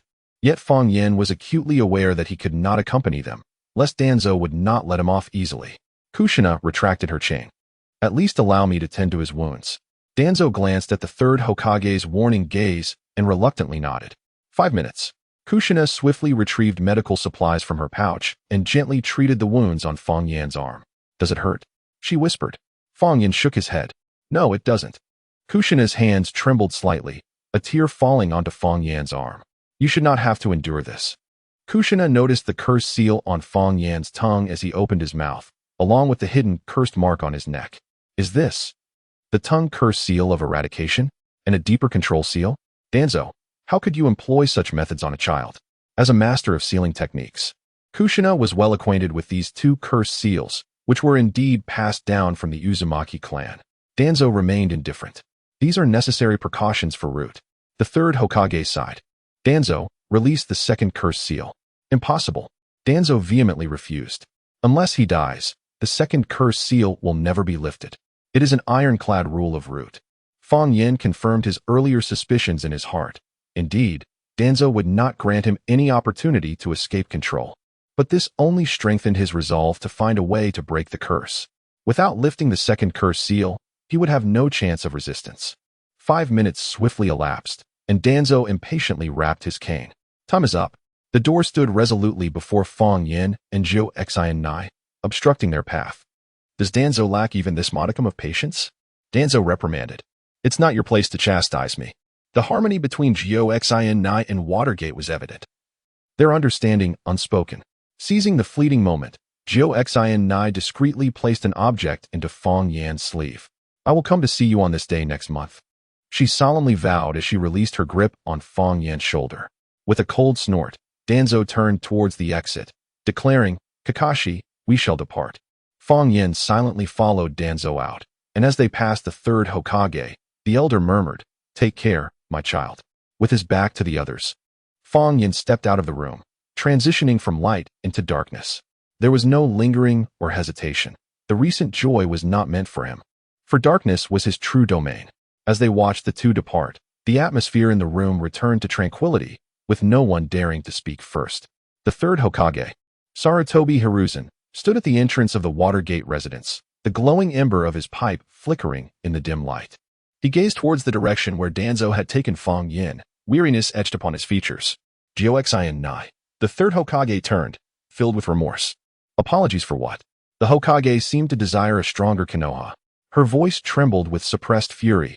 Two members of the Uzumaki clan. One becomes a Jinchuriki. The other stripped of their emotions. Her voice caught in her throat. Watergate gently grasped her hand, sensing her entire being tremble slightly. The third Hokage inhaled deeply from his pipe, the smoke swirling in the air. The Root operates under independent authority, This was a rule established long ago. Even I cannot intervene unilaterally. Rules are rigid, but humans are alive. Gyo Nai retorted vehemently. You witnessed that child's state. He has been brainwashed, tortured beyond recognition. Sarutobi shook his head. Danzo will not easily release him, especially now that the boy has begun to demonstrate his worth. Worth? Gyo Nai's voice rose sharply. Is this what you deem worth? Transforming a child into a tool for murder? Watergate gently squeezed his wife's hand, signaling her to calm down. The third Hokage, rather than expressing anger at her outburst, revealed a look of guilt. I comprehend your rage, Gyo Nai, he sighed, but politics are complex. Danzo has undertaken many disreputable yet necessary actions for Konoha. Direct confrontation will only exacerbate matters. Gyo Nai turned away, refusing to utter another word to him. Seeing her distress, Watergate stepped forward, addressing the third Hokage. Lord Third, we will respect your arrangements. However, please understand that as the last member of the Uzumaki clan, Gyo Nai finds it exceedingly difficult to turn a blind eye to the plight of her kin. The third Hokage nodded, sighed, and departed from the Watergate household in silence. Gyo Nai slumped onto the sofa, tears cascading silently down her cheeks. Watergate knelt before her, gently wiping away her tears, and softly promised, there will surely be a way. Lin stepped forward, gently presenting a handkerchief. Madam. Kakashi stood silently by, observing the scene. Suddenly, Obito slammed his fist against the wall, producing a resounding thud. I have had enough, he declared loudly, flames igniting in his eyes. I must grow stronger and bring back Madam's kin. Even if he disagrees, I will break his legs if necessary to retrieve them. All eyes turned toward him. Standing tall, Obito bore an unprecedented seriousness upon his face. Although that fellow Fong Yin injured me, he is so young, yet has suffered so much. His voice resonated with unwavering conviction. As a member of the Uzumaki clan, he was kin to Madam. We cannot simply abandon him.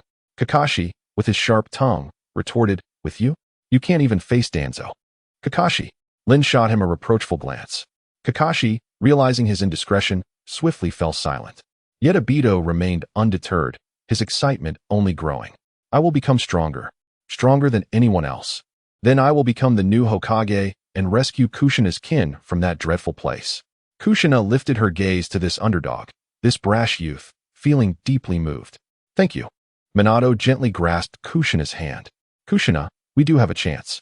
We have secured an opportunity. Although Danzo permits visits only once a month, this precisely gives us an opening. He turned to Obito, Kakashi, and Lin. Danzo's brainwashing is not infallible. If Fong Yin were completely brainwashed, he would have handed over the items he received from Little Pepper directly to Danzo. He must have begun to trust Little Pepper. Kakashi nodded thoughtfully. Indeed, if Danzo's brainwashing were truly unsolvable, we would not even know his name. Root ninjas would have erased it. Clearly, he has not been brainwashed for long.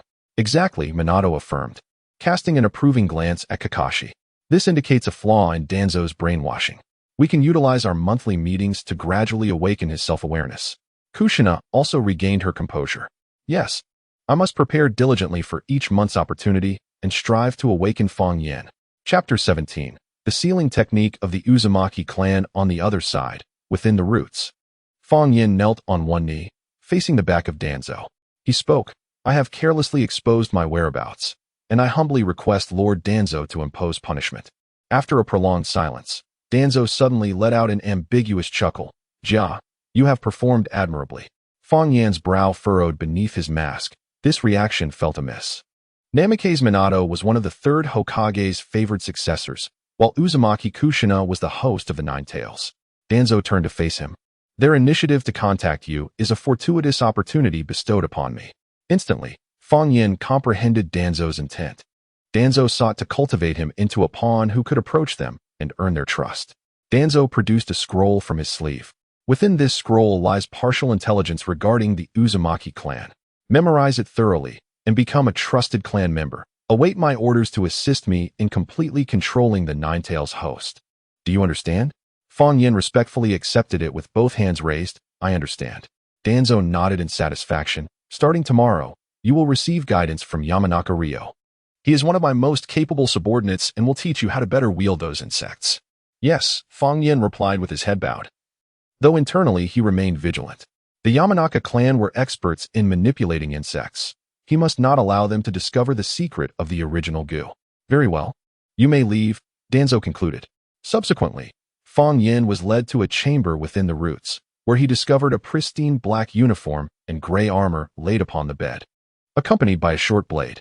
This will be your room from now on, the attendant stated before departing. After closing the door, Fang Yin conducted a thorough inspection, relieved to find no surveillance devices. He approached the bed and sat down, removing the mask from his face and exhaling deeply. Today had been fraught with numerous experiences. He closed his eyes, and the words of the little girl echoed in his mind. You must see that cherry blossom tree once more for me. I will. Fang Yin silently vowed, though not as Danzo's puppet. He shed his tattered old clothes and donned the new uniform. The black fabric clung to his skin, exuding a chilling sensation. This uniform symbolized his formal acceptance into the roots, signifying his increasing distance from that innocent traveler. Yet, this was not a fall from grace, but rather a metamorphosis. Lying on the bed, Fang Yin began to examine the original goo within him. After today's battle and consumption, while the quantity of the original goo had diminished, its quality had significantly enhanced. Particularly, the goo that had absorbed the memories of the little girl now lay quietly within his brain. Memory goo. Fang Yin named it within his thoughts. Through this goo, he could not only devour and view others' memories but also, to a certain extent, influence his own memories. This was an unexpected boon that might prove invaluable in the future. Even more delightful was the fact that the goo that had absorbed the crimson elixir. Although most had perished, those that survived had evidently grown stronger, exhibiting enhanced resilience. After confirming that no one was watching, Fang Yin cautiously retrieved the items given to him by Kushina. Among them was a small scroll and a trident shuriken. He picked up the trident shuriken, which bore the inscription Sword of Endurance on its handle. Delicately, he placed the shuriken into his tool pouch. With it, he could summon Minato Namikaze. This prospect filled Fang Yin with a sense of security, for at crucial moments, he could activate the seal inscribed upon it with chakra, alerting Minato. Given Minato's speed, he should be able to arrive within mere seconds, as long as he was within the confines of Konohagakure. The scroll bore the words Vortex Sealing Technique. Fang Yin stroked his chin. This must be the secret technique of the Uzumaki clan. Kushina had likely given it to him in hopes that he would discover a way to lift the seal himself. He had not anticipated such swift returns for his plans. In this intricate web, Danzo sought to manipulate him into becoming a spy, gaining Kushina's trust to eventually control her, and through her, Minato. Conversely, Kushina and Minato aimed for him to awaken and detach himself from the root. This presented a unique opportunity for Fang Yin. He could adeptly navigate this dual allegiance, serving as a double agent to reap benefits from both sides. Minato, in the future, would be the nominal Hokage, and despite lacking real power, there would be numerous angles for manipulation. Just contemplating this sparked a multitude of feasible strategies in Fang Yin's mind. The vortex sealing technique was merely the initial reward, bolstering his confidence in breaking the seal. As long as the seal remained unbroken, he could not confront Danzo directly. He then sat cross-legged on his bed, delving into the contents of the scroll.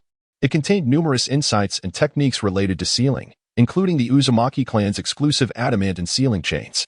Fang Yin recalled the golden chains Kushina had utilized today, which possessed the ability to bind and suppress chakra, immensely powerful.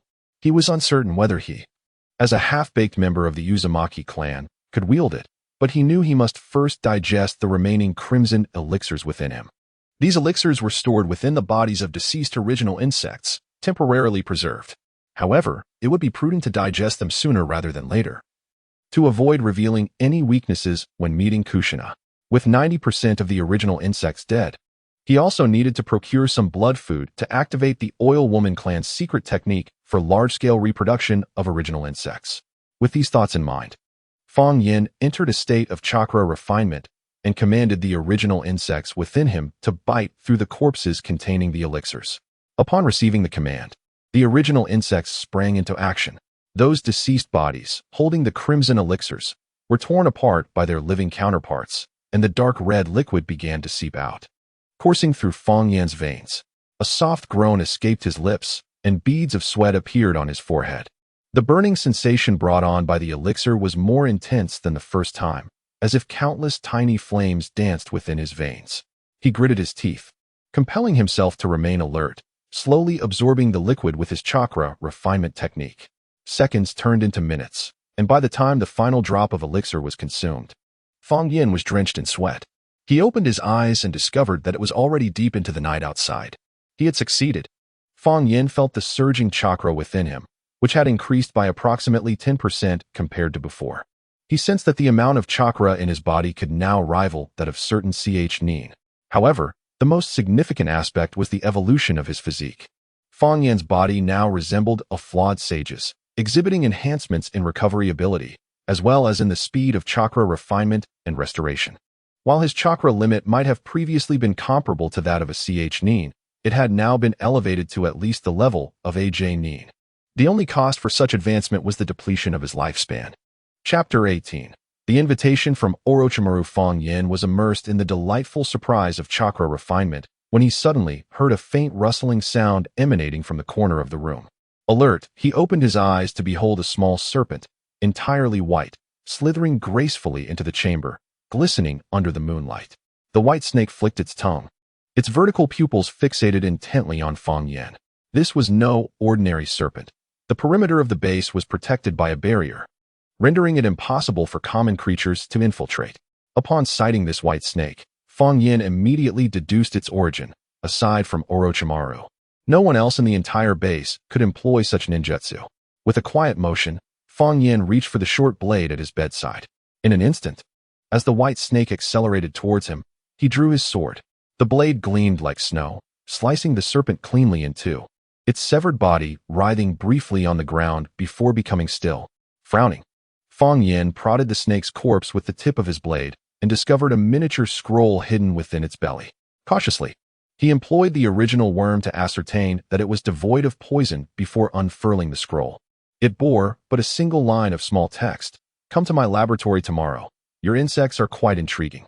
The writing faded and vanished rapidly after being read. Orochimaru wished to meet him in secret? During today's observation trials, that Sannin had indeed shown an unusual interest in him. Was it due to his copperskin worm? Or perhaps the crimson elixir? Or could it be a combination of both? Should he attend the meeting or report it to Danzo? Countless questions resonated in Fang Yin's mind. Before him lay three choices: to accept the invitation, to inform Danzo, or to disregard it entirely. After much contemplation, Fang Yin resolved to seek an opportunity to visit Orochimaru's laboratory. At this point, Orochimaru had yet to develop the habit of seizing bodies. He seemed more engrossed in his research. A more plausible reason for his invitation was his desire to study Fang Yin's insects, perhaps in hopes of striking a bargain. He required more corpses of those possessing unique bloodline limits, and Orochimaru was likely to have them in abundance. The Uchiha clan's corpses, and even would release cells. He should possess a considerable stock.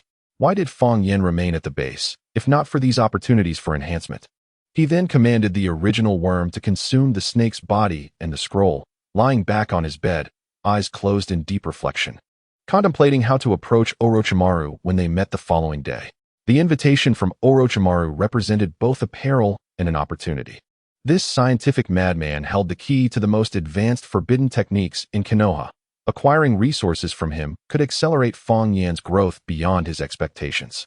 Yet, the risks were equally formidable. Despite their cooperative relationship, Danzo and Orochimaru were constantly wary of each other. Should Danzo discover Fang Yin's clandestine contact with Orochimaru, it could trigger the punitive mechanism of the second curse mark. If a caged bird could achieve it, surely this could as well. Fang Yin gently caressed his neck, where a curse mark more potent than the tongue worm lay dormant. However, it was inconceivable for Fang Yin to relinquish this opportunity out of fear. To be paralyzed by apprehension was not an option. The original worm. In the darkness, Fang Yin spread his palm, and several original worms emerged from beneath his skin, their shells shimmering with an inky hue in the moonlight. These worms, having absorbed the Uzumaki bloodline, might be the very key to Orochimaru's interest, as well as the means to negotiate for his own benefit. Reflecting on today's greatest revelation, it was not the crimson elixir, nor the bonds forged with individuals such as Kushina, and certainly not the ascension to a member of the root. Rather, it was the discovery of his own means of existence. He may navigate the treacherous interstices of various factions to his advantage. Yet, most significantly, he continuously cloaks himself in layers of deception. On the surface, He presents himself as an unwaveringly loyal member of the root, showcasing this to Danzo to earn his trust. Beneath that, he is the gradually awakening orphan of the whirlpool, revealing this to Kushina, Minato, and even Orochimaru to facilitate cooperation, and at the deepest layer. He is a traveler from the 21st century, a truth known only to himself. Beneath the moonlight, the boy's lips curled into a slight smile. In this perilous game, he possesses his own cards to play. Upon contemplating all of this, Fang Yin closed his eyes, a wave of drowsiness washing over him, and he fell into slumber in an instant. Fang Yin dreamt a long dream. In this dream, there were no roots, no Danzo, nor the blood-soaked battles and betrayals. He was merely an ordinary traveler, unburdened by the lives of others, not forced to struggle for survival in the shadows. It was akin to the many tales of traversing the world of Naruto from his past life, relishing the beauty of this ninja realm. Suddenly, Fang Yin was jolted awake by a series of urgent knocks at the door. A root ninja stood outside, delivering a cold summons to immediately proceed to the training ground. Lord Ryuma requests your presence at training ground number 5. On the frigid bed, Fang Yin slowly opened his eyes, gazing at the ceiling in silence for several seconds.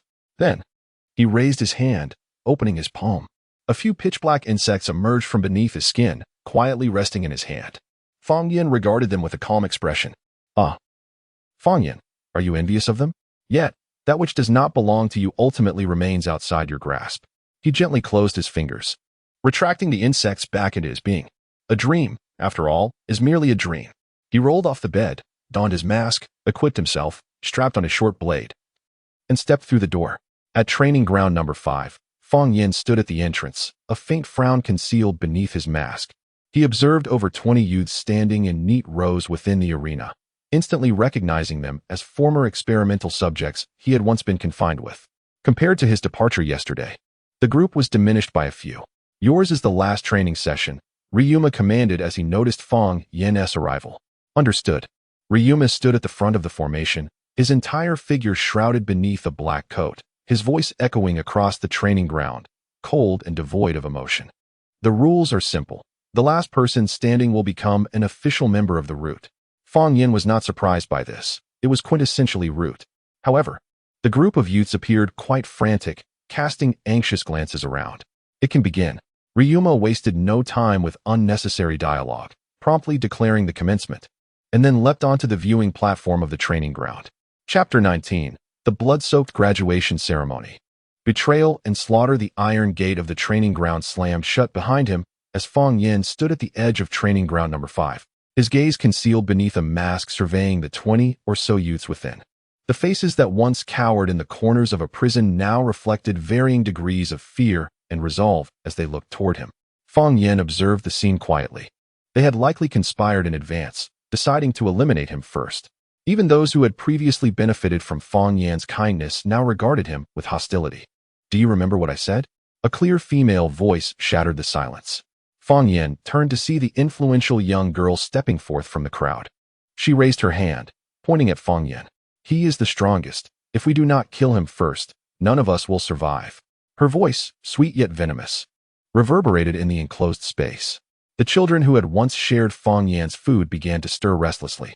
A frail boy hesitantly spoke, but he provided us with food. Without him, we might have perished in yesterday's training. Before he could finish, the girl interrupted him. Have you forgotten? He stole our food yesterday. He is killed. The parasites within him will devour us all. If we do not slay him, we shall not live. Her words pierced the ears of everyone present, and the hesitant glances of the children began to harden into expressions of malice. For them, their own lives outweighed Fang Yin's meager assistance.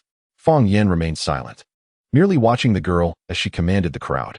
A faint smile curled at the corners of his mouth beneath the mask. He had anticipated this moment. Kill him, the girl shouted, her voice slicing through the air.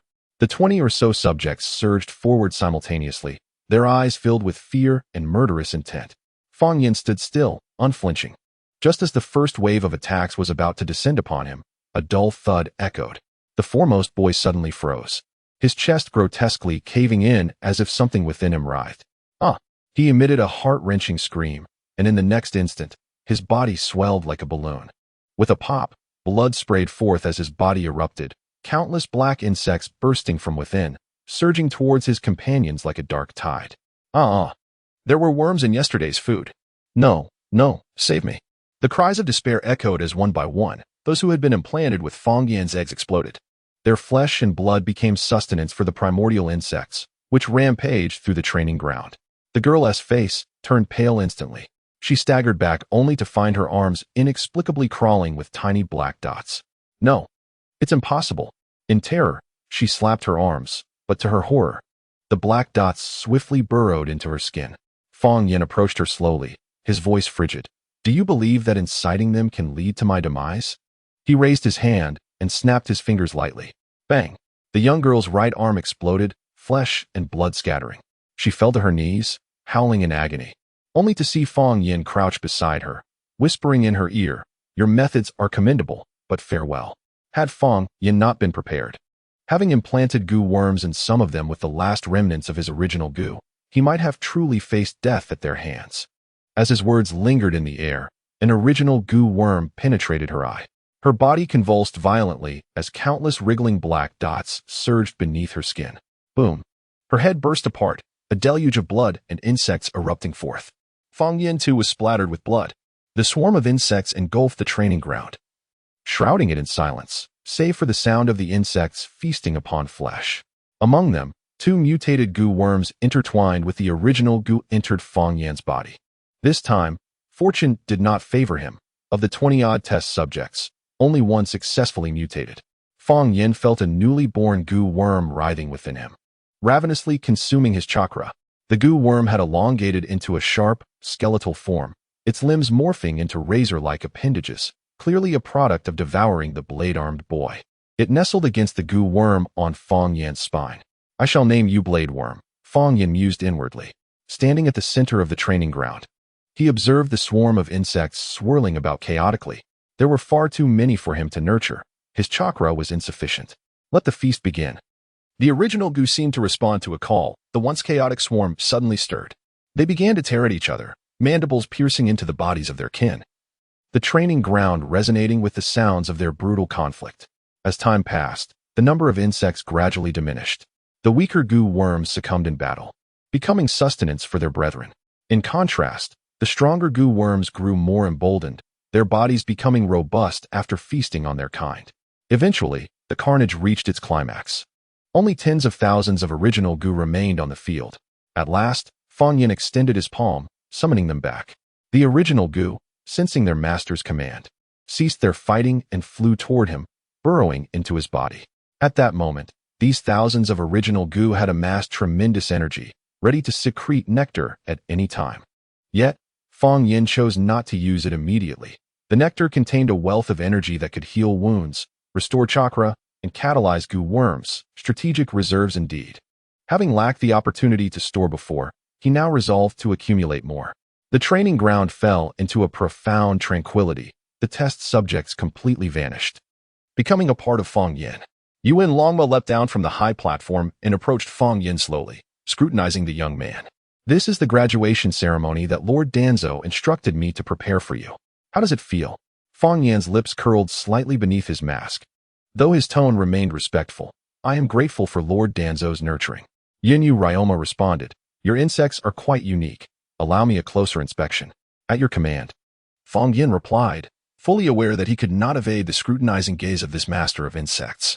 He willingly released a few original goo, allowing them to flutter into Ryoma's hands. Ryoma accepted the insects, cradling them in his palm as the black creatures crawled restlessly. Fascinating.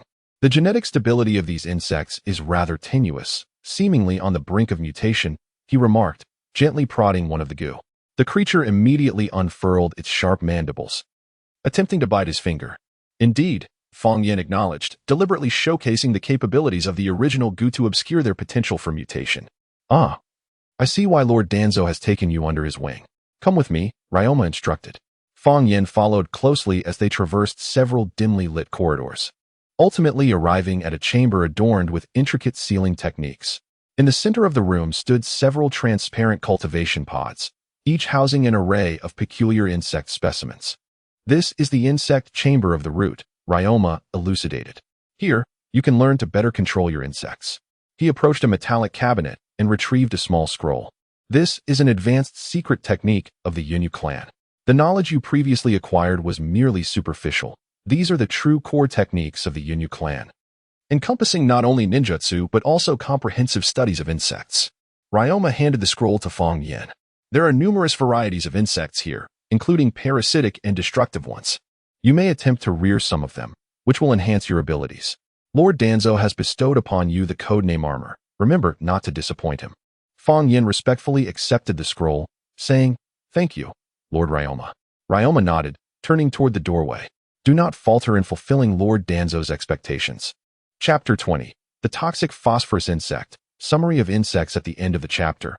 As the sound of the door closing echoed, Fong Yin was finally able to scrutinize the insect chamber. Here, the insects had been nurtured for many years, each possessing different abilities and purposes. Fong Yan's original insect was a variant of the parasitic bug, which, while retaining its innate ability to consume chakra, had developed an increasingly uncontrollable genetic structure, prone to mutations. What he urgently required was an offensive method. Parasitic and destructive insects conflicted with the function of his original bug. In contrast, the insects imbued with toxins were his primary choice. Among them, the most lethal was the nano-sized phosphorus bug. In the original narrative, this insect was wielded solely by Yun Tsugen, as only he possessed the corresponding antibodies within his body across generations. Later, Yun Xinyi also cultivated the requisite antibodies, a process that consumed over a decade. However, Fong Yin was different. He possessed the original bug, and through its adaptability, he could expedite the mutation of bugs capable of producing antibodies. Approaching a cultivation chamber, he beheld a corpse within, its body exhibiting a purplish hue, evidently a victim of poisoning. This unfortunate soul had been captured by the root and now served as a breeding ground for the phosphorus bug. Fong Yin gazed intently at the purple corpse within the chamber before opening the hatch. "Let us begin," he murmured softly, releasing 10 original bugs from his fingertips. These dark insects flew into the chamber and began to convulse violently due to the toxins exuded by the phosphorus bugs. After 3 seconds, the first batch of original bugs perished, their bodies turning purple. Without hesitation, he released another 20 original bugs. This time, he commanded the insects to consume the remains of their deceased companions. When the second batch began to gnaw at the corpse, their survival time extended to 15 seconds. Effective. A glimmer of intensity flashed in Fong Yan's eyes as he decisively quickened the pace of his experiment. 50 original bugs consumed 30 corpses before succumbing. 100 original bugs devoured 70. By the time the 7th round of experimentation commenced, one original bug finally survived after feasting on the remains of its kin. Fong Yin promptly isolated it and stimulated it to lay eggs using his chakra. He bit his fingertip, allowing drops of blood infused with chakra to fall upon the insect eggs. This technique, learned from the secret arts of the Yun clan, would accelerate the growth of the insects. The eggs darkened at a visible pace, and within 3 minutes, 5 larvae, adorned with purple spots, hatched and swiftly matured into adults. Fong Yin then reintroduced them into the cultivation chamber. This time, 3 new original bugs survived among the phosphorus swarm for a full minute before perishing. He continued his meticulous selection, and as dusk approached, he finally succeeded in breeding 10 original bugs, their bodies a blend of purple and black, capable of traversing freely within the phosphorus swarm, having acquired the antibodies. Fong Yin observed with excitement as those 10 original bugs navigated effortlessly among the phosphorus insects. With a command, hundreds of original bugs emerged from his skin, their tails beginning to secrete a sweet nectar. This nectar dripped onto the newly birthed antibody insects, which voraciously consumed it before producing white insect eggs. The larvae continued to absorb honeydew, rapidly maturing into adults. Originally, there were merely 10 antibody worms, yet within mere minutes, they proliferated into hundreds. Subsequently, these original goo, endowed with the antibody against the phosphorus pest, began to crawl towards the corpse harboring the pest, swiftly enveloping it. The body disintegrated at a visibly accelerated pace. First the skin, then the muscle tissue, and finally, even the bones were gnawed away. All within a span of no more than 10 minutes. The goo that had devoured the phosphorus pest, and the corpse swelled noticeably, evidently laden with an abundance of toxins. Following this, under Fong Yan's command, they turned their aggression towards their fellow kin. Each goo fought for survival, consuming the remains of the vanquished to fortify themselves. Ultimately, only one original goo, now the size of a thumb, remained. This creature feasted on the corpses of its companions, absorbing all the energy and toxins into its being. Suddenly, it ceased its feeding, and its body began to tremble violently. Its shell gradually fractured, releasing a copious amount of mucus that enveloped it in a colossal cocoon. The cocoon writhed slowly before Feng Yin, its surface glistening with an eerie purple hue. Feng Yin dripped blood infused with chakra onto the cocoon, simultaneously employing the oil woman's secret technique to reintroduce the newborn goo to his chakra, taming it. What followed was a period of anticipation for the goo to hatch. During his leisure, Feng Yin tested his newly acquired goo and examined the scroll he had recently obtained. The arm blade goo was the ability of that young boy, capable of projecting bone blades from his arms, serving as a formidable means of attack. However, Feng Yin was taken aback by the extensive knowledge contained within the scroll, which not only chronicled the Oil Woman clan's insect-based ninjutsu, but also delved into a plethora of other subjects, documenting thousands of insects and plant-related content. The scroll meticulously outlined how to utilize chakra to guide insect mutations, as well as knowledge pertaining to breeding and rearing. Feng Yin marveled at the Oil Woman clan's extensive research on insects. If a ninja from the Oil Woman clan could master all this knowledge, they could easily become a biologist.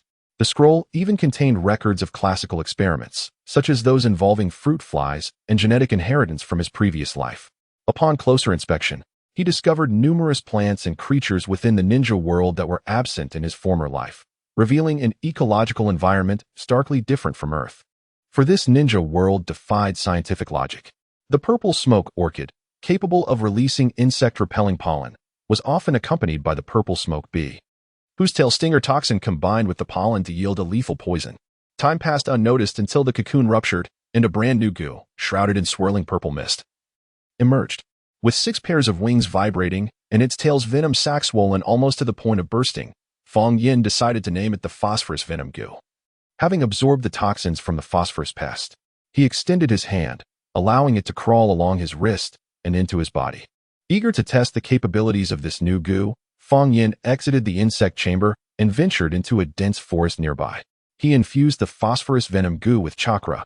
In an instant, a purple mist began to seep from beneath his skin, wrapping around him like a delicate veil.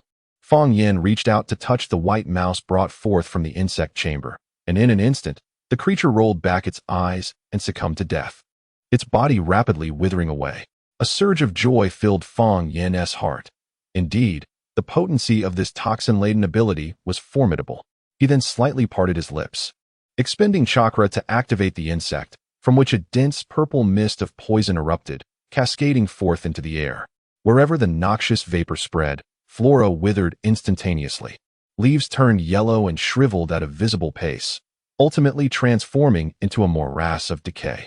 The air was thick with an acrid scent, inducing a wave of nausea. Immersed in this scene, Feng Yin meticulously observed the extent and potency of the toxic mist. At that moment, a wayward bird inadvertently ventured into the toxic zone. The creature emitted frantic cries, flapping its wings in a desperate attempt to escape, but within mere seconds, its movements grew sluggish, its body convulsing violently before it plummeted to the ground, lifeless. Witnessing this, Feng Yin nodded to himself in approval.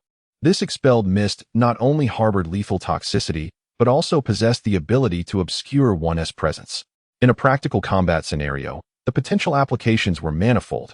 In the future, should he master the art of mist concealment, they could be employed in conjunction. However, such power came at a considerable cost. This few meters of toxic mist had consumed nearly 50% of his chakra. To further assess the capabilities of the phosphorus toxin insect, he retrieved a shuriken from his ninja gear and coated its surface with the toxin. Instantly, the shuriken was enveloped in the purple mist. With a vigorous throw, he launched it towards a distant tree, where it struck true, embedding itself into the trunk. In that moment, the tree began to rot rapidly from the point of entry, bark peeling away in large swathes as its wooden structure disintegrated. Before long, the once mighty tree crashed to the ground with a resounding thud. This ability, if wielded adeptly, could easily turn the tide against even a shadow-level ninja, Feng Yin murmured, excitement glimmering in his eyes. It is well known that most ninjas are akin to glass cannons, possessing formidable offensive capabilities yet fragile physiques, particularly vulnerable to magical afflictions such as poisoning. Even in the original narrative, the shadow-level Obito, upon being poisoned, could only sever his own arm to survive, and Uchiha Madara could fall to the simplest of blades. Aside from a select few ninjas with formidable physiques that grant them immunity to toxins, this technique could deliver a fatal blow. Yet, this necessitated a fundamental prerequisite. He must be able to make contact with his adversary. After conducting experiments with the insect, he took stock of all the insects within his body, their abilities, and their projected evolutionary paths. Original insect, a versatile insect capable of devouring flesh and chakra while secreting nectar. However, its genetic instability makes it prone to mutation. Strategies must be devised to enhance its resilience. Copper-skinned insect, a defensive insect capable of hardening the skin. It may be possible to consume metals to achieve evolution, thereby increasing the hardness of its hardened skin. Memory insect, a functional insect that can plunder fragments of memory from the deceased. Currently, there are no leads for evolution. Arm-blade insect, an offensive insect that can grow scythe-like bone blades on the arms. It may be worth attempting to consume the blood of the Kagaya clan members to facilitate its evolution. Phosphorus toxin insect, an offensive insect capable of secreting lethal mists. It would be prudent to seek out various toxins for consumption, thereby enhancing its virulence. Chapter 21. The arrival of Orochimaru and Fong Yan's hidden cards. The crisp sound of applause echoed unexpectedly through the forest behind Fong Yan, causing his spine to stiffen instantly as his hand instinctively rested upon the dagger at his back. He pivoted swiftly, and upon seeing the newcomer, his pupils constricted sharply beneath the mask. In the twilight, Orochimaru leaned against a tree, his golden slit-like eyes fixed intently upon him. Marvelous, truly marvelous, Orochimaru's voice rasped. Even I find it challenging to resist the toxins of the phosphorescent worm, yet you have managed to turn it to your advantage. Fong Yin felt his breath falter. When had Orochimaru arrived? How much had he witnessed, and since when had he been observing? The parasites within him began to stir restlessly, sensing a looming threat. Orochimaru-sama. Fong Yin knelt on one knee, deliberately maintaining the mechanical tone characteristic of root ninjas. This subordinate was unaware of your presence here. Orochimaru descended from the branch. Approaching Fong Yin. There is no need for such formality, Ka? Or should I call you Fong Yin? I believe you prefer your given name. The root has no name. This subordinate is merely Ka of the root. Fong Yan's voice remained devoid of emotion. Orochimaru halted before him, gazing down with an air of superiority. What a perfect disguise it is, yet before me it is unnecessary. I know you intimately. After all, your insects are my research subjects. Lowering himself, Orochimaru elongated his neck, bringing his head close to Fong Yan's ear. Moreover, during your battle with that root ninja yesterday, you employed the abilities of that boy you consumed, hardening your body. Otherwise, your arm would have already fallen off. A chill ascended Fong Yan's spine as the secret he had so diligently concealed was laid bare before this man. My abilities are solely for Danzo-sama. There is nothing I wish to hide. Fong Yan maintained his faade, recognizing that even if Orochimaru held leverage over him, confessing his abilities to Danzo was a minor concern. Orochimaru possessed no evidence of his betrayal against Danzo. Since you are unwilling to divulge, that is quite all right. Follow me. Orochimaru replied, retracting his head and turning towards the depths of the forest. I have something you might find intriguing. Fong Yan hesitated, weighing the risks and rewards of accompanying him. What? Are you afraid? Orochimaru remarked, not turning back. I assumed someone bold enough to manipulate the dynamics between Danzo and the third Hokage would possess greater courage. Taking a deep breath, Fong Yin chose to follow, driven by the need to ascertain how much information Orochimaru possessed and what he desired. Moreover, he was not without his own hidden cards. He reached into his tool pouch to feel the trident-shaped shuriken. The duo traversed through the woods until they arrived at a concealed underground entrance. Orochimaru formed several hand seals, and the stone door slid open silently, revealing descending steps. Welcome to my laboratory. Fong Yin followed Orochimaru down the stairs, the air thick with the acrid scent of chemical agents and a faint trace of blood. As Orochimaru illuminated the space, Fong Yin beheld the interior of the underground laboratory. Countless petri dishes lined the walls, each containing various organs and tissues suspended in fluid. Scattered across the laboratory table are tools stained with blood, and in the corner, several enormous incubation chambers float with humanoid creatures. Do not be alarmed. Orochimaru noticed Fong Yan's tense demeanor and remarked, I am merely intrigued by the insects within you. Approaching a lab table, Orochimaru gently caressed a row of test tube racks, admiring his creations as he spoke. Did you know, Jia? Or rather, Lord Fong Yin? The insects inside you were originally a byproduct of my casual failures. Fong Yin was not surprised. He was aware that those experimental subjects were all products of Orochimaru's research. 3 years ago, Danzo provided me with a user of the reanimation technique, hoping I could cultivate a new parasitic insect capable of devouring chakra and nurturing its host. However, the experiments did not proceed smoothly. The results were exceedingly inferior, with the insects being frail and difficult to control, even less effective than typical parasites. Yet, when I beheld your usage of those insects, I was quite astonished. Suddenly, Orochimaru turned, his golden pupils locking onto Fong Yan's mask. Your insects have undergone a fundamental transformation from my original samples. I now require the insects within you. In an instant, Orochimaru materialized before Fong Yan. A kunai poised at his neck. Shall I take it personally, or will you willingly surrender it? You've had your hand resting on your ninja tool pouch since you entered. So reveal your means quickly. A cold smile crept across the corners of Fong Yan's mouth beneath his mask. Slowly, he withdrew a trident kunai from his ninja pouch, its blade glinting vividly under the light with the engraving of the Sword of Love. Lord Orochimaru, the boy's voice suddenly shed its characteristic mechanical quality, now imbued with unwavering confidence. Do you believe I would come to meet you unprepared? Orochimaru's pupils constricted sharply into narrow slits. He certainly recognized this weapon. The Flying Thunder God Kunai of the 4th Hokage, Minato Namikaze. This implied that should Fong Yin channel his chakra to activate the technique, the yellow flash could appear in this underground laboratory at any moment. How intriguing. Orochimaru's raspy voice carried a hint of amusement. Danzo's pawn holds the kunai of Minato, but do you believe you will arrive first, or will you perish? Fong Yin replied, I may indeed face death. Yet Minato will witness everything here and discover that you are conducting human experiments in secret, even using members of the Uzumaki clan. What do you suppose will happen then? The air within the laboratory instantly thickened. Orochimaru's expression darkened. He understood the implications all too well. Although the 3rd Hokage had tacitly permitted him to conduct certain research, using ninjas from the same village as experimental subjects had crossed a line. Fong Yan's unwavering certainty that Orochimaru would not dare to act was rooted in this very reason. In the original tale, he had been apprehended for experimenting on fellow villagers, let alone individuals from the Uzumaki clan. Are you threatening me? Orochimaru's voice lowered, the kunai inching closer.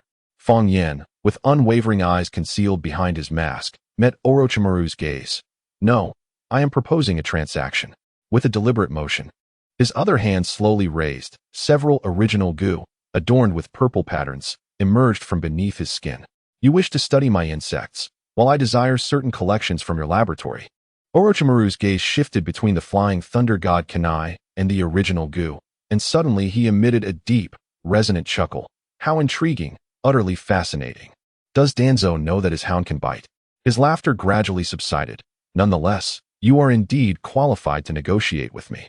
Orochimaru retracted the kunai and turned, making his way deeper into the laboratory, gesturing for Fong Yin to follow. Come along, little insect. Let me see what surprises you can bring me. Fong Yin kept pace with him, yet his right hand remained firmly on the Flying Thunder God Kunai within his ninja tool pouch. Orochimaru led Fong Yin through the corridors of the laboratory, finally halting before a metal door intricately engraved with sealing techniques. He formed several hand seals, and the metal door slowly slid open, revealing the space within. This is my true collection room, Orochimaru elucidated. As Fong Yin followed him into the chamber, he beheld a cultivation pod standing tall, nearly the height of 2 men, filled with a pale green nurturing liquid. At the center of this liquid floated a piece of white, flesh-like tissue, roughly the size of a human body, subtly writhing as if alive. Do you know what this is? Orochimaru's finger pressed against the glass of the cultivation pod. Fong Yin pondered, although he had never seen it with his own eyes. His understanding from the original text led him to believe that this was likely the wood release cells of Senju Hashirama, the cellular tissue of the 1st Hokage. Orochimaru revealed the answer, the source of the wood release, Kekkei Genkai. Chapter 22, Wood Release? Sharingan.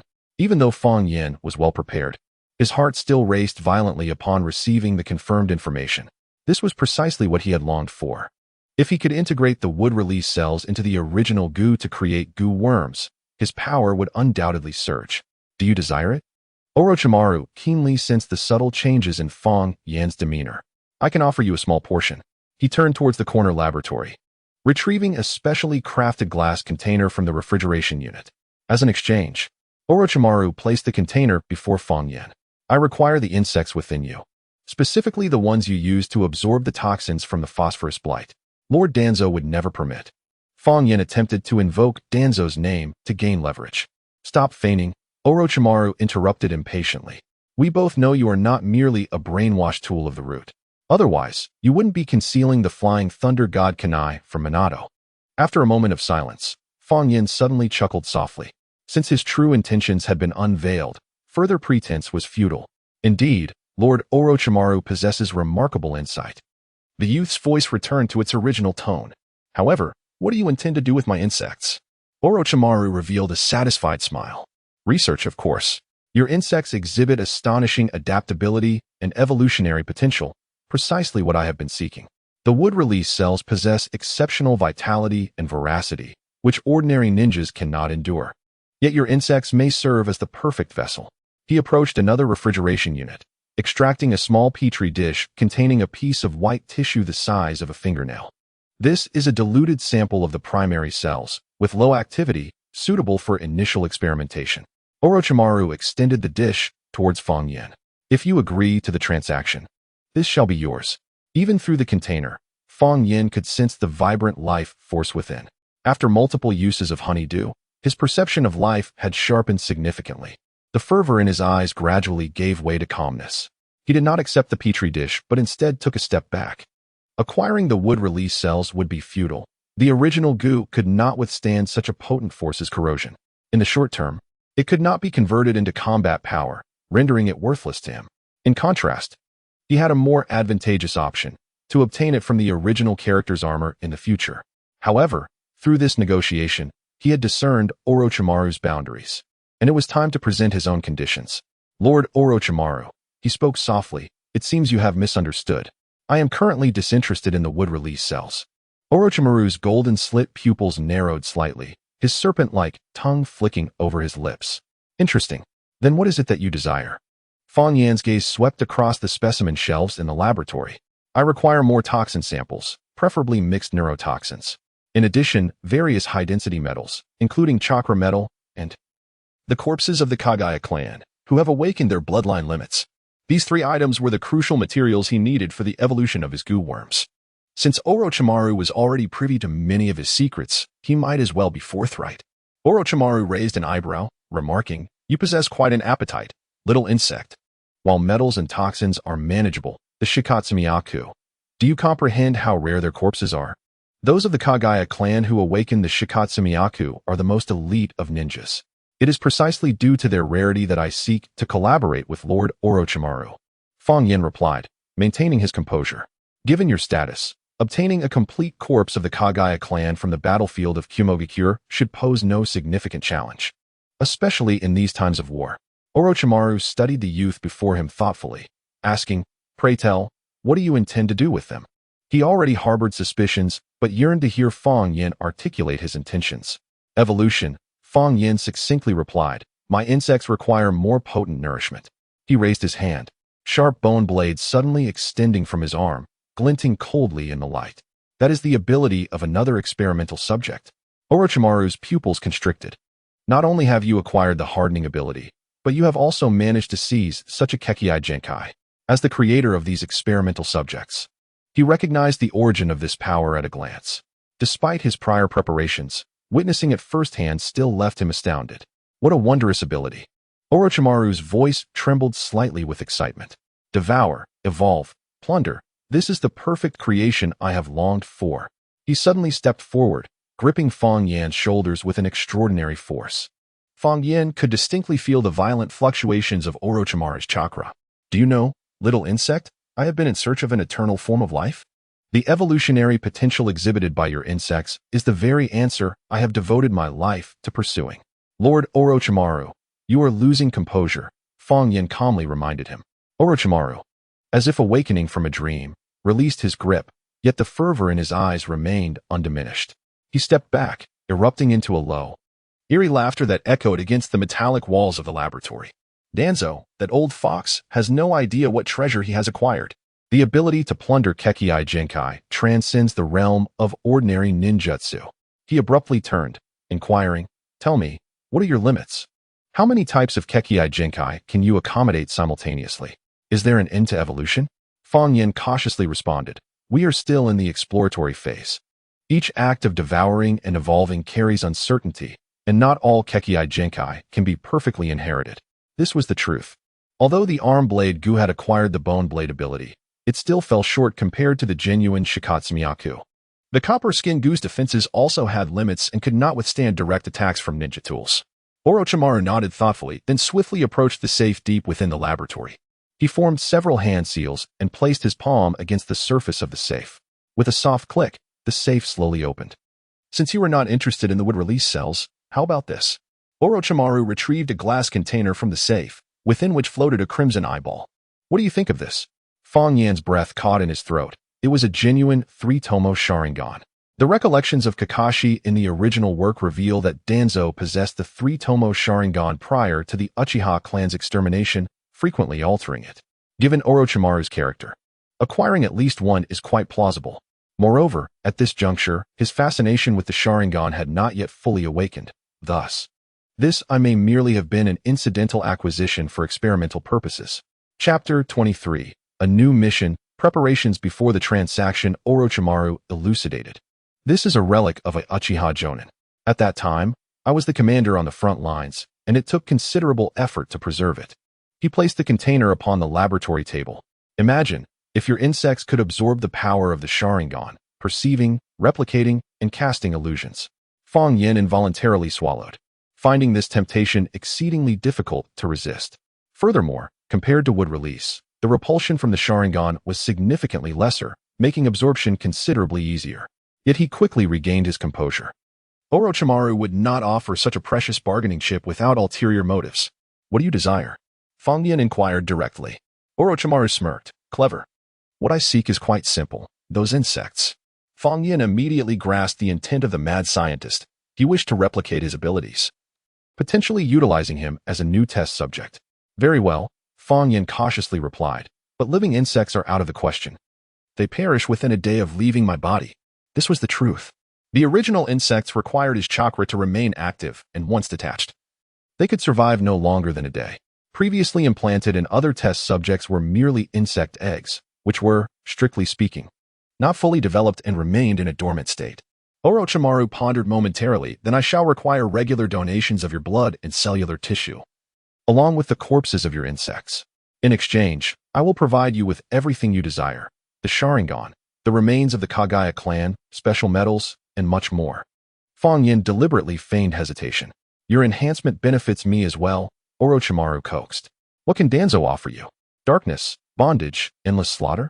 I can help you transcend the limits of humanity." Orochimaru's proposition was indeed alluring, yet the associated risks were equally substantial. This scenario reminded him of the original narrative, wherein Orochimaru employed similar tactics to recruit Kimimaro, Kabuto, and others. Had he been an ordinary youth, he might have been swayed without hesitation. However, as a time traveler, he was compelled to weigh the pros and cons carefully. As a certain economist once proclaimed, "A capitalist will take risks for a 50% profit, will dare to trample on all laws for a 100% profit, and will risk the gallows for a 300% profit." Yet Fang Yin was no ordinary capitalist. He was a time traveler striving to survive in the cracks of the shinobi world, let alone a 300% profit. He would be willing to take a risk even for a mere 50%. Moreover, the potential gains from this transaction far exceeded expectations. Perhaps he could devise a means to mitigate the risks, such as implanting a backdoor within the original insects he would provide to Orochimaru. For instance, he could ensure that the original insects would perish upon contact with a specific substance. In this manner, even if Orochimaru were to master the genetics of the insects in the future, he would not be able to exert complete control over the situation. At that moment, Fang Yin suddenly felt a sharp pain in his neck. It was Danzo summoning him through a cursed seal. He nonchalantly pushed the Sharingan container back, stating, "I need time to contemplate." Although he claimed to be considering, he was, in fact, preparing for the impending transaction. To hastily acquiesce would only lead to a state of passivity, One must always prepare contingency plans in advance. Orochimaru's slit-like eyes glimmered with a hint of amusement. Indeed. Little insect, the task is of utmost importance. He deliberately emphasized the word task, evidently perceiving Fong Yan's predicament. However, do not entertain thoughts of betraying our dealings to Danzo. Our arrangement is mutually beneficial. Fong Yan met his gaze unwaveringly. Of course. After all, we both yearn for greater power, do we not? Upon hearing this, Orochimaru let out a low chuckle. How intriguing, truly intriguing. I begin to understand why Danzo has chosen you. No sooner had he spoken than a small, snow-white serpent slithered from his sleeve. As its forked tongue flicked, a few drops of glistening venom fell into a nearby glass vial. Orochimaru casually tossed the vial to Fong Yan. This is a neurotoxin I have been researching. It paralyzes upon entering the bloodstream within 3 seconds and causes death within half a minute. Consider it a gift. As Fong Yan caught the glass vial, an excruciating pain suddenly erupted from the cursed seal on his neck. He let out a muffled groan, his face contorted in agony beneath the mask.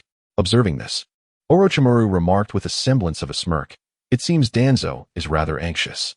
Fong Yan quickly stowed the vial of venom into his ninja tool pouch. As he departed the laboratory, Orochimaru's voice came from behind. "Do think it over carefully. You should understand who is truly worthy of your allegiance." Bearing the searing sensation of the cursed seal, Fong Yan hastened back to the root base. Upon arriving at the entrance, he encountered Oil Girl Ryoma waiting for him. "Lord Danzo wishes to see you," Ryoma stated matter-of-factly. Fong Yan followed Ryoma through the dimly lit corridor to Danzo's office. Upon pushing open the door, he found Danzo standing before the window, his solitary eye gazing intently at the nightscape of Konohagakure. 2 masked figures knelt behind him, both significantly taller than Fong Yan. "Jia, you are late." Fong Yan knelt on one knee. "I was testing the newly cultivated venomous insects and could not return on time. Please punish me, Lord Danzo." Danzo's scrutinizing gaze lingered on him. "Venomous insects?" "Yes. Under Lord Ryoma's guidance today, I successfully induced the insects to evolve venom." As he spoke, Fong Yan discreetly activated the phosphorus poison insect, allowing the toxin to coalesce in his palm. Demonstrating his talent appropriately was part of his strategy. The ability to manipulate venomous insects served as an excellent cover. Danzo's gaze rested on him for a brief moment, seemingly indifferent. "Have you met Orochimaru?" Fong Yan's pupils constricted, yet his tone remained steady. "Yes. Lord Orochimaru expressed interest in my insects and invited me to visit his laboratory. Some truths could not be concealed, and it was better to disclose certain facts proactively." Danzo inquired further, "What did he give you?" Fong Yan retrieved the vial of neurotoxin from his pouch, a parting gift from Lord Orochimaru, said to be a sample of his neurotoxin. The transaction involving the Sharingan and wood-release cells must remain undisclosed, for such information was far too sensitive. However, he could not entirely mask his contact with Orochimaru. Danzo's spies were pervasive throughout Konohagakure, and deliberate concealment would only elicit greater suspicion. Danzo examined the glass vial. Orochimaru has always had a penchant for recruiting exceptional talents. "Remember, Jia, you are first and foremost a ninja of root." "I understand, my lord. Everything belonging to the subordinate is under the root." Fong Yan bowed his head in response. Danzo nodded with satisfaction and returned the bottle to him. "Well done. Tomorrow, you will undertake your first official mission in 5 days. A group of smugglers will transport contraband to the land of Rain. Jia, Shanfeng, and Dian, you 3 are responsible for intercepting and reclaiming the goods.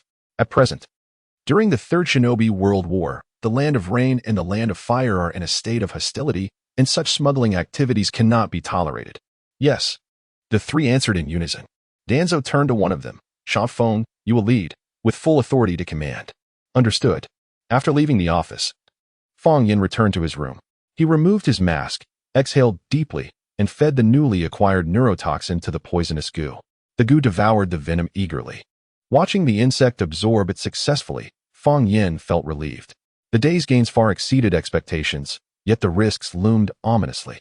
Particularly, Orochimaru's proposal was both enticing and fraught with peril. The Sharingan and the corpse bone pulse.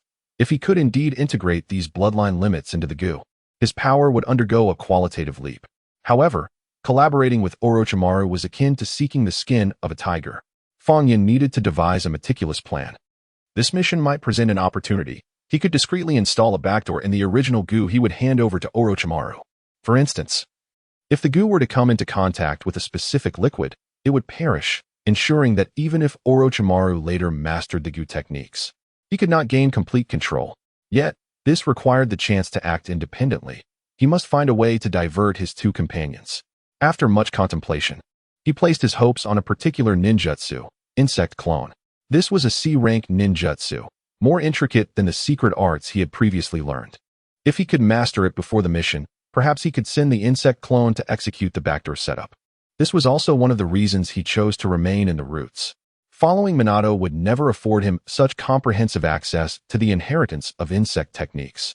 To prevent being spied upon, Fang Yin arranged original goo around his room. Should anyone attempt surveillance, he would be alerted immediately. Having learned from past experiences, he was determined not to face the embarrassment of Orochimaru's sudden appearance again. Chapter 24: The Genetic Backdoor. A gift for Orochimaru. As Fang Yin contemplated his gains, three young boys sat encircled around a flickering campfire in a dilapidated temple in the Land of Rain. The relentless rain drummed against the wooden beams, and Yahiko, gazing at the pockmarked roof, furrowed his brow. Supplies would reach the border by tomorrow. Nagato unfurled a crumpled map, revealing that the patrols from Konoha had recently tripled. The boy with crimson hair and violet eyes, his Rinnegan glimmering with a faint purple hue in the shadows, pressed down on the map. We cannot afford to give up. The children in the refugee camp have gone 3 days without food. This batch of supplies was earned through a month of our labor, and they are in dire need of those medicines. Conan voiced her concerns, but what if Konoha sends someone to intercept us? Rain dripped from Nagato's red hair as he replied, I will go to retrieve them. My sensory range is the greatest. I can evade the patrols. And even if I encounter foes, I can bring the supplies back. No, it's too dangerous for you to go alone. Yahiko immediately protested. Conan suggested, then we should all go together. Nagato sought to dissuade them. 3 people make for a larger target. Conan gently shook her head. There are too many supplies for you to carry alone, and we are comrades. The 3 exchanged glances, their years of camaraderie speaking volumes beyond words. Yahiko clenched his fists. All right, we will go together. Once the supplies are back, we can cook hot soup for the children. Conan's expression dimmed. I hope we can save more people this time. All we can do is this. In a war-torn nation, their efforts seemed but a drop in the ocean. Yet Yahiko remained optimistic. It's all right. Once we achieve our goals, Akatsuki will attract more like-minded allies. At that time, we will be able to accomplish even more. Nagato gazed at the rain outside the temple, which was beginning to subside. The somber sky reflected in his Rinnegan. Let us go. Dawn is approaching. The following day, the route base was shrouded in thick fog before dawn, and Fang Yin stood at the assembly point. The mission briefing commenced. Shanfeng unrolled a scroll, detailing a group of smugglers from the Land of Rain who would be exchanging contraband at the border. Our task is to intercept the goods and eliminate all witnesses. Please pass this around. He handed the scroll to Fang Yin, who briefly skimmed through it before passing it to Di Yin behind him. Di Yin took the scroll, reviewed it, and returned it to Shanfeng, who ignited it in flames, incinerating the scroll. Now that we are all clear, let us set off. Jia, you are in charge of reconnaissance. Remain vigilant. Fang Yin felt a surge of opportunity. Understood. Once they exited the protective barrier of Konoha, the 3 moved through the forest at the swift pace characteristic of ninjas. Fang Yin deliberately lagged half a step behind, releasing original insects that flew outwards, pretending to survey the surroundings. All clear, Fang Yin reported mechanically. However, none of the released insects returned. Instead, they silently congregated in the distance. By noon, within the dense thicket 100 meters away from the trio, thousands of original insects gathered at an astonishing speed, morphing and gradually forming a humanoid silhouette. At the moment the insect clone was formed, Fang Yin momentarily stumbled as he failed to grasp the branch beneath him. The keen wind of the mountain turned back sharply. Fang Yin stated, the chakra used for reconnaissance has been excessively depleted. I request a brief respite. Each original insect he released carried a fragment of his chakra. Despite the restorative properties of honeydew, he still felt mentally and physically exhausted. The earth rock halted in silence, its mask shifting toward Fang Yin. After a moment of hesitation, the wind of the mountain nodded. 5 minutes. Fang Yin leaned against the tree trunk, closing his eyes to recuperate. Meanwhile, 100 meters away, the insect clone had already commenced its stealthy mission, swiftly delving into the depths of the forest in search of the flower described in the scrolls. According to the records of the Oil Girl clan, there exists a type of insect that predominantly fears a flower known as the purple smoke orchid, which releases pollen resembling smoke during its blooming period. Due to their aversion to this pollen, most insects dare not approach the orchid, which is often utilized in the wild for pest control. The scrolls of the Oil Girl clan also documented methods to eliminate the insect's fear of this pollen. However, Feng Yan's objective extended beyond merely dispelling the original insect's fear. He intended for the phosphorus poison insect to absorb this pollen and integrate it into its own toxins, selectively breeding the original insects most afraid of this pollen to produce specimens for Orochimaru. Yet, this was not sufficient. He aimed to be thorough. The pollen of the purple smoke orchid is toxic to many insects, yet it coexists with a type of bee known as the purple smoke bee, which exclusively gathers nectar from the orchid. This bee possesses a unique toxin in its stinger that is harmless on its own but reacts with the orchid's pollen to become extremely lethal. Feng Yan's plan was to cultivate two distinct original insects, one resistant to the orchid's pollen and the other more susceptible. He would then allow the phosphorus poison insect to absorb the toxins from the purple smoke bee and the pollen from the purple smoke orchid, merging these two toxic elements. Should Orochimaru indeed assimilate the genetic material of the original insects prepared by Feng Yan, he would become nothing more than a piece of meat on Feng Yan's chopping block. At that point, Feng Yan would merely need to unleash a wide dispersal of the toxin-laden mist infused with the pollen to diminish Orochimaru's combat efficacy, ultimately seizing the opportunity to inject the fatal venom. The flower itself was relatively common, and soon Feng Yan discovered it nestled within a valley. The orchid's deep blue petals swayed in the breeze, enveloped in a faint lavender mist. The insect clones swiftly sprang into action, selecting and cultivating two types of original insects, one to resist the purple smoke orchid's pollen and another to amplify its reaction. The toxic pollen of this deadly orchid was precisely the gift he had prepared for Orochimaru. The afternoon passed swiftly, and both types of original insects were successfully cultivated. A rustling sound emanated from behind as three purple smoke bees busily harvested nectar among another cluster of flowers. Their stingers glimmered with a bluish-purple hue, perfectly matching the descriptions in the scrolls. The insect clone discreetly released several original insects, which had developed resistance to the purple toxin. The purple smoke bees, alert, raised their stingers, but it was too late. The kunai thrown by the insect clone cleanly severed one bee's abdomen, extracting the venom with a glass tube. As the two violet smoke bees took to the air, they were ambushed and swiftly annihilated by the lurking primordial goo. Perfect. The venom of the violet smoke bee is harmless on its own, yet when combined with pollen, it produces a lethal toxin that even shadow-level entities find difficult to withstand. Having collected the venom, the insect's doppelganger raced towards the direction of the sensing entity, intent on delivering the cultivated primordial goo back to its original form in batches. Chapter 25, Mayahiko, Konan, Nagato. Several miles away, Feng Yan stood atop a treetop, gazing into the distance, while Sha Feng and Diyuan rested beneath, consuming their rations. The trio had been traversing for an entire day, taking turns to rest, and at this moment, it was Feng Yan's watch. There were no melodramatic confrontations, no challenges questioning why he held the designation of a level while they were merely ordinary Root ninjas. After all, the members of Root had undergone rigorous training to suppress their emotions, focusing solely on their missions, seldom displaying emotional fluctuations. However, should one act in a manner that jeopardizes the mission, they would not hesitate to sever ties and eliminate the offending party without a second thought. Feng Yan stood atop the tree, casually consuming a ration while his gaze remained fixed on the encroaching darkness.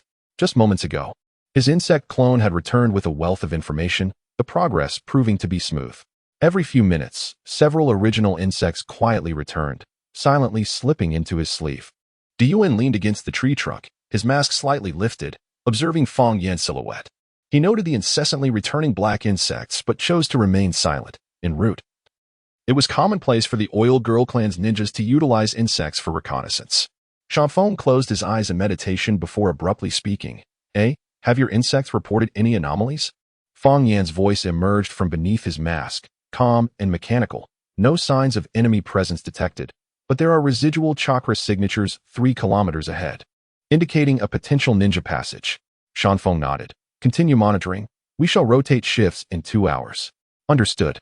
Fang Yin felt the two newly spawned varieties of original insects within him. Having returned with the pollen of the purple smoke orchid and the venom of the purple smoke bee. These lethal toxins were being voraciously absorbed by the phosphorus poison insect within him, which would integrate them into its own venom. The trio then took turns resting before setting off once more.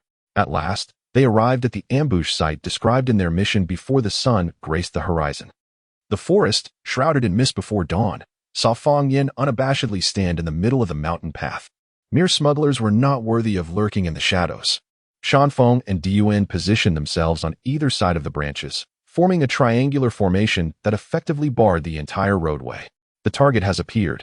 Shanfeng's voice resonated through the specially designed communication device of Root into Fang Yan's ears. Then, from afar, the dull sound of wheels grinding against the earth reached them. As a convoy of 5 horse-drawn carriages approached slowly, the drivers, cloaked and vigilant, scanned their surroundings. Fang Yin counted. There were 8 escorts, all of them possessing chakra levels akin to low-ranking ninjas, a band of outlaws with no village to call home. Standing in the center of the road, Fang Yan's gaze swept across the approaching convoy, the original insects within him poised for action, ready to strike. Prepare for battle. Shanfeng's voice came again. Fang Yin nodded slightly, drawing his ninja blade from his back. The phosphorus poison insect within him secreted its venom. His left hand gripped the blade's body, forcefully gliding it across, smearing both blood and venom upon its edge. The cold glint of the blade shimmered, wavering in the morning light and mist. At the forefront of the convoy, a guard abruptly raised his hand, signaling a halt. He squinted at the figure standing in the middle of the road. Who goes there? Fang Yin offered no response. Instead, slowly lifting his ninja blade, its tip pointed directly at the convoy. The morning light refracted off the poisoned edge of the blade, casting a violet hue. Ambush! The guard shouted, and 8 others swiftly drew their weapons, encircling the carriage. Engage, commanded Shanfeng, his voice terse and frigid. Fang Yin propelled himself off the ground with great force, his form vanishing from sight, the blade slicing through the mist with a piercing shriek. One guard failed to react in time. His arms swiftly slashed open as they brushed past each other. He attempted to retaliate, but his movements froze in that instant. The toxin had already infiltrated his bloodstream. His face contorted in terror as his skin darkened to a ghastly purple. There was no need for a fatal strike. A mere touch of the blade was sufficient to seal his fate. Beware, his blade is poisoned. Another guard cried, but it was too late. Fang Yan's figure darted through the ranks of the convoy like a specter, each strike meticulously harvesting lives. These unrefined ninjas were no match for his honed combat skills, which had been forged through relentless training. Yin leapt from a tree, swiftly forming seals with his hands pressed to the ground. Earth style, earth flow spear. Jagged stone spikes erupted from the earth, impaling 2 guards attempting to flee. Shanfeng observed from a vantage point, ensuring no adversaries escaped. The skirmish concluded in a mere 30 seconds, leaving all 8 guards lifeless, their corpses grotesquely contorted. Fang Yin stood amidst the pool of blood, the venom on his blade still dripping. The terrified drivers cowered on the ground, trembling uncontrollably. Shanfeng approached one of the carts, lifting the oilcloth that concealed the cargo, revealing neatly stacked wooden crates beneath. He pried open one, discovering sealed metal containers inside. Medicines, he noted. Yin examined the other carts and reported, there is also a substantial amount of grain. Fang Yin, standing aside, furrowed his brow beneath his mask. Something was amiss. Most of the contraband should consist of strategic materials, arms, metals, so why grain? The land of rain had not yet reached the point of exhausting resources to the extent of resorting to smuggling. It would suffice to make the populace endure hardships. What was Hans plotting?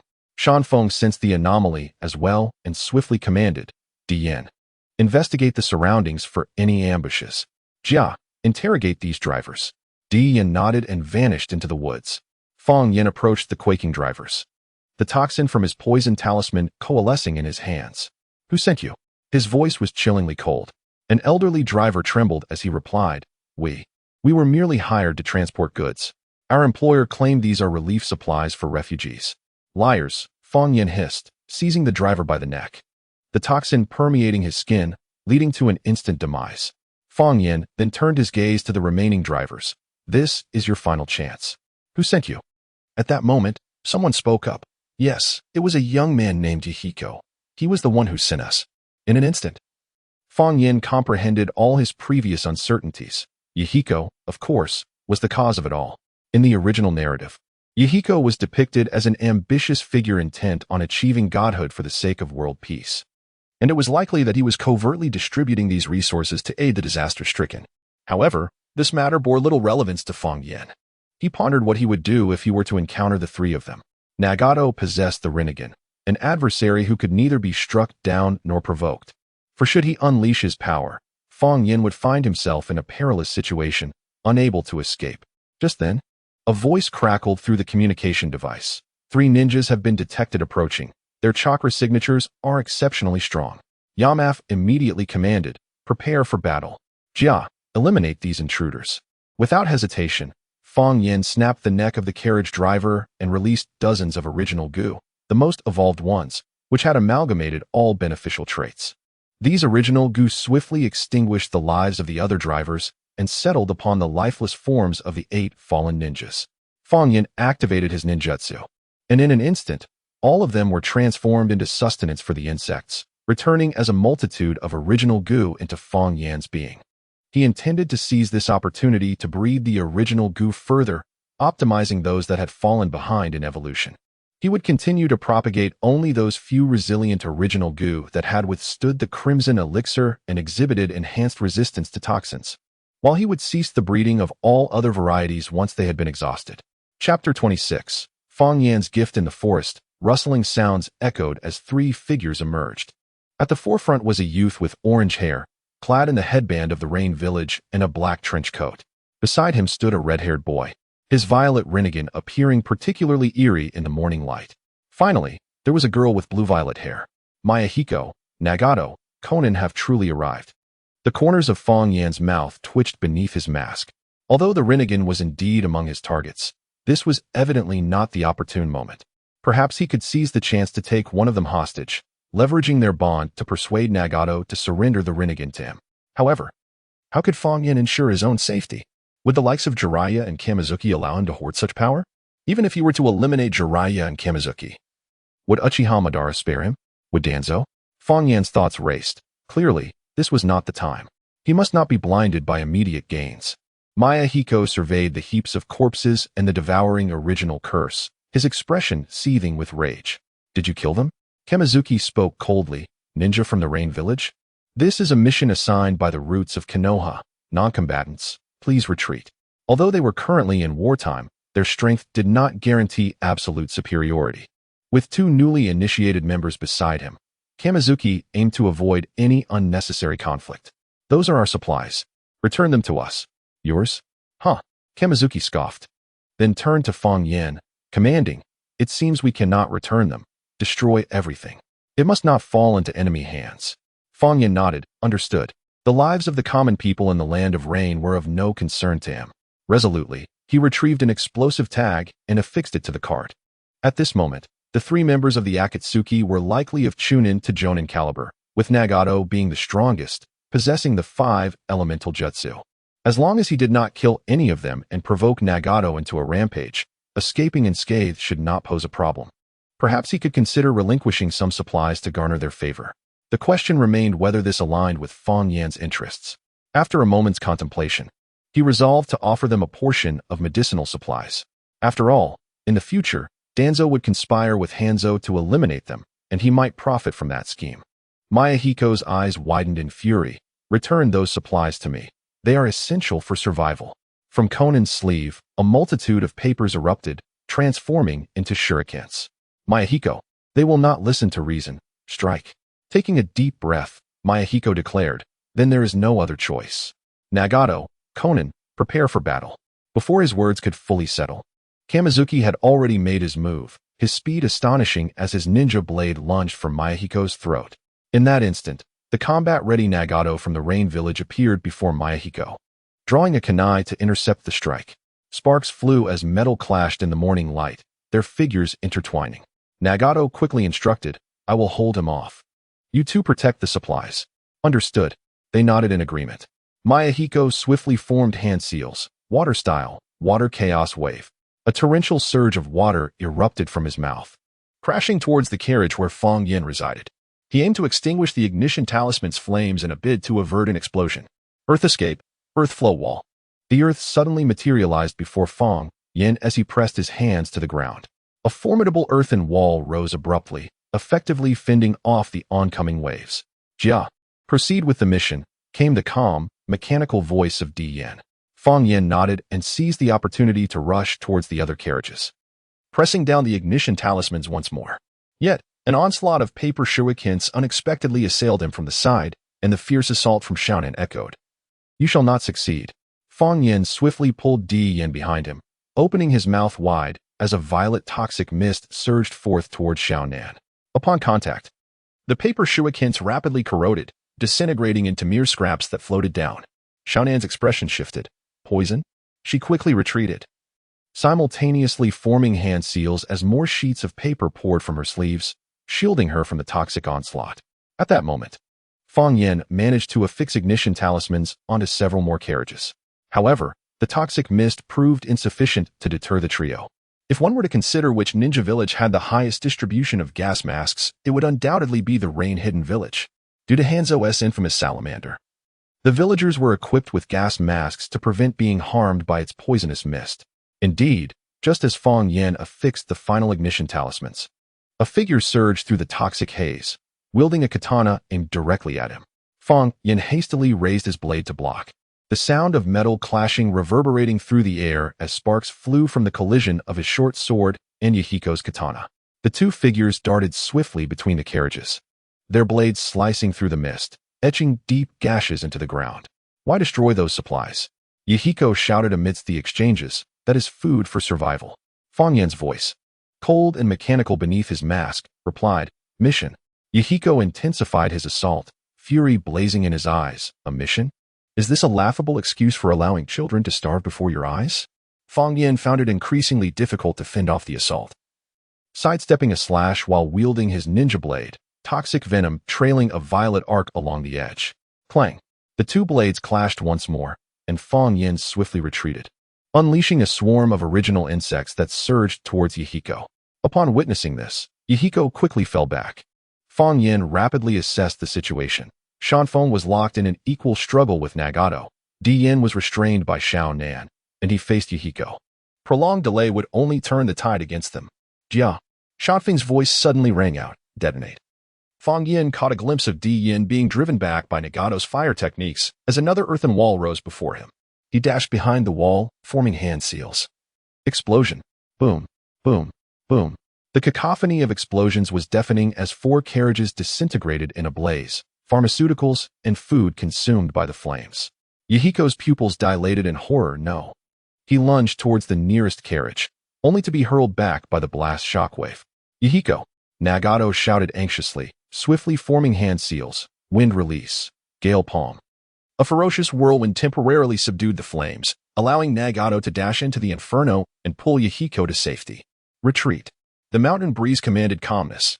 The three swiftly assembled, while Fang Yin unleashed a toxic mist to shield their retreat into the depths of the forest. Changmin wished to pursue, but was halted by Yahiko. Do not chase. Quickly salvage the supplies. Save what you can. Yahiko's gaze pierced through the thick smoke and suddenly fixated on a cart at the center. Astonishingly, the cart laden with the most crucial medicine remained unscathed, the explosive talisman still hanging on the yoke, untriggered. Wait. Yahiko struggled to rise, pointing towards the cart, where supplies remained intact. Changmin followed his, a flicker of confusion crossing his Rinnegan.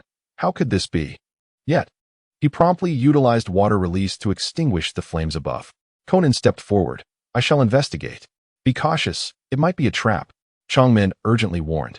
But Conan had already approached the cart. No explosion occurred.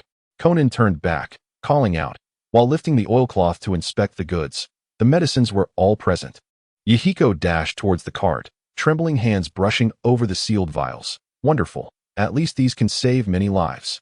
Changmin, perplexed, remarked, This is very strange. The leaf ninjas clearly affixed explosive talismans.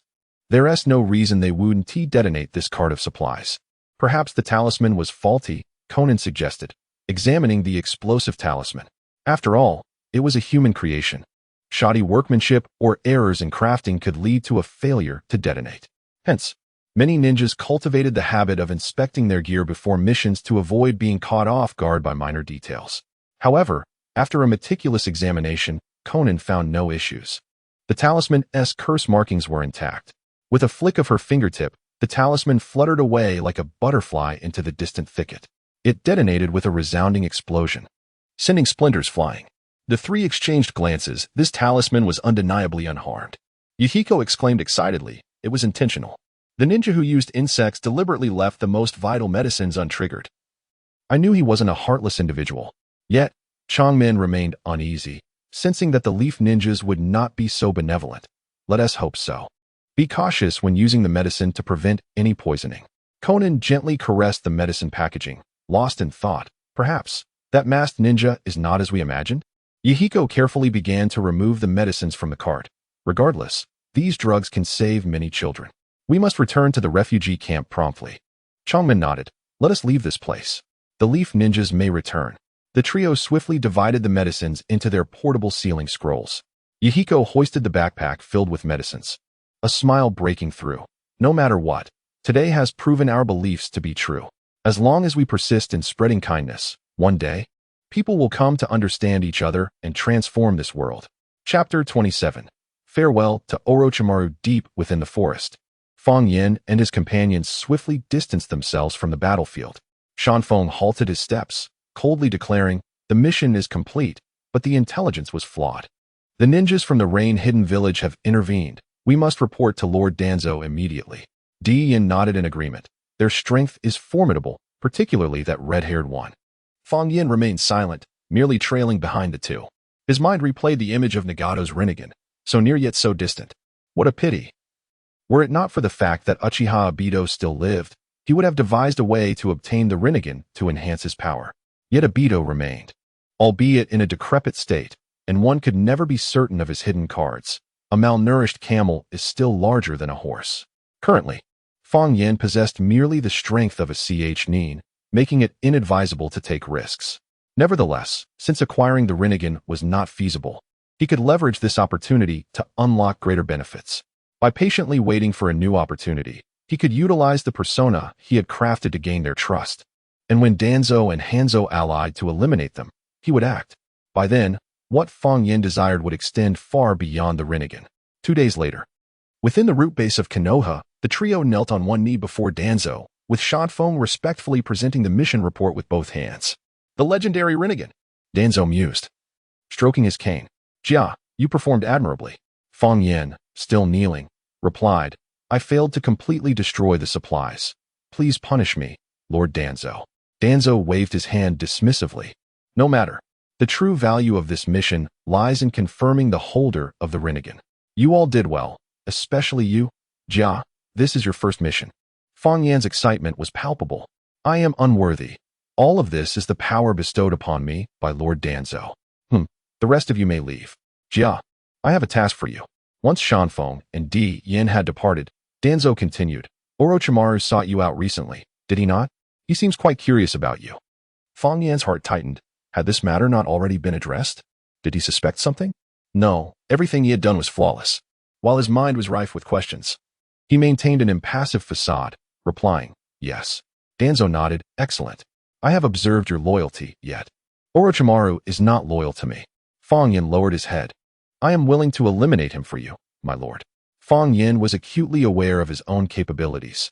His assertion was merely a display of allegiance. At this moment, Danzo said, no, he still holds his value for us. My subordinates do not comprehend your meaning, Lord Danzo. Danzo approached Fang Yin, towering over him. I require a pair of eyes that can be placed beside Orochimaru. And you, Jia, are the most suitable candidate. Fang Yin understood. Danzo wanted him to monitor Orochimaru. This aligned perfectly with his own intentions, though he needed to feign appropriate hesitation. I fear I may not be up to the task. Orochimaru may harbor suspicions towards me. Danzo scoffed, precisely for that reason. Since Orochimaru is intrigued by you, you will go along with it and become his researcher. He was undoubtedly aware of your allegiance to me, yet he found himself in a predicament, for he still required my support. After all, without my backing, he would find himself utterly incapacitated. Fang Yin lowered his head in contemplation. This indeed presented an opportunity. not only to engage in Orochimaru's research under the guise of legitimacy, but also to solidify his standing before Danzo. However, the risks were equally formidable. Caught between these two cunning old foxes, a moment's carelessness could lead to his utter demise. As you command, Fang Yin ultimately replied, bowing his head in acquiescence. Danzo nodded in satisfaction. From now on, report weekly on Orochimaru's research progress, particularly regarding wood release. Go forth. Beginning tomorrow, you will be temporarily assigned to Orochimaru's side, but remember to whom your loyalty belongs. Yes, Fang Yin deeply bowed and exited the room. In the shadow of the corridor, a cold smile crept upon his lips. Loyalty? In this brutal world governed by the law of the jungle, he was loyal only to power and himself. This also meant he could approach Orochimaru without pretense. After leaving Danzo's office, Fang Yin swiftly made his way to the insect chamber. Once the door was closed, he eagerly summoned the specially cultivated original goo. The several meticulously bred original goo lay neatly arranged in the petri dish as Fang Yin released the purple smoke toxin. The toxin, which was not lethal in itself, instantaneously led to the demise of these original goo. It was time to meet Orochimaru.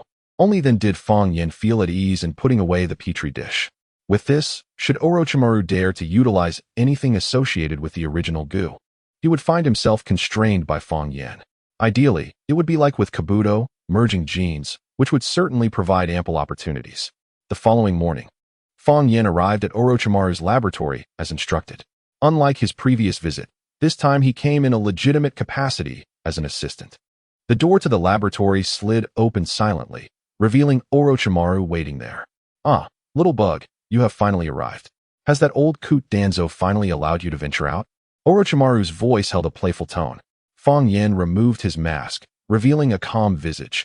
Lord Orochimaru, Lord Danzo has commanded me to assist with your research. Orochimaru let out a low, rumbling laugh. I know, I certainly do. Can you guess why he suddenly sent you to monitor me? Fang Yin had no inclination for a question-and-answer session. What do you mean, Lord Orochimaru? A few days ago, when you were on a mission, I deliberately feigned a strong interest in the insects within you before Danzo, requesting you as my assistant, which, of course, he outright rejected. Orochimaru turned and retrieved a scroll from beneath the lab table, casually tossing it to Fang Yin. Then I intentionally forged this research report, claiming a breakthrough in wood release cell research. Fang Yin unfurled the scroll.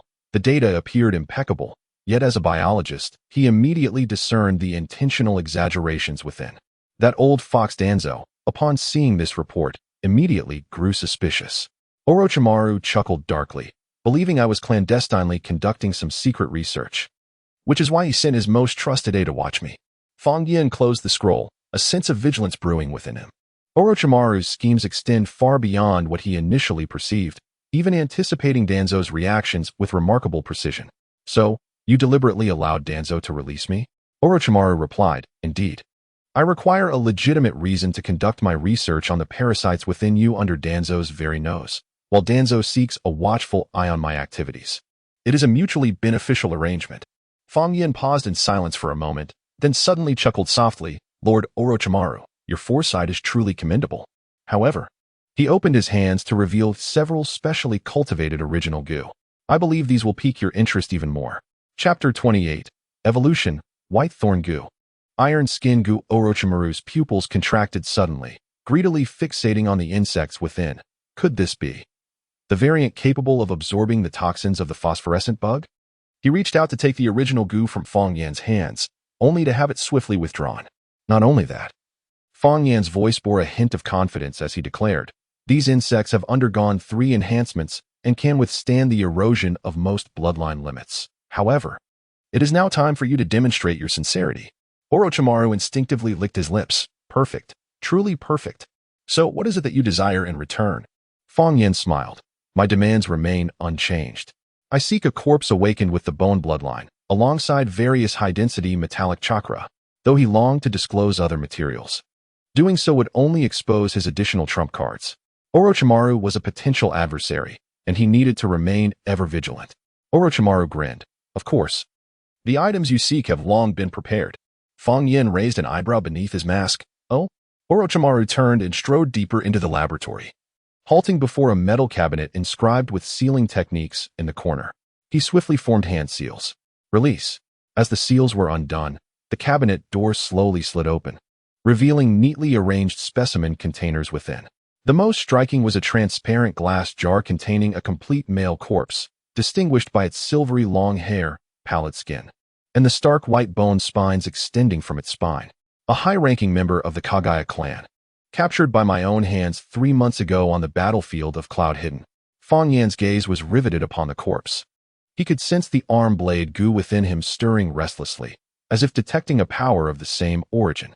As for the metal, Orochimaru retrieved a sealed box from the depths of the cabinet, containing 50 grams of chakra metal with a purity exceeding 90.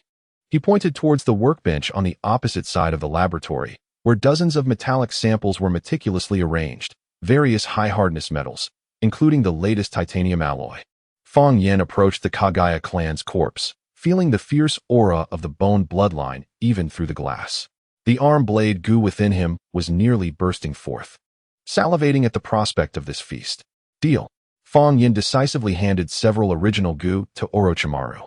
Here are 20 enhanced original goo, sufficient for your preliminary research, along with my blood sample, which I extracted myself. He then produced a vial of blood.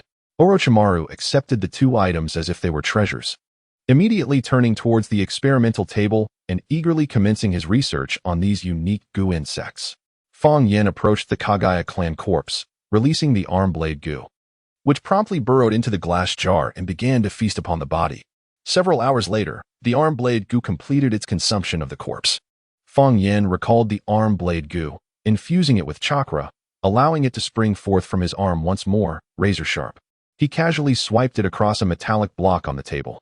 With a swift motion, the blade of the arm cleaved through the metallic block as effortlessly as a hot knife slicing through butter. The severed surface gleamed like a mirror, emitting not a single sound. A glimmer of satisfaction flickered in Fang Yan's eyes. After consuming the remains of a Kagaya clan elite, the sharpness and hardness of the arm blade goo had undergone a remarkable transformation. He experimented with manipulating the shape of the blade. What was once fixed to the outer side of his arm could now be adjusted at will. It could even extend additional bone spikes from the elbow and shoulder, akin to genuine bone manipulation. While he was not yet able to control his entire skeletal structure with the fluidity of Kimimaro, the power of the arm blade goo had far surpassed that of ordinary ninja tools. It was time for a new name. After a moment of contemplation, Fang Yan renamed it Whitethorn Goo. Is the effect satisfactory? Came Orochimaru's voice from behind. The genetic sequences of these insects are simply astounding. He approached Fang Yan, his gaze fixed intently on his arm. Not only can they seamlessly integrate foreign genes, but they can also autonomously select and optimize, eliminating redundancies and conflicts. This transcends the realm of ordinary biology. Fang Yan felt the newfound power of the arm blade goo. This was merely the beginning. With more samples, the evolutionary potential would be even greater. He began feeding various high-hardness alloys and chakra-infused metals to the copper skin goo. The little creature immediately adhered to the metallic surface, secreting a special digestive fluid to slowly decompose and absorb the minerals within. It appeared that time was required. Orochimaru, intrigued, took notes on this phenomenon. The structure of the metal was more stable, making absorption indeed more challenging. The rate of absorption for chakra metal was significantly quicker than that of ordinary metal. This was fascinating. Fang Yan nodded, understanding that this was precisely why he chose to collaborate with Orochimaru. His professional experimental equipment and extensive knowledge would facilitate more efficient cultivation of the goo insects. Orochimaru-sama. About the Sharingan, Fang Yan tentatively broached the subject of his previous proposal. Orochimaru did not refuse. Follow me. They ventured once more into the depths of the laboratory, where Orochimaru performed a series of seals to lift the seal and retrieve the container holding the Sharingan from a cryogenic storage unit. I can give you this, he said, placing the container on the laboratory table, under one condition. I must record the entire experimental process. A faint smile curved Fang Yan's lips. That seems fair. He summoned an original goo from within himself. Let us begin. Fang Yan opened the container and poured out the 3-tomo Sharingan as the original goo lunged towards the eye, commencing its consumption. The process of absorption was remarkably smooth, with no signs of the rejection he had anticipated. After a considerable wait, however, the original goo exhibited no changes. Fang Yan sensed that it still lacked many elements. He would likely need more Sharingan to achieve further evolution. Orochimaru remarked, I can feel that this insect has begun its evolution, though it is still insufficient. Its capacity to endure Yin-type chakra has indeed strengthened. Still not enough? Fang Yin shook his head gently, carefully storing away the original goo. In the future, once he acquired the Sharingan, he could nourish this original goo, continuing its unfinished evolution. Orochimaru nodded thoughtfully before abruptly shifting the conversation. Danzo has sent you to monitor me. You know what is required of you, correct? A weekly fabricated report. Fang Yin responded calmly, emphasizing the breakthroughs in your would-release research while downplaying other projects. Clever, Orochimaru remarked with a satisfied smile. Conversing with an intelligent individual is indeed a relief. In the ensuing hours, under Orochimaru's guidance, Fang Yin began to learn the fundamentals of biological experimentation and assisted him in conducting experiments. For someone of his previous life's scholarly background in biology, this was a mere trifle, yet he deliberately acted like a novice, occasionally making mistakes. Nonetheless, there remained much for Fang Yin to absorb. The power of chakra allowed him to perform miraculous feats, such as countering rejection responses. In his past life, organ transplantation was fraught with difficulty and significant aftereffects, while in this world, swapping eyes seemed trivial. Your learning speed is astonishing, Orochimaru commented. It appears Danzo has indeed discovered a gem. Fang Yin humbly lowered his gaze. It is all thanks to Lord Orochimaru's adept guidance. Chapter 29. Farewell to Kushina. The Shadow Emperor Fang Yin in the blink of an eye. A month has quietly slipped away amidst the triad of training, experimentation, and missions. With ample resources and the remarkable talents restored by the Crimson Elixir, coupled with Fang Yan's own relentless efforts, his prowess has surged dramatically over this month. The copper skin puppet has also undergone evolution, now aptly termed the iron skin puppet, rendering him nearly impervious upon activation. Furthermore, due to his association with Orochimaru, he has reported the capabilities of both the white thorn puppet and the iron skin puppet to Danzo, thus allowing him to openly wield the powers of these two puppets in the future. During missions, Fang Yin has adeptly eliminated ninjas while employing the memory puppet to seize their memories, acquiring various ninjutsu and diverse combat experiences. Standing in the corridor of the root base, his fingers unconsciously trace the cursed seal on his neck. Today marks the day of his rendezvous with Kushina. He intends to portray himself as a brainwashed root ninja, while subtly revealing signs of awakening. Such a transformation could earn the trust of the Minato couple, paving the way for Minato's ascension as the fourth Hokage, which would subsequently allow him to exploit this connection for numerous endeavors. Having encountered many of Orochimaru's collections over the past month, Fang Yin's thoughts have become increasingly animated. All these treasures would be destroyed following Orochimaru's defection. Such wastefulness is unacceptable. Instead, let them be entrusted to me. Once Minato ascends to the position of Hokage, he could leverage this relationship to find an opportunity to disclose Orochimaru's human experimentation to Minato. Given Minato's character, he would undoubtedly dispatch someone to eradicate the threat, forcing Orochimaru to defect, leaving only Fang Yin capable of taking over his laboratory. Only he could continue the unfinished experiments, with Danzo having no alternative. As for why he would not report this to Hiruzen Sarutobi, after much contemplation, Fang Yin has grasped certain truths. Hiruzen likely knew of Orochimaru's experiments long ago. The primary reason for expelling Orochimaru post the Ninetales incident was probably due to his diminished power, unable to restrain the alliance between Danzo and Orochimaru. He could only expel one to preserve himself. Jia, Lord Danzo summons you. A silent root ninja appeared behind him. Fang Yin turned and followed, his expression behind the mask returning to calm as he reached Danzo's office, the door opening silently. Danzo set down the documents in his hand, fixing his gaze on Fang Yin as he entered. Jia, today is the day you meet the Jinchuriki. Remember your identity. Fang Yin knelt on one knee. Understood, my lord. No, you do not understand. The Jinchuriki is a vital weapon of the village. Her emotions must remain stable. Your task is to soothe her, gain her trust, and await your orders. Fang Yin replied mechanically, ensuring she would not engage in any actions detrimental to the village. Danzo nodded in satisfaction. Very well, proceed. Exiting the root base, Fang Yin adjusted his breathing, immersing himself in the role of a brainwashed yet awakening root ninja. As Fang Yin strolled along the path, he sensed several pairs of eyes scrutinizing him, the watchers blatantly fixated on his every move. A cold smile crept across Fang Yan's heart. The Umbu, the root, Sarutobi Hiruzen. Shimura Danzo, you two truly are good brothers. Upon reaching the Namake's residence, he pressed the doorbell. The sound of hurried footsteps echoed from within, followed by a quarrel between Obito and Rin. "Let me open it." Obito's voice rang out. "No way, you broke the doorknob last time." Rin replied with amusement.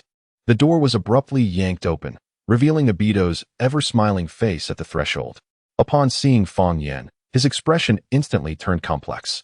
"You're here," Obito stepped aside, his tone devoid of the usual hostility, replaced instead with a hint of pity.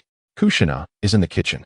Rin, upon noticing Fong Yan, recalled Kushina's plan and bestowed a gentle smile upon him. "You've arrived."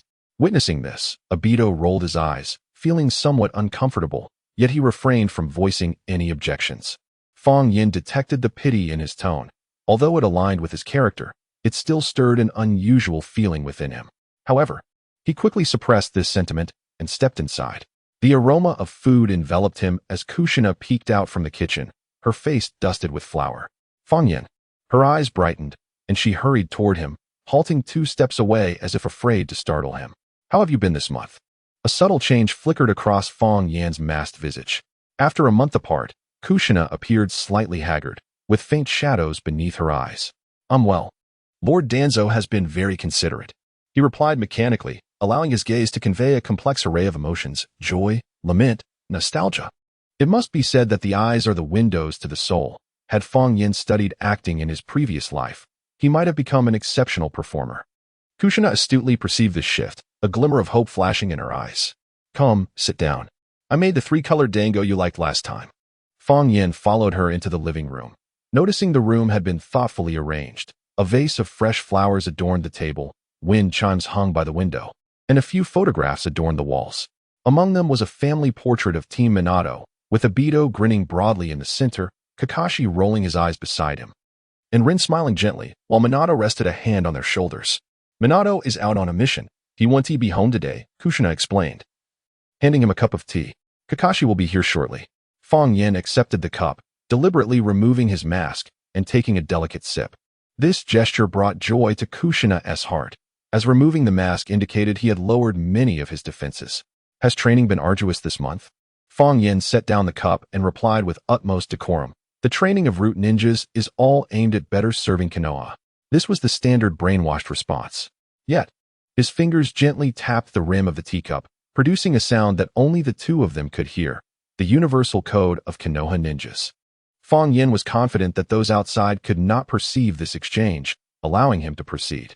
The code was succinct, a single word: "Thank you." Kushina's eyes sparkled with gratitude, acknowledging the sealing techniques she had imparted to her. Chapter 30. A fierce confrontation with Uchiha Obito. At that moment, the doorbell rang once more. Obito hurried to answer the door, revealing Kakashi, who entered with groceries in hand. "I bought some fish," he announced. Fong Yin turned around to look. Kakashi nodded in acknowledgement. Yet his gaze lingered on Fong Yin for a few extra seconds. He had grown stronger. His presence now radiated a more perilous aura. "Perfect. We can prepare your specialty." "Grilled fish," Kushina exclaimed as she rose to take the ingredients, creating a relaxed atmosphere. "Fong Yin, would you like to lend a hand in the kitchen?" "Can I?" Fong Yin stood up, but deliberately knocked over a teacup. The tea spilled across the table, and he froze instantly, a typical trauma response. In root training, mistakes equated to punishment. Kushina's reaction was more intense than he had anticipated. She grasped his hand reassuringly. "It's all right, it's just tea. Now, come help me with this fish, will you?" In the kitchen, Rin skillfully prepared vegetables, while Obito clumsily assisted her, eliciting light laughter from Rin. Kakashi leaned against the doorframe, seemingly indifferent, but quietly observing Fong Yin. "Scrape off the scales like this," Kushina demonstrated, guiding Fong Yin's hands. Her movements were slow, akin to teaching a child. Fong Yin took the knife, executing the task deftly. In truth, he had dissected more corpses than everyone present combined. "You learn quickly," Kushina remarked with surprise. "Have you done this before?" "There was survival training en route," he replied. Then, as if letting slip a secret, added, "I dislike eating raw fish." This was the truth. During his training days, raw fish had been one of his most frequently consumed foods. Lunch was soon ready, and the group gathered around the table. "Let's eat," Obito declared loudly, eagerly picking up a piece of grilled fish. "Make sure you eat plenty," Kushina added, her voice gentle, as if soothing a child. Fong Yin felt a peculiar sensation. This feeling of being cared for was so foreign that he nearly forgot he was merely acting. He had to remind himself that all of this was a fade, a strategic setup for future gains. At the table, Obito suddenly set down his chopsticks, his eyes sparkling as he fixed his gaze on Fong Yen. Hey, Fong Yen, how about we spar? Just like at the Ninja Academy. This past month, he had reflected deeply and trained diligently, determined to regain his honor in front of Rin. Fong Yan's brow furrowed beneath his mask, his chopsticks hovering in midair. No need. Obito pouted. Don't be so stiff. Surely, you practice sparring en route? What kind of training does route offer? It's merely a matter of survival. Initially, there had been over 50 test subjects sharing the same cage as Fong Yen. But in the end, only about 20 remained. Rin discreetly kicked Obito under the table, but he remained oblivious, leaning in more eagerly. Come on, come on. Think of it as post-meal exercise. Kakashi interjected. Enough, don't put pressure on our guest. This isn't pressure. Obito retorted defiantly. I just see him looking so serious all the time. I want to help him relax. Sparring is a perfect way to do that. Lin abruptly seized Obito's sleeve, exclaiming, Obito, enough. A tide of nameless fury surged within Fong Yen as he slowly rose, the chair screeching against the floor. He took a moment to compose himself. If this is your desire, I shall oblige. Today, Fong Yen appeared particularly emotional. Reflecting upon himself, he pondered that perhaps his disdain was resurfacing, or that he felt a twinge of envy towards these individuals, for Obito possessed many things he lacked. Nevertheless, it mattered little if he struck a bit harder during their sparring session. After all, he was embodying a root ninja, where training was often a matter of life and death. Kushina hurriedly stood up. Wait, Fong Yen, Obito is just. It's fine, sensei. Obito had already dashed to the open space in the courtyard, declaring, I will go easy on you. Despite Kushina's attempts to intervene, Fong Yen had donned his mask once more and stepped outside. I would appreciate your role as the referee. All right, very well. Cherry blossom petals drifted down from the tree in the courtyard as Obito assumed a combat stance. Come on. No ninjutsu, just a pure taijutsu duel. Fong Yen offered no verbal response, merely nodding slightly. His stance, seemingly casual, was in fact flawless from every angle, a testament to instincts honed through countless life-or-death battles. Training. Commence, Kushina instructed, her voice laced with concern. The moment the battle began, Fong Yan's figure vanished from his original position. Obito barely had time to react before a powerful elbow strike landed heavily on his back. Too slow. Fong Yan's voice emanated from behind, delivering his critique. Obito staggered forward, but, in midair, forcefully pivoted, executing a spinning kick aimed at Fong Yan's head. Fong Yan merely leaned back slightly, allowing Obito's toes to barely graze his mask. Insufficient strength. Fong Yan seized Obito's ankle and slammed him into the ground. Dust rose as Obito lay sprawled on the earth. Fong Yan had moderated his strength. Had he not, the bout would have concluded with a follow-up strike. Obito, Lin gasped, wanting to rush forward, but Kakashi held her back. Don't go over there. Kakashi's voice was unusually grave. The fight is not over. Gritting his teeth, Obito rose, displaying a stubborn smile. Again, this time, Obito took the initiative. His movements significantly quicker than before, his fist slicing through the air towards Fong Yan's face. Fong Yan sidestepped, but as Obito altered his attack, Fong Yan seized his wrist, delivering a brutal knee strike to Obito's abdomen. Slow reaction. Fong Yan followed up with a punch to Obito's torso. Obito's pupils constricted. The speed of his opponent's assault left him no time to retaliate. In quick succession, Fong Yan delivered a final blow, sending Obito flying, crashing to the ground. Obito rolled several times before coming to a halt, struggling to rise. Yet the agonizing pain in his abdomen rendered him momentarily incapacitated. That's enough. Kushina rushed forward, positioning herself between the two. Fong Yan cease.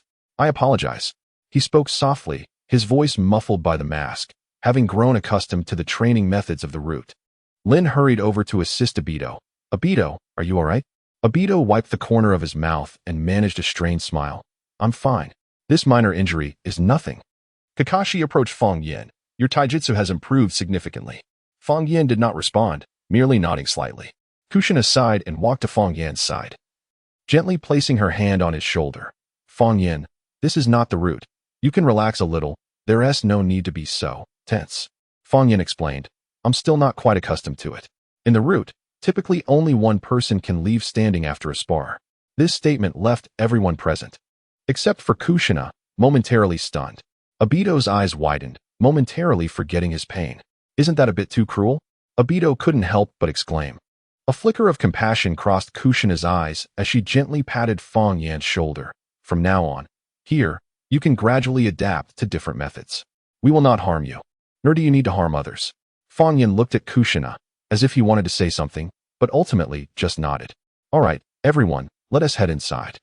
Kushina attempted to lighten the mood. I've prepared some desserts for us all to enjoy together. Chapter 31. The humanoid would escape insect upon returning to the house. The atmosphere remained somewhat oppressive. Dato sat in a chair, occasionally rubbing his abdomen, yet his gaze would furtively drift towards Fong Yan. Lin brought forth a plate of exquisite red bean glutinous rice balls, placing it before Fong Yan with a gentle invitation. Do try this. It is my mother's specialty.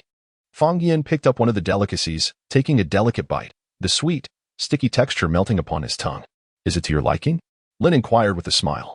Fong Yan nodded. Indeed, it is delightful.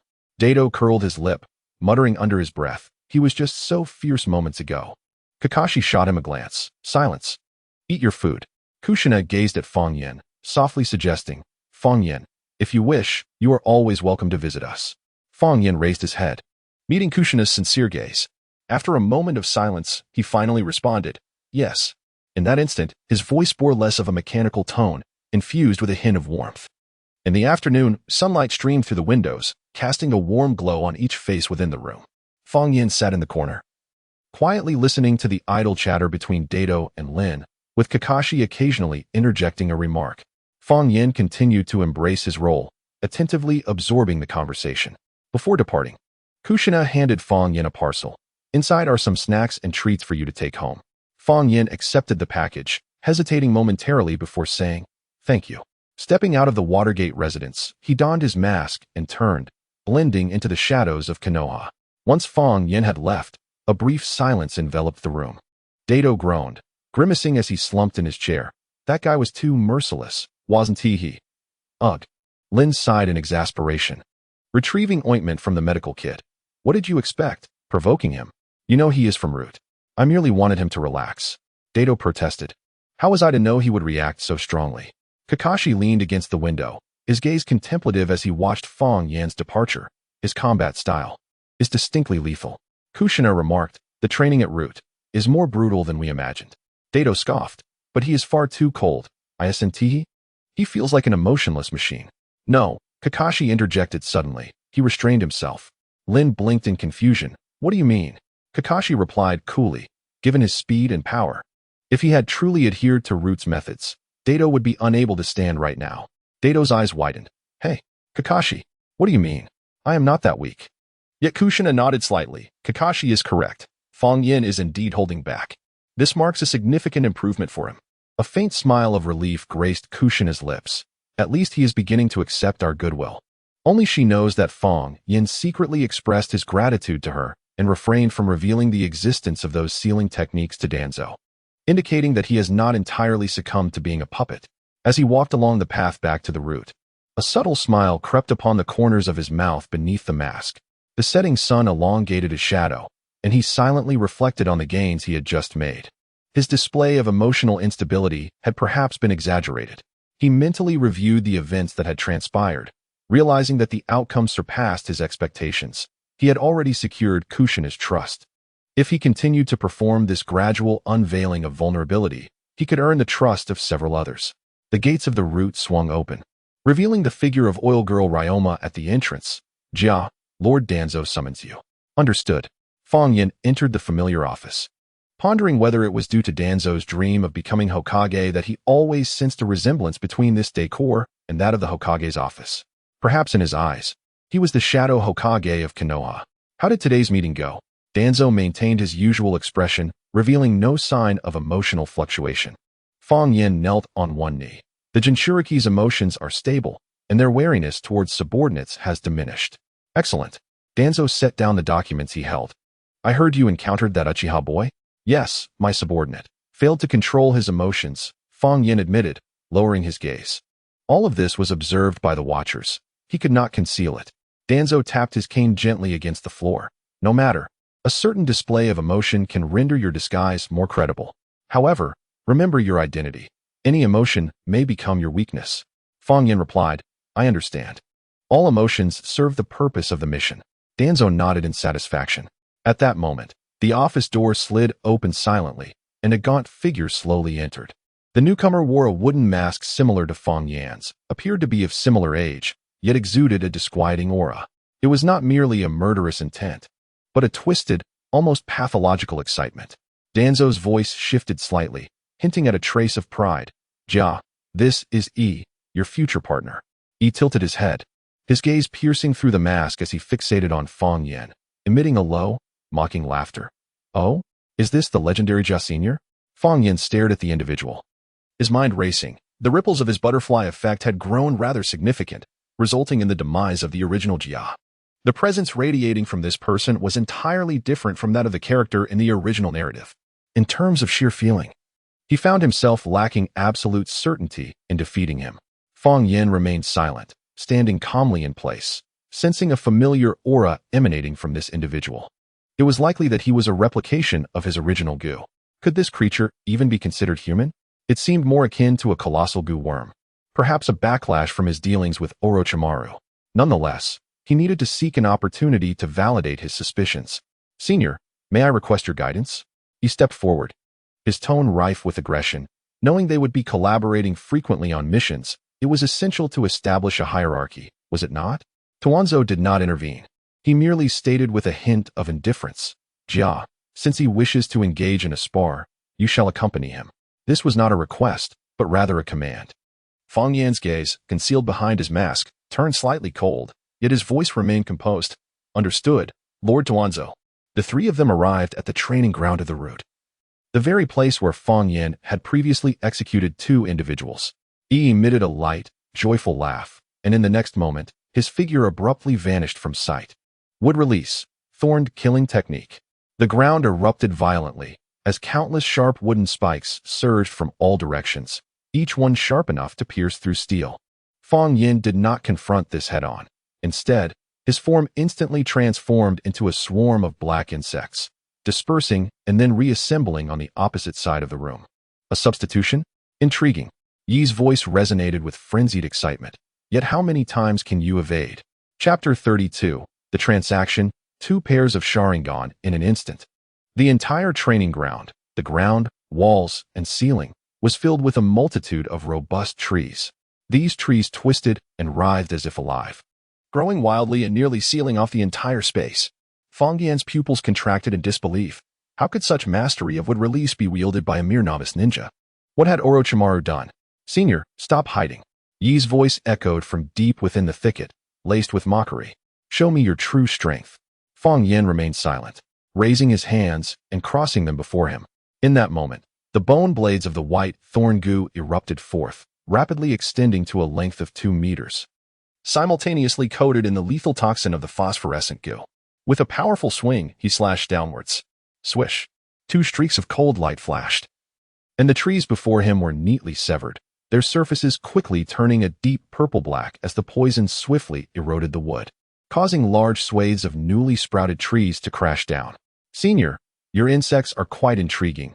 Yi's figure suddenly emerged from the trunk behind Fong Yan, his arm transforming into a wooden spike aimed directly at Fong Yan's heart. "Let me have a taste." Fong Yan abruptly sidestepped, shortening the bone blade to collide with the wooden spike, a tremendous force surging up his arm. In that moment of close combat, Fong Yan confirmed his suspicions. Yi's body had fused with wood release cells, the original goo genes, and cells from the Uzumaki clan. It was precisely because the original goo genes served as a counterbalance that he had survived until now. Otherwise, he would have long been eroded by the multitude of genes and transformed into a treant. At that moment, he was essentially a living, gigantic goo worm. Fong Yan knew that if he activated the reserved backdoor and released the purple mist pollen, he could immediately subdue him. However, such an action would be futile. This was a crucial trump card for dealing with Orochimaru in the future. Once exposed, it would undoubtedly raise Orochimaru's suspicions. Having gathered enough intel, Fong Yan's gaze sharpened sharply beneath his mask. The iron skin goo within him activated instantly, his skin gleaming with a metallic sheen, no longer holding back. The bone blades of his white thorn goo surged in size, and bony protrusions erupted from his body. "Your wood release is indeed formidable." Fong Yan's voice resonated through his mask, but it is time you learn the meaning of humility." Before his words had fully escaped, his figure vanished, leaving only a swarm of scattered insects behind. Yi's wooden spike struck nothing but air. Before he could react, a chilling aura surged from behind him. Swish! Two arcs of cold light crossed, and he hastily found his wooden armor, forged from wood release, neatly sliced apart. He looked down in astonishment to find two intersecting wounds on his chest rapidly oozing a purple-black hue. To Fang Yan's surprise, his toxin was visibly suppressed by a terrifying vitality. Toxin? Yi's voice trembled for the first time in panic. Fang Yan offered no respite, the bone blades striking like a tempest. Each blow deftly avoided vital points, yet left varying depths of wounds upon E. Wood release, wooden blockade. It barely formed the hand seals, and a thick wall of wood rose from the ground, enveloping his form within. Fang Yan let out a cold chuckle as his bone blades morphed, extending into several sharp spines. He lunged forward, the spines rotating like drill bits as they pierced through the wooden wall, allowing the toxic mist to surge in through the breach. With a resounding crash, the wooden wall shattered, and he swiftly retreated. Yet, Fang Yan's figure had already materialized before him, the bone blade pressing against his throat, the toxic mist swirling around its tip. "Do you concede?" Fang Yan asked in a chilling tone. The training ground fell into an eerie silence. Tuanzong stood at the edge of the field, an unusual glimmer flickering in his singular eye. Beneath Yi's mask, heavy breaths echoed, and at last, he slowly raised his hands. "Senior, you truly are formidable." "I concede." Fang Yan did not retract the bone blade immediately. Instead, he turned to Tuanzong. "Lord Tuanzong?" Tuanzong approached, leaning on his cane, nodding in satisfaction. "Excellent. Jia, your strength surpasses my expectations. From now on, you shall lead the two of them." He bowed his head, his voice laced with reluctance. "Understood." Only then did Fang Yan withdraw the bone blade, the toxin quickly dissipating from the wound. He noticed that Yi's injury was healing at a visibly rapid pace, a recovery far beyond what ordinary wood release could achieve. Further confirming his suspicion, he had indeed fused with the genes of the Uzumaki clan. Tuanzong waved his hand. "You may all disperse. Jia, starting tomorrow, you will be responsible for guiding Ian familiarizing himself with the task processes." "Yes," Fang Yan replied, bowing his head. After the two exited the office, he suddenly leaned close to Fang Yan, his mask nearly brushing against his ear. Fang Yan instantly positioned the bone blade against Yi's neck. "Senior, the scent of your insects is truly delectable." Fang Yan retorted coldly. "Mind your words, or next time, it won't be mere sparring." He let out a low, rumbling laugh and vanished around the corner of the corridor. Fang Yan remained rooted in place, his brows furrowed beneath the mask. What scheme was Orochimaru concocting? To entrust such experimental results to Tuanzong? Upon returning to his room, Fang Yan immediately cast a soundproof barrier. He removed his upper garment, inspecting the minor abrasions left from the battle. Yi's wood release was far more powerful than anticipated, had it not been for the defense of the iron skin goo. Those wooden spikes would have surely pierced his body. This fellow, Orochimaru, managed to create such a monster in just a month? Fang Yan murmured to himself, surprised by the swiftness of retribution. He had initially planned to gradually gain Tuanzang's trust while leveraging Orochimaru's research to enhance himself, patiently waiting for the opportune moment. Late that night, Fang Yan infiltrated Orochimaru's laboratory once more. To his surprise, Orochimaru seemed to have anticipated his arrival. "I knew you would come," Orochimaru said without looking up. "It seems that he has caused you quite a bit of trouble." Fang Yan inquired, "Where did you acquire this fellow?" Orochimaru chuckled lightly, placing the test tube back on the rack, merely a serendipitous experimental byproduct. "Tuanzong sent over a group of test subjects some time ago, and I randomly implanted various genes into their bodies. I had little expectation, yet interestingly, he miraculously survived. Although, he won't last long." Fang Yan scoffed. "Indeed. A miracle. How long can he endure?" Orochimaru shrugged nonchalantly. "A few months? At most, 2 weeks. As an exchange, I acquired a considerable amount of research materials from Danzo, among which are 2 pairs of Sharingan. However, to prevent Danzo from becoming suspicious, I must trouble you to eliminate him in advance."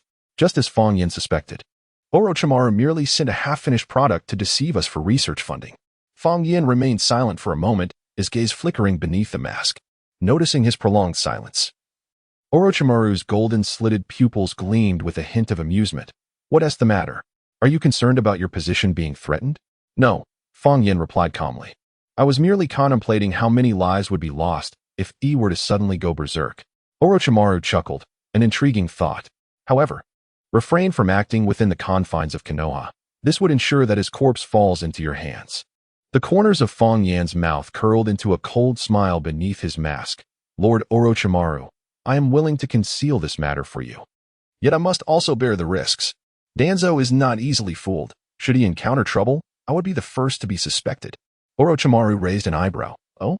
Then what compensation do you desire? The 2 pairs of Sharingan, Fong Yan stated plainly.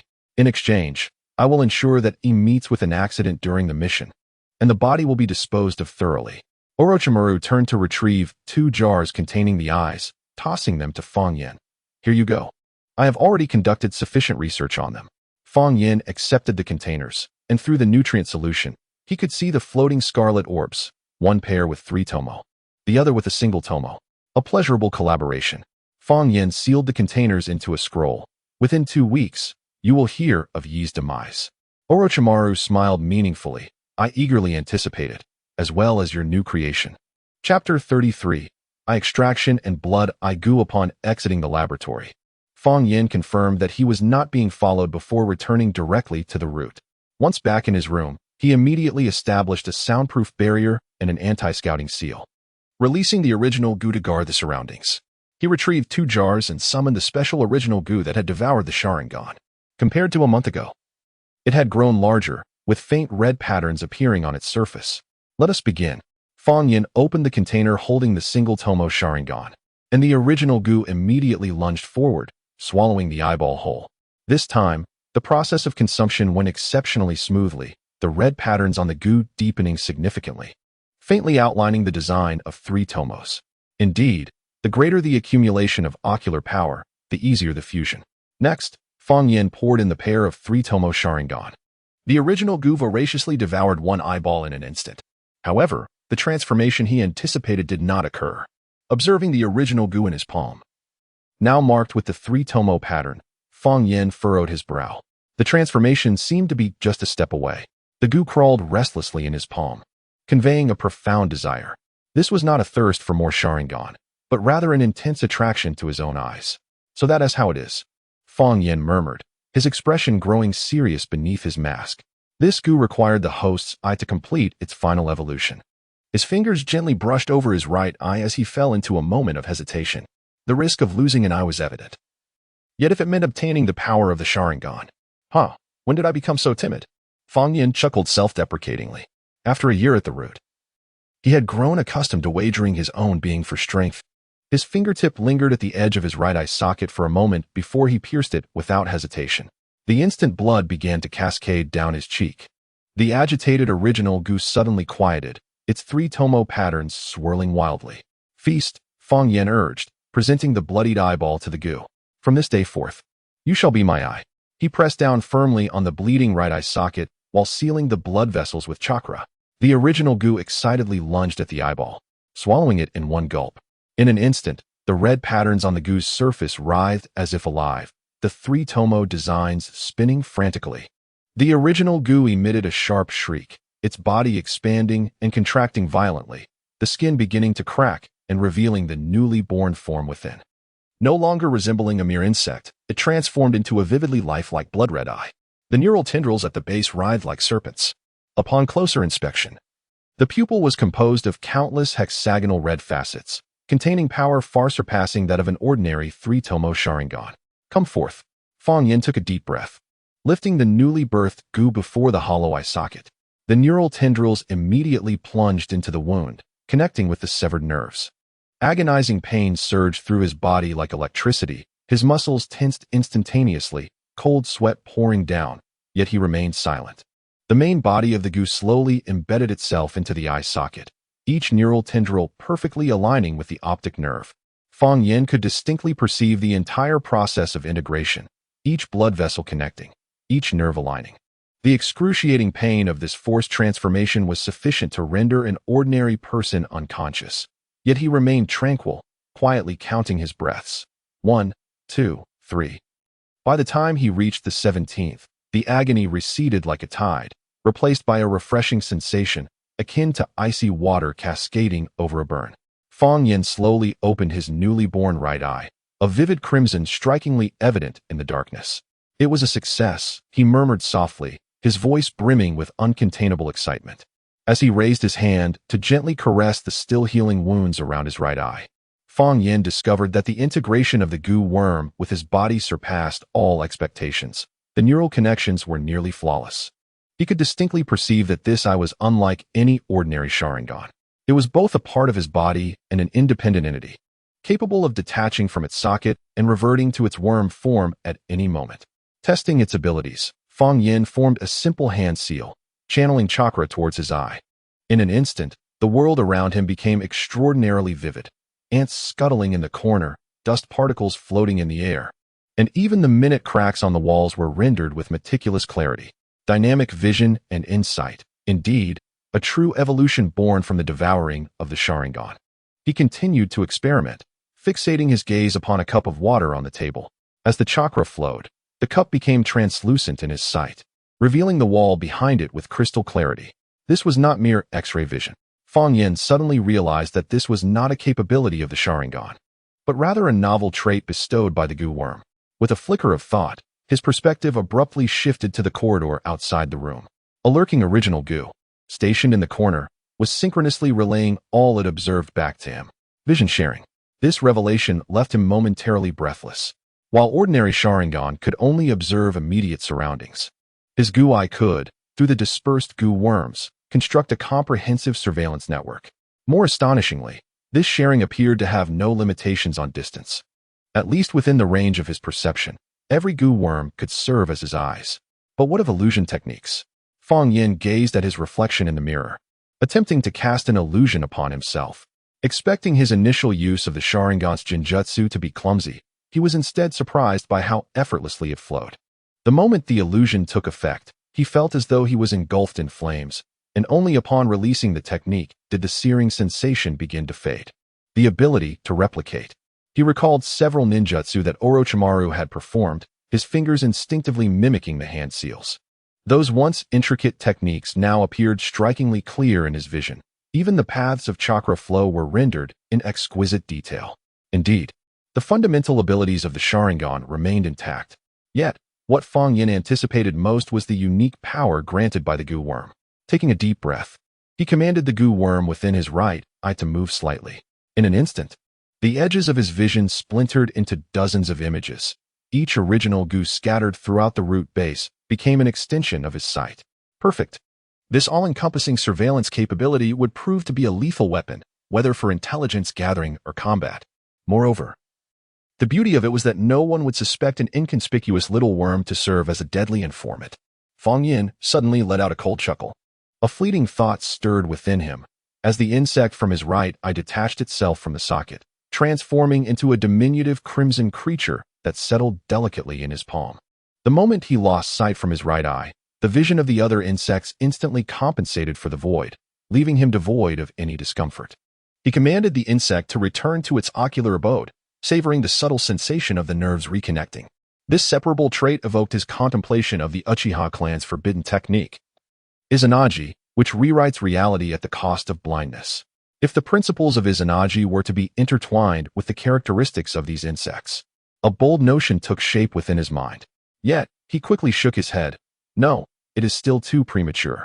This unique insect, imbued with the power of the Sharingan, was neither a traditional Sharingan nor merely an ordinary bloodline limit. Fang Yin aptly named it Blood Eye Insect.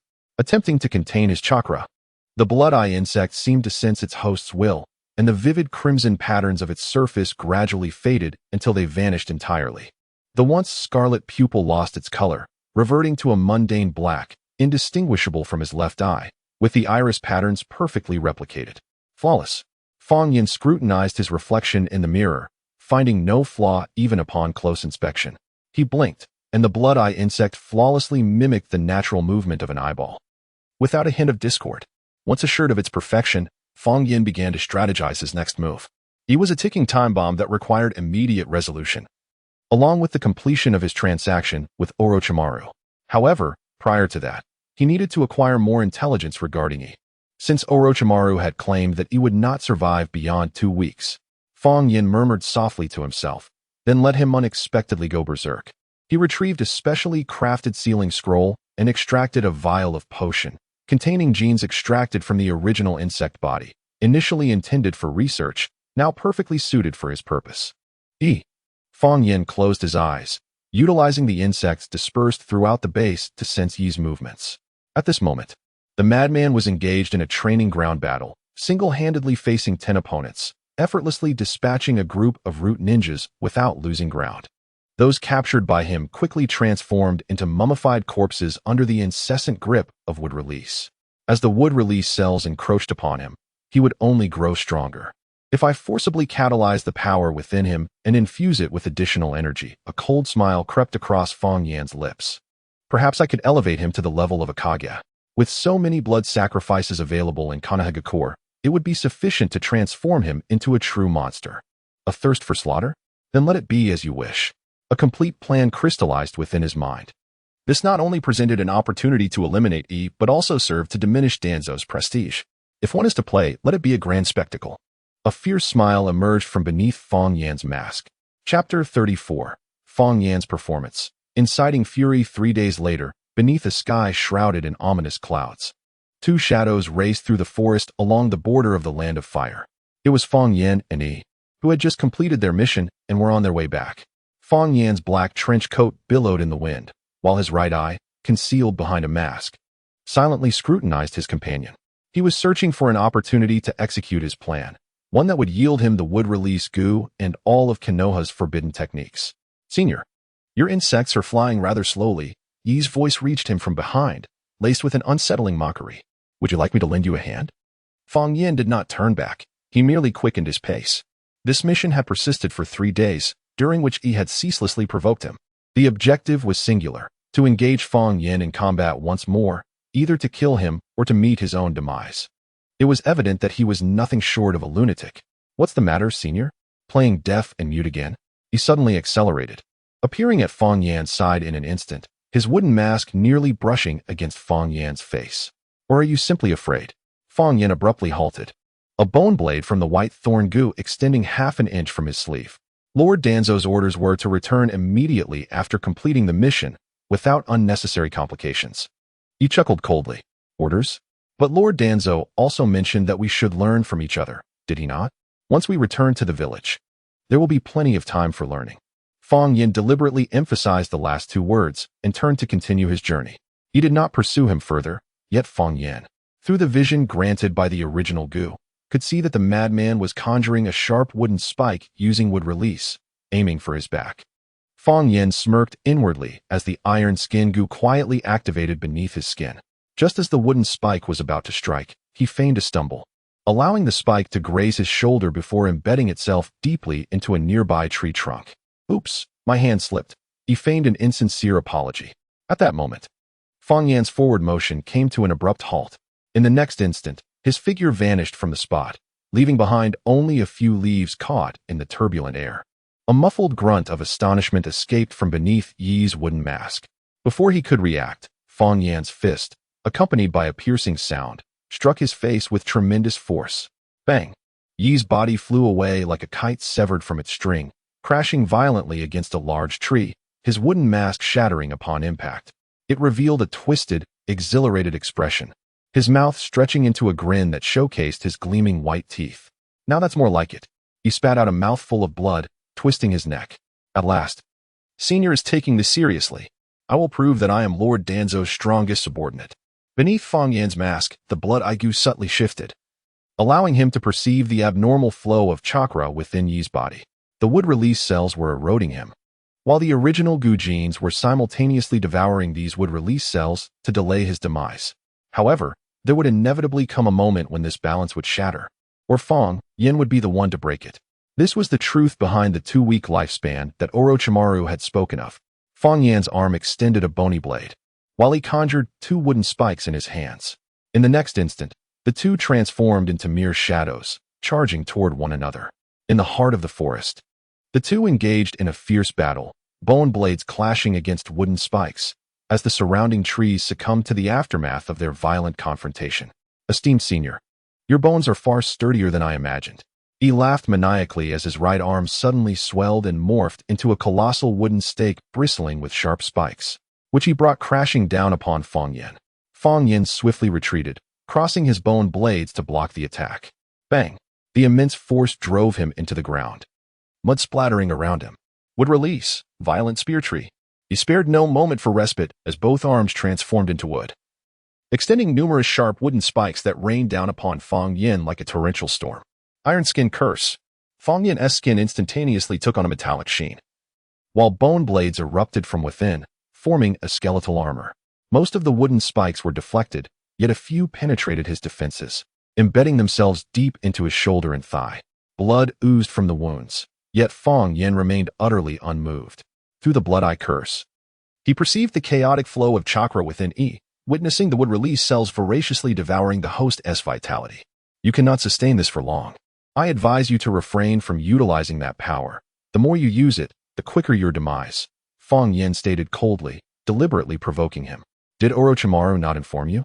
You are merely a failure with a lifespan of 2 weeks, a wretched imitation of me. Yi's expression twisted in fury. You lie. I am Lord Danzo's most perfect creation. I shall prove it to you. His body began to undergo violent transformations, wooden textures emerging on the surface of his skin. Wood release. Tree world descends. The ground trembled violently as countless robust roots burst forth, ensnaring Fang Yin. Trees within 100-meter radius seemed to awaken, their trunks twisting and elongating, forming a net of destruction. In an instant, Fang Yin's body fragmented into numerous original curses, scattering through the gaps between the roots, only to reassemble in the distance. This technique was inspired by the original work of Uchiha Itachi's Crow Substitution, a fusion of illusion and ninjutsu. Can you escape? He sneered, swiftly forming hand seals. Wood release. Flowering tree world descends. It must be noted that Yi's growth rate, under the influence of 3 genes, was astonishing. The tree's tops blossomed with enormous flower buds that exhaled clouds of yellow pollen, rapidly engulfing the entire battlefield. Fang Yin immediately held his breath. Yet some pollen still permeated through his skin. A wave of dizziness washed over him, his vision blurring. He hastily commanded the phosphorus poison curse to consume the toxin and produce an antidote, but the brief moment of concentration allowed Yi to seize the opportunity. Got you. Yi's voice echoed from behind as his wooden hand, like a blade, lunged toward Fang Yin's back. In a critical moment, Fang Yin twisted his body, the white thorn curse's bone blade thrusting forth from his elbow. With a squelch, the bone blade pierced through Yi's shoulder, yet he remained unfazed, continuing his assault with the wooden hand. Iron Skin Curse, hardening. The skin on Fang Yin's back transformed to a dark silver. Clang. Amidst the metallic clash, the wooden spike could advance no further. Yi's expression shifted to one of astonishment, and Fang Yin seized the moment, pressing his other hand against Yi's chest. Toxic explosion. Countless toxin-laden original curses surged from Fang Yin's palm, burrowing into Yi's body and detonating instantaneously, releasing a cloud of purple poison. Among them were numerous unseen trinkets, little gifts Fang Yin had prepared for him. A gaping wound suddenly appeared in Yi's chest, as the wood release cells writhed frantically in an attempt to mend it, yet were suppressed by the toxins. He let out a wretched howl, his body retreating uncontrollably. Fang Yin did not pursue, but instead quickly created distance, feigning exhaustion as he knelt on one knee. How infuriating! How detestable! He clutched his chest, where the wood release cells and toxins clashed violently, emitting a sizzling sound. He abruptly lifted his head, his eyes bloodshot. I will kill you. I will turn you into my sustenance. The blood-red eyes beneath Fang Yin's mask flickered with a hint of malice as he deliberately allowed his voice to betray weakness. Kill me? You are oblivious to the fact that you are on the brink of death. The genes Orochimaru bestowed upon you merely delay your demise. They cannot heal the backlash of your wood release cells. You lie. He roared, though fear now tinged his voice. The chakra within him grew increasingly chaotic, and the veins beneath his skin began to bulge like wood grain. Fang Yin continued to provoke him. Lord Danzo and Lord Orochimaru are waiting for your demise to study your corpse. What do you think you are? Merely an experimental subject. A monster, a failed creation that cannot even control itself. I alone am perfect. The verbal provocation was insufficient. Fang Yin's blood-red eyes also channeled the hatred and resentment within Yi's heart. Silence. Yi descended into madness, his skin beginning to petrify. I will prove. I am the strongest. He formed several complex hand signs, and the surrounding trees instantly withered, their life force forcibly extracted and infused into Yi. His would release surged uncontrollably, crashing towards Fang Yin like a relentless tide. A glimmer of cunning sparkled in Fang Yan's eyes. He pretended to retreat in terror. You have lost your mind.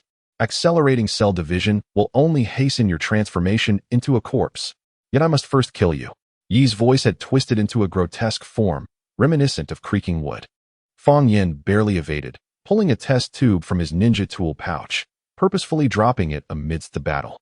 My potion, Fang Yin exclaimed in feigned panic, the performance immaculate. Yi's gaze was immediately drawn, as his mutated sense of smell seemed to detect something. The original Gu gene within him incessantly urged him to consume the potion. He ceased his assault and seized the vial, swallowing it in one gulp. In an instant, his would-release cells proliferated as if reborn, the wound healing rapidly, and root-like tendrils sprouting from his back. This is power. He reveled in the surging energy within him, laughing heartily. I feel an infinite vitality. Fang Yin retreated in sheer terror. Impossible. That potion will accelerate your mutation. Thank you for your gift, Senior. Yi's voice had become entirely inhuman, akin to the scraping of bark. In return, I will grant you a swift death. The vial contains specially cultivated original Gu genes, capable of reinforcing the original Gu genes within him, enabling him to transform into a true Gu worm through relentless consumption. Chapter 35. Return to Konoha. The tiger devours the wolf would release, forest of all phenomena.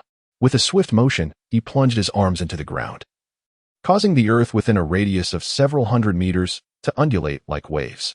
Countless colossal wooden stakes erupted from the soil, forming a morbid forest of death. Fang Yin navigated through the wooden stakes with great difficulty, intentionally allowing several wooden spikes to graze his body, leaving behind scars. He needed to make this escape appear convincingly real. You cannot escape. He cackled maniacally, merging his form with the surrounding trees and launching attacks from various angles. A sharp wooden spike suddenly pierced through the ground, catching Fang Yin off guard as it impaled his left abdomen. Ugh! He coughed up a mouthful of blood. Yet beneath his mask, a cold smile crept across his face. In the next instant, the impaled Fang Yin burst into a myriad of insects, revealing his true self 50 meters away. He clutched his wound, his voice trembling. You have been abandoned by Orochimaru and Danzo. They knew you would turn into a monster. Yi's voice echoed from all directions. Lord Danzo has granted me power. Lord Orochimaru has given me rebirth. Fang Yin continued to provoke as he retreated. Rebirth? Look at yourself. Do you even qualify as human? They are merely waiting for you to lose control, so they can dispose of you with justification. Suddenly, the forest fell silent. Fang Yin's blood-red eyes detected a violent fluctuation in Yi's chakra. No, it can't be. Yi's voice began to tremble. Lord Danzo said, I am his most successful creation. Fang Yin scoffed. His most successful creation? Then why were you sent to execute a mission with me, a failed specimen? Because he wants me to monitor you, to eliminate you when you lose control. You are nothing but a creature caught between human and ghost. He let out a heart-wrenching roar that shook the entire forest. Fang Yin knew the plan had come to fruition. He left one last remark. I shall report to Lord Danzo that you, this failed specimen, have completely lost control. Konoha and the roots will not let you escape. With that, he swiftly formed hand seals, body flicker technique. Fang Yin paid no further heed to the crumbling Yi. He was aware that the plan had been accomplished regardless of the outcome. He hurried toward Konoha, aiming to relay the information before he could reach the village, thereby eliminating any suspicion cast upon himself. Blood continued to seep from his wounds as he regulated his breathing, crafting the illusion of a desperate escape. Not desperate enough. Fang Yin murmured to himself, pressing his right hand forcefully against the wound on his left abdomen, causing blood to saturate his black combat attire. The pain brought forth cold sweat on his forehead, but this was precisely the effect he desired, an unwavering Konoha ninja, fighting desperately to return with news. After a half-day of relentless speed, he finally caught sight of Konoha's towering walls through the last thicket. Fang Yin halted, retrieving pre-prepared bandages from his ninja pouch, hastily wrapping several conspicuous wounds. The bandages quickly turned crimson, resembling hastily treated battle injuries. Fang Yin used his blood eye bug to confirm that the original insects scattered around had not detected any pursuers. Taking a deep breath, he limped forward, exerting all his strength toward the gates of Konoha. At the entrance of Konoha, The guards, upon seeing Fang Yin stagger towards them, immediately raised their weapons in alarm. "Who goes there?" they demanded. "It's a ninja from the Umbu. He seems to be injured." Fang Yin, supported by two guards, gasped for breath, his voice hoarse, quickly. "I possess classified intelligence that must be conveyed to Lord Danzo at once." The guards exchanged glances. One of them hesitantly replied, "I'm sorry, but both Lord Danzo and the Hokage have departed for the royal capital this morning to attend a meeting. The village is currently under the temporary management of advisors Tsunade and Mito." Hearing this, a smirk crept onto Fang Yan's lips. Of course, this was the opportune moment he had meticulously chosen. Not only were Sarutobi, Hiruzen, and Danzo absent, but other formidable figures in Konoha, such as Namikaze Minato and Jiraiya, were also away, leaving the village in a state of vulnerability. "What?" Fang Yan exclaimed in shock, gripping the guard's shoulder. Another guard interjected, "Your injuries need immediate attention. We must call for the medical team. There is no time." Fang Yan insisted, pushing past the guards, staggering to stand upright. "A monster is approaching Konoha. It has devoured countless lives and is now nearing the level of a Kage." At that moment, 3 Umbu members arrived. Upon confirming Fang Yan's identity, the leader of the Umbu lifted his mask. "K, is your information reliable?" Fang Yan nodded with difficulty. "I witnessed it firsthand. The entity, codenamed B, is a Mokutan experiment, but it has spiraled completely out of control. Its Mokutan can now engulf an entire forest." Clutching his abdomen in pain, he added, "I barely escaped to deliver this warning." The Umbu exchanged grave glances, one murmuring, "A ninja capable of covering a forest? It must be at least Kage level. Initiate a level 2 alert immediately." The leader commanded decisively, instructing all patrol teams to tighten their defenses and concentrate on safeguarding key locations within the village. "K, can you still move? This matter requires a detailed report to the 2 advisors." Fang Yin stood defiantly. "For the sake of Konoha, I must endure." The group hurried through the streets, and Fang Yin deliberately slowed his pace, allowing drops of blood to fall along the way. These were indeed genuine wounds, though their locations had been meticulously calculated to appear grievous, yet avoid vital areas. In the Hokage's office, advisors Tsunade and Mito were reviewing documents when they saw the bloodied Fang Yin being escorted in. Tsunade inquired, "What is this?" "Root Ninja K, bringing urgent military intelligence." The Umbu reported succinctly. "An experiment from Root has gone berserk and is advancing towards Konoha." Kneeling on one knee, Fang Yan's voice was weak yet clear. While executing a mission with B, he suddenly experienced a genetic backlash and has now transformed into a creature that devours life. With a single strike, he summoned a forest spanning several hundred meters. Mito abruptly stood up, incredulous. "Several hundred meters? Are you certain of what you're saying?" "K, you must be accountable for every word." Fang Yin nodded solemnly. "I take full responsibility. I confirmed the extent of his attack when I fled." Mito exclaimed furiously, "I knew this would happen with Danzo's experiment." He paced restlessly, for the Hokage was absent, and the front lines could not spare any personnel. Only a handful of elite jonin, having withdrawn to recuperate, remained in the village. Tsunade Koharu, relatively composed, inquired, "What is your assessment of the threat level?" Fang Yin responded, "At least at the level of a Kage, his wood release has an excessively vast range, rendering ordinary ninja mere fodder." At that moment, a sudden and violent explosion echoed from afar. The windows of the office vibrated with a resounding hum. An Umbu agent appeared in an instant, declaring, "Report. The eastern sector of Konoha is under attack. The trees have begun to grow uncontrollably and assault the guards." Fang Yan's smile beneath his mask broadened. Nonetheless, he feigned urgency, exclaiming, "There is no time. He is faster than I anticipated." Tsunade Koharu made a swift decision, commanding, "Immediately evacuate the residents of the east. Notify all available forces to intercept. Simultaneously, dispatch someone urgently to the capital for assistance." Chapter 36, Taking Advantage of the Chaos. Proceeding to the Konoha sealing room, Fang Yin proactively volunteered, "Lord Advisor, I wish to accompany you. I am well versed in his combat style." Mito Gaiden frowned, assessing Fang Yan's disheveled appearance. "Jia, your injuries are severe. Tend to your wounds first. The ensuing battle shall be entrusted to other jonin."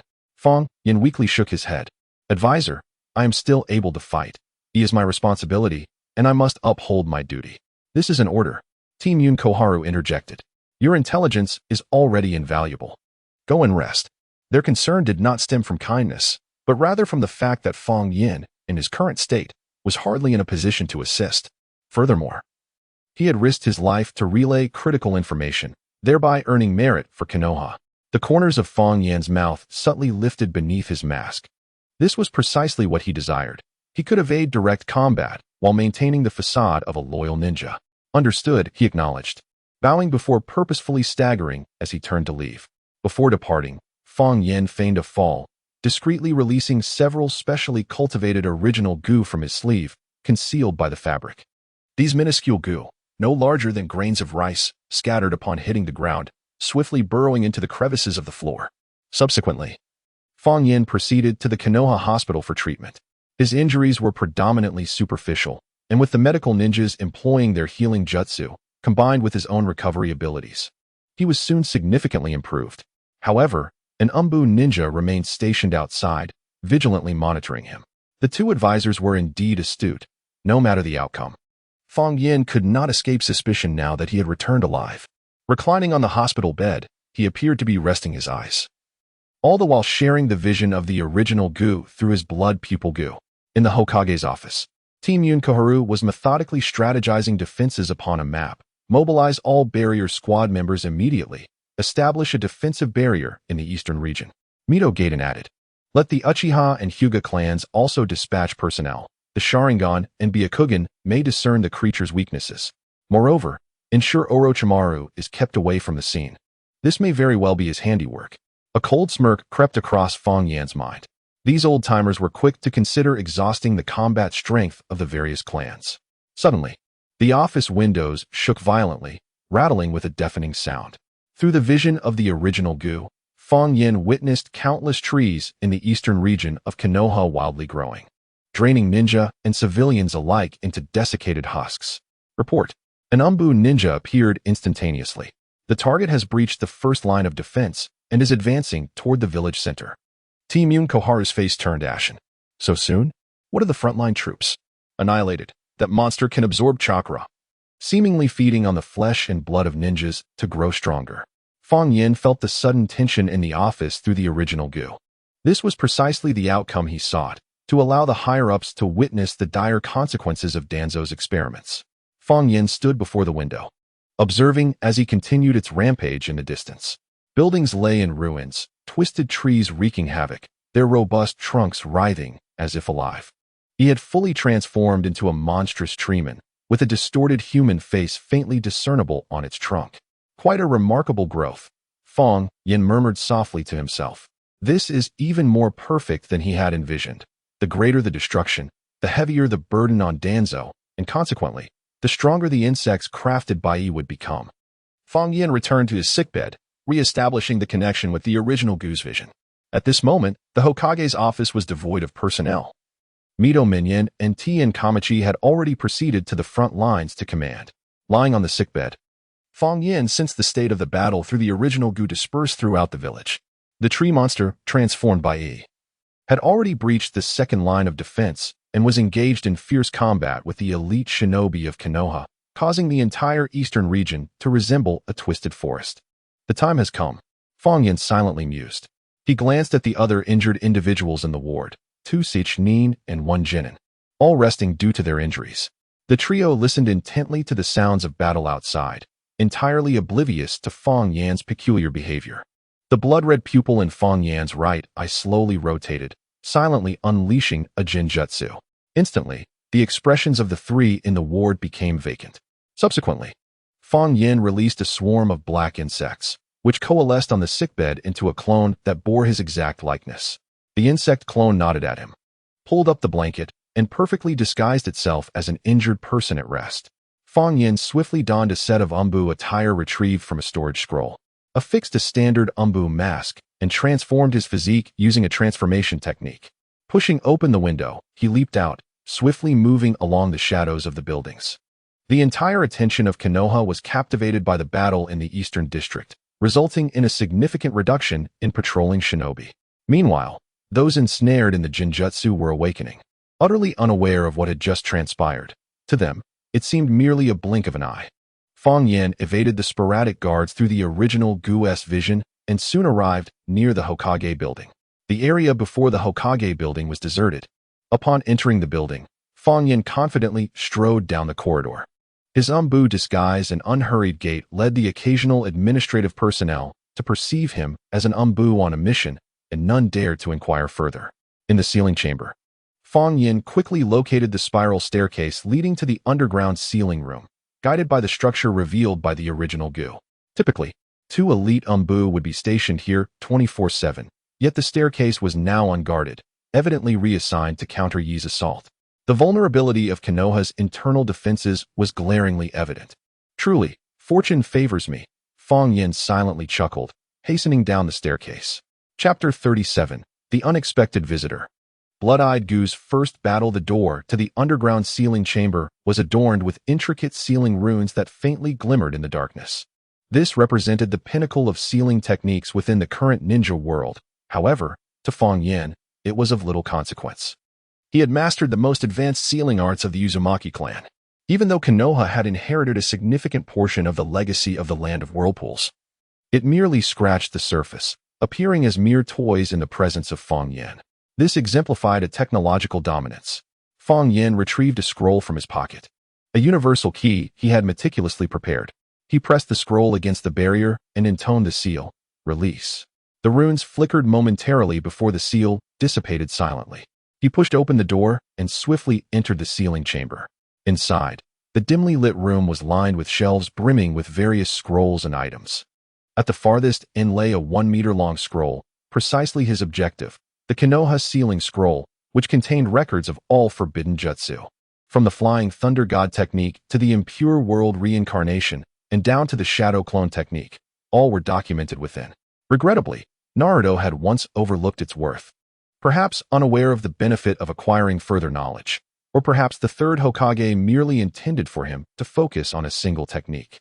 However, Fang Yin was taken aback to discover that the sealing scroll was further protected by an additional layer of sealing. Had he known, he would have prepared an extra measure. Yet, while such seals posed formidable challenges to other ninjas, they were trivial to Fang Yin. From the moment he acquired the sealing arts, he had dedicated himself to the mastery of unsealing techniques. This was merely a delay in his progress. As he prepared to dismantle the seal, the door of the sealing chamber swung open once more. A chilling voice pierced through the air behind him. "I knew this turmoil was orchestrated. Who are you?"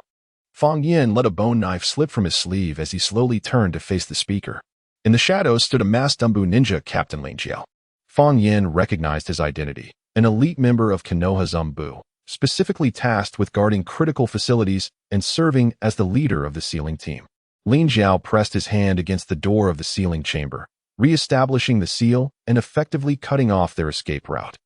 It was clear to him, amidst the current chaos in Konoha, with no reinforcements in sight, he was determined to ensure that only one of them would emerge alive from this confrontation. With his strength as a Genin, he believed he had a fighting chance. His voice was devoid of emotion. "Remove your mask, intruder. To steal from the Hokage's building is a grave offense." Fang Yin understood that disguise was futile. He removed his mask, dispelling his transformation technique to reveal his true form. "No wonder you are from Konoha Zumbu. You have indeed prepared well." Since one of them was destined to perish today, he saw no reason to conceal his identity further. The transformation technique would only drain his chakra. Lin Jiao, seemingly unfazed, remarked, "The experiment conducted by Danzo has gone awry, and you just happen to sustain injuries and require medical attention, only for the Hokage's building to be robbed right after.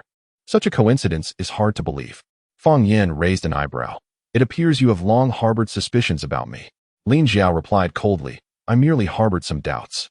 Your acting is truly remarkable. Once again, you embody the essence of a ninja. I believe you would never betray Konoha.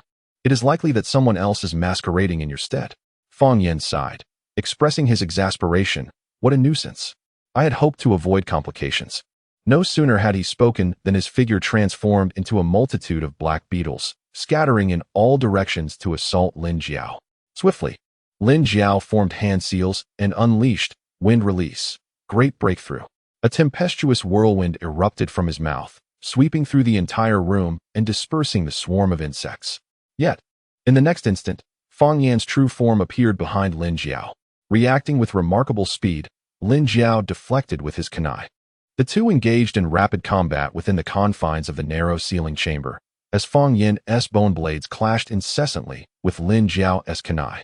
Utilizing the white thorn and iron skin insects, Fang Yin effectively suppressed Lin Jiao, amplifying his physical prowess to extraordinary heights.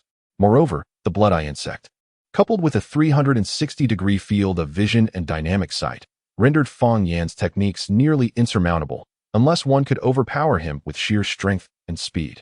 Otherwise, Fang Yan held confidence in his victory. Periodically, bone blades erupted from his body, inflicting wounds upon Lin Jiao's arms and other areas. Nevertheless, Lin Jiao's vast combat experience allowed him to maintain a stalemate. Aware that time was of the essence, Fang Yin understood he could not afford to delay. He needed to unravel the sealing technique swiftly. Thus, he deliberately exposed a vulnerability, allowing Lin Jiao's kunai to thrust toward his throat. Success, Lin Jiao thought to himself. Clang. The anticipated sound of flesh meeting metal did not resonate. Instead, a metallic clash echoed as the kunai merely grazed Fang Yan's neck, producing sparks. Lin Jiao's pupils constricted in shock. How could this be? In the next moment, bone spurs erupted from Fang Yan's neck, piercing deeply into Lin Jiao's arm. Seizing the opportunity, Fang Yan delivered a powerful elbow strike, sending Lin Jiao flying. Lin Jiao collided with the bookshelf behind him, which collapsed with a thunderous crash, scattering scrolls across the floor. Coughing blood, Lin Jiao staggered to his feet and rapidly formed hand seals. Fire release. Fire dragon flame bullet. He unleashed a searing fire dragon, instantly engulfing the sealing chamber in intense heat. Fang Yan swiftly retreated, forming hand seals. Water release. Water dragon bullet. This jutsu was one he had seized from a hidden mist ninja using a memory insect. The two techniques clashed within the confined space, and steam rapidly filled the room. A blood-red eye flickered amidst the mist, locking gazes with Lin Jiao's, drawing from his extensive battle experience. Lin Jiao instinctively sought to close his eyes to evade the illusion. However, it was already too late. Ineffectual, Fang Yan's blood-eye insect began to rotate, signaling the end. Lin Jiao found himself frozen in place, realizing he was standing on the battlefield in the East District, confronted by a grotesque tree monster. Is this the Sharingan's genjutsu? How is that possible? When did it begin? Meanwhile, in the true sealing chamber, Fang Yan's bone blade had pierced Lin Jiao's heart. Amidst Lin Jiao's fading gaze, Fang Yan softly remarked, "From the moment you beheld my eyes." Indeed, as Fang Yan had stated, from the moment they first met, he had subtly employed genjutsu to influence Lin Jiao. Against such an opponent, direct application of illusion would prove ineffective. He could only proceed gradually, providing subtle hints to deliver a decisive blow. Withdrawing the bone blade, Fang Yan subsequently released the memory goo, intending to consume a portion of Lin Jiao's memories. Hoping to discover a method to unravel the seal inscribed upon the scroll, the memory goo burrowed into Lin Jiao's head, feasting upon his brain before returning to Fang Yan's body. With his eyes closed, Fang Yan sensed only a haphazard assortment of inconsequential memory fragments, failing to uncover the desired information he sought. Chapter 38. In the midst of conflict in Konoha, I seized the opportunity to gather wood-release insects. After dealing with Lin Jiao, he swiftly redirected his focus towards the sealing scroll. The blood-eye goo began to analyze the structure of the seal, and leveraging his understanding of sealing techniques, he quickly discovered a method to unravel it. As he infused chakra into a specific rune, the scroll emitted a faint click. Unfurling the scroll, a multitude of forbidden jutsu names flashed before his eyes: Flying Thunder God, Impure World Reincarnation, Spiritualization Technique. Fang Yan promptly retrieved a new scroll and began to replicate its contents. He dared not take the sealing book directly, as it might contain tracking ninjutsu. Suddenly, the entire building shook violently. Fang Yan's heart raced. Through the perspective of the original goo, he saw the tree monster, embodied by E, beginning to falter as Minato Namikaze arrived to assist. How could a shadow-level E withstand such a concerted assault from so many? Time was of the essence. He stowed away the replicated scroll and meticulously eliminated any evidence he had left behind before departing. He also ensured the destruction of Lin Jiao's corpse, which bore numerous clues. Thanks to the training from the root, Fang Yan was able to execute this plan so flawlessly. In the eastern district of Konoha, once a bustling street, had now been completely engulfed by twisted trees. The tree monster, embodied by E, towered several dozen meters high, with its thick trunk writhing like a colossal serpent, entangling several leaf ninjas. Its body continuously expanded, with wood release cells wildly proliferating, granting it seemingly limitless power. Boom, boom, boom. Several fireballs whizzed past, crashing forcefully into the tree monster, flames instantly spreading. However, the burning branches merely twisted for a moment before rapidly regenerating, with even the charred marks concealed by the newly sprouted wood. Damn it! Fire release is ineffective against it. A Uchiha ninja gritted his teeth. No, it's not ineffective. Its recovery speed is just too rapid. Hyuga Hayashi's Byakugan fixated on the core of the tree monster, observing its chakra flowing in a chaotic manner, yet the core kept shifting, making it impossible to lock onto. At that moment, the tree monster suddenly opened its massive maw, spewing forth a dense cloud of yellow pollen, instantly enveloping the entire battlefield. Be careful, the pollen is toxic. Cough cough. Several ninjas collapsed instantly, their chakra swiftly drained, their bodies visibly withering. Wood release, flower tree realm descends. Yi's voice echoed from within the tree monster, laced with manic laughter. You cannot kill me. I will devour all of Konoha. Damn it. Uchiha Fugaku gritted his teeth, his Sharingan spinning wildly in an attempt to pinpoint the core of the tree monster.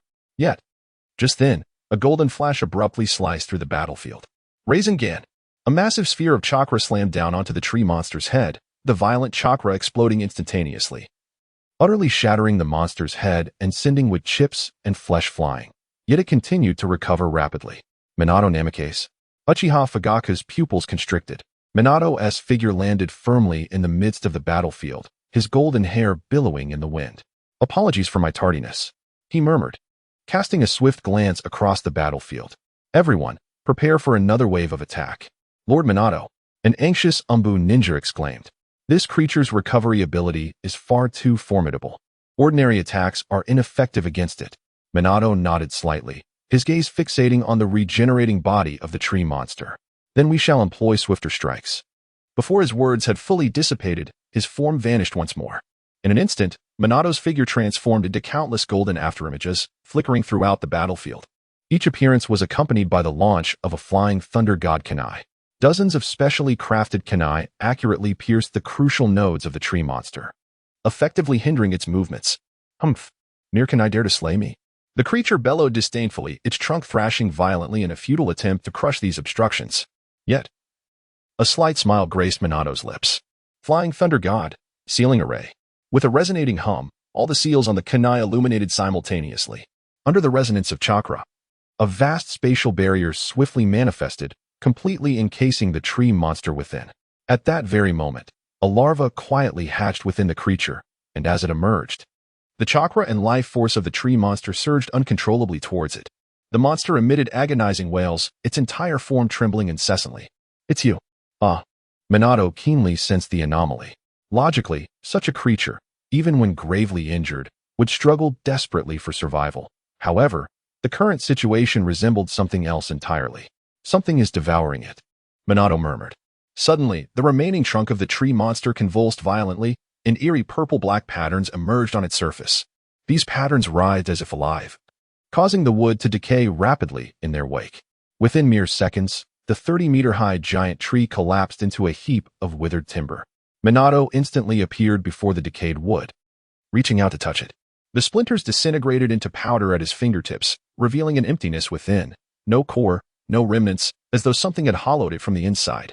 This is impossible. Confusion filled Minato's eyes. He was certain that his Sharingan had inflicted damage, yet it should not have led to the creature's instantaneous demise. In the distance, cheers erupted. The ninjas shouted, "Long live Minato!" To them, Minato was the hero who saved Konoha, having effortlessly vanquished the tree monster. However, unbeknownst to them, beneath the pile of withered wood, a small clump of soil concealed a jade-green caterpillar, which burrowed deep into the earth. In a hospital ward, Fong Yin timely opened his eyes, letting out a weak groan. "You're awake?" The medical ninja stationed by his bedside hurried forward. "Don't move. Your wounds have just healed." Fong Yin glanced around in confusion, his voice hoarse. "Why? The tree monster, the village. It's all right." The medical ninja smiled reassuringly. Lord Minato returned just in time. "That creature is dead." "Dead?" Fong Yin struggled to sit up. "How did it die?" "I need to report to Lord Danzo." The medical ninja pressed him down gently. "Lord Danzo has not returned yet. You need to rest." Excessive blood loss is no trivial matter. Fang Yin obediently reclined, the corners of his mouth subtly curving upward beneath the mask, through the scattered original goo in the village. He observed Minato Namikaze leading a team to inspect the remnants of the tree monster. The battlefield echoed with jubilant cheers for the name of Minato Namikaze. Ultimately, Fang Yin attributed the accolades to Minato, a strategic maneuver that aligned with his overarching plan. Minato now stood as a hero of Konoha, his esteem undoubtedly surpassing that depicted in the original narrative. The likelihood of his ascendance to Hokage had only grown stronger. This development facilitated Fang Yan's future utilization of their relationship. Only with Minato as Hokage could his subsequent plans be set into motion. As for why he refrained from claiming the glory for himself, Fang Yin had his own rationale. At this juncture, his paramount focus remained on cautious development. Hastily placing himself in the spotlight would not be prudent. Moreover, given his current identity, his political resources bore little significance. Most crucial was the realization that the goo, nurtured from the flesh of 100 ninjas and thousands of ordinary souls, had safely infiltrated the depths of the earth. This creature now shimmered with an emerald-like luster. Akin to a precious gem, its interior compressed with chakra and vitality that would leave even shadow-level warriors astounded. This represented his greatest triumph, the arrival of the wood-release goo. He expressed gratitude towards Konoha, were it not for their assistance in diminishing the strength of E. Fang Yin would not have so effortlessly acquired this goo. Chapter 39. Orochimaru's Scheme, Transformation of Insects. Danzo would undoubtedly be pleased to hear this news. Fang Yin thought to himself with a sardonic smile. Despite his inner musings, he chose not to reveal his thoughts outwardly. He deliberately allowed the medical ninja to perceive concern in his eyes, hoping for minimal casualties. The medical ninja sighed, lamenting the heavy losses Konoha had endured, but fortunate that Lord Minato arrived in time. Lowering her voice, she added that the higher-ups had decided to demand an explanation from Danzo. Fang Yan's eyes widened in shock. But Danzo is also acting for the sake of Konoha. Hush, do not speak further. The medical ninja shook her head. You should rest well. As the hospital door closed, Fang Yan's blood-red eye pattern subtly shifted. The performance was about to commence, he mused silently. He gently caressed the cursed seal on his neck, contemplating his next steps. With wood release and the Sharingan at his disposal, all that remained was the accumulation of time. Outside, the setting sun bathed Konoha's ruins in a crimson hue. Fang Yin closed his eyes, appearing merely as a weary patient. Facing Orochimaru, his strategy required modification. It could no longer be merely one of expulsion. He must eliminate him. A truth known only to himself. His heart would remain restless until Orochimaru was dead. At that moment, atop the Hokage rock overlooking Konoha, Orochimaru stood alone on the head of his former teacher's statue, gazing at the distant smoldering ruins of the eastern district. A smirk curled at the corners of his lips, his tongue unconsciously licking his own. What an enthralling performance, Fang Yin, he mused. Utilizing Danzo's ambition and my experiments, you managed to extricate yourself unscathed. This scheme is one I cannot help but admire. He understood the true nature of this catastrophe better than anyone else. The so-called uncontrollable experimental subject was merely a splendid play directed by Fang Yin himself. Yet, his own objectives had been achieved. Gently stroking the wooden piece in his hand, remnants of Yi's chakra still lingered upon it. What a captivating evolution. Initially, he had thought E to be a failed experiment, a flawed creation destined to collapse within 2 weeks. Yet, Fang Yin transformed this defective being into a monster capable of threatening all of Konoha within mere hours, devouring life, absorbing chakra, and achieving infinite regeneration, even self-evolution at the brink of death. A fervent light glimmered in Orochimaru's eyes. This had transcended the realm of wood release, even surpassing the very concept of ninjutsu. Slowly, he spread his palm, revealing a small black beetle emerging from his hand, a primordial insect he had acquired through trade with Fang Yin. Insects, such wondrous creatures, unbound by skeletal limitations, free from the constraints of flesh, yet capable of harnessing immense energy. He had once attempted to master the Oil Women clan's techniques to control such insects. Yet every endeavor had ended in failure. Those insects eluded his command, and any modifications he attempted on other insects lacked the extraordinary qualities of Fang Yan's creations. The human body was inherently fragile. Even with a new vessel, it would ultimately succumb to decay.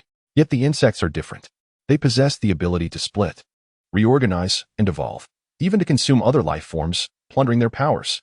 Orochimaru's lips curled into a near-manic grin. What if I could transform myself into an insect? To forsake the human body and become a pure bug? A frenzied light flickered in Orochimaru's eyes. Free from the constraints of lifespan and physical form, I could even devour the Sharingan, would release, and sage techniques, akin to Fang Yan's insects. Ultimately, I shall transcend the existence of the Sage of the Six Paths. Thank you, Fang Yan, for the inspiration your insects have provided me. The following morning, Fang Yan was finally granted discharge after repeated examinations by the medical ninjas. He stepped out of the hospital doors with unsteady feet, appearing particularly haggard. Fang Yan, a familiar voice called from behind. He turned to see Uchiha Obito running toward him, followed closely by Kakashi and Rin. Obito expressed concern. I heard you were injured. Was that monster truly so formidable? Fang Yan, aided by the subtly shifting blood pupil beneath his mask, scrutinized the expressions of the three. Obito's concern was genuine. Rin's eyes held sympathy, while Kakashi remained vigilant, instinctively wary of him. It's merely some superficial wounds. Fang Yan feigned fatigue in his voice. Are you all right? I heard the East District suffered greatly. Rin shook her head, a hint of sorrow flickering in her eyes. We are fine, but many civilians were unable to escape.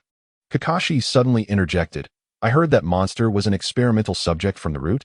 His single eye fixated on Fang Yan, as if attempting to glean some clue from his visage. Does Lord Danzo know about this? Kakashi, as expected, sought to uncover the truth through indirect inquiry. Fang Yan was taken aback internally but maintained an impassive exterior. I cannot disclose details of the mission, but you is indeed my new partner. Obito immediately defended him. This cannot be blamed on Fang Yan. It was clearly that old. Obito. Kakashi interrupted sharply. Fang Yan seized the opportunity to shift the topic. Has Lord Minato returned? His timely arrival was a blessing. Rin nodded, admiration evident in her gaze. Our teacher returned last night and is currently assisting with the reconstruction efforts. That's good, Fang Yan replied with a slight nod. I shall return to the route to report.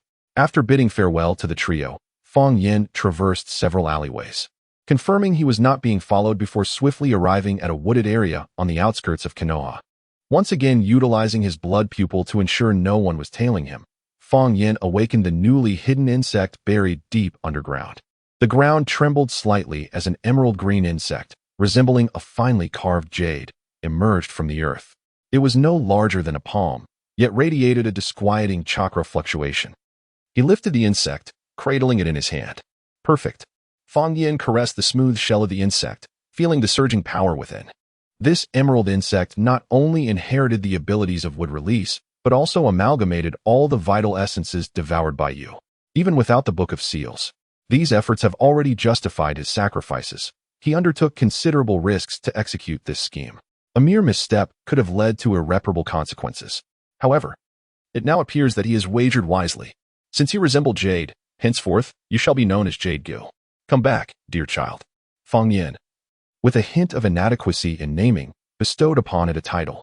Chapter 40, The Harvest of Wood Release, Task in the Land of Rain subsequently. Fang Yan gently pressed the emerald goo against his chest, and the insect instantly transformed into a stream of verdant light, merging into his body. The experience was nothing short of miraculous.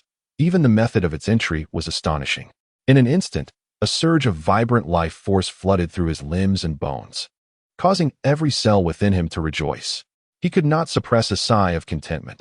This sensation resembled a parched desert encountering a refreshing rain. Warmth spreading even to the depths of his marrow. Patterns reminiscent of trees emerged upon his skin, only to swiftly vanish. Fang Yan could distinctly perceive the once depleted essence, drained by the crimson elixir, being rapidly replenished, even more abundantly than before. His lifespan could be restored as well. He placed his hand upon his heart, where the emerald goo now rested, releasing pure life energy with each heartbeat. In the terminology of the ninja world, this equated to physical energy. Suddenly, he raised his hand, attempting to harness the unfamiliar power within him, would release. No sooner had he spoken than a sharp pain pierced his palm. 3 slender wooden thorns broke through the skin, yet halted abruptly once they reached a mere inch in length. Fang Yan instantly felt a slight drain of life energy from within. Thus, it became clear, wood release inherently relied on the host life force for its manifestation. Its essence was the embodiment of vitality. No wonder Senja Hashirama could summon forests with a mere wave of his hand. Only a physique of monstrous proportions could wield the true might of wood release. However, I am not lacking. My wood release possesses the attribute of plunder.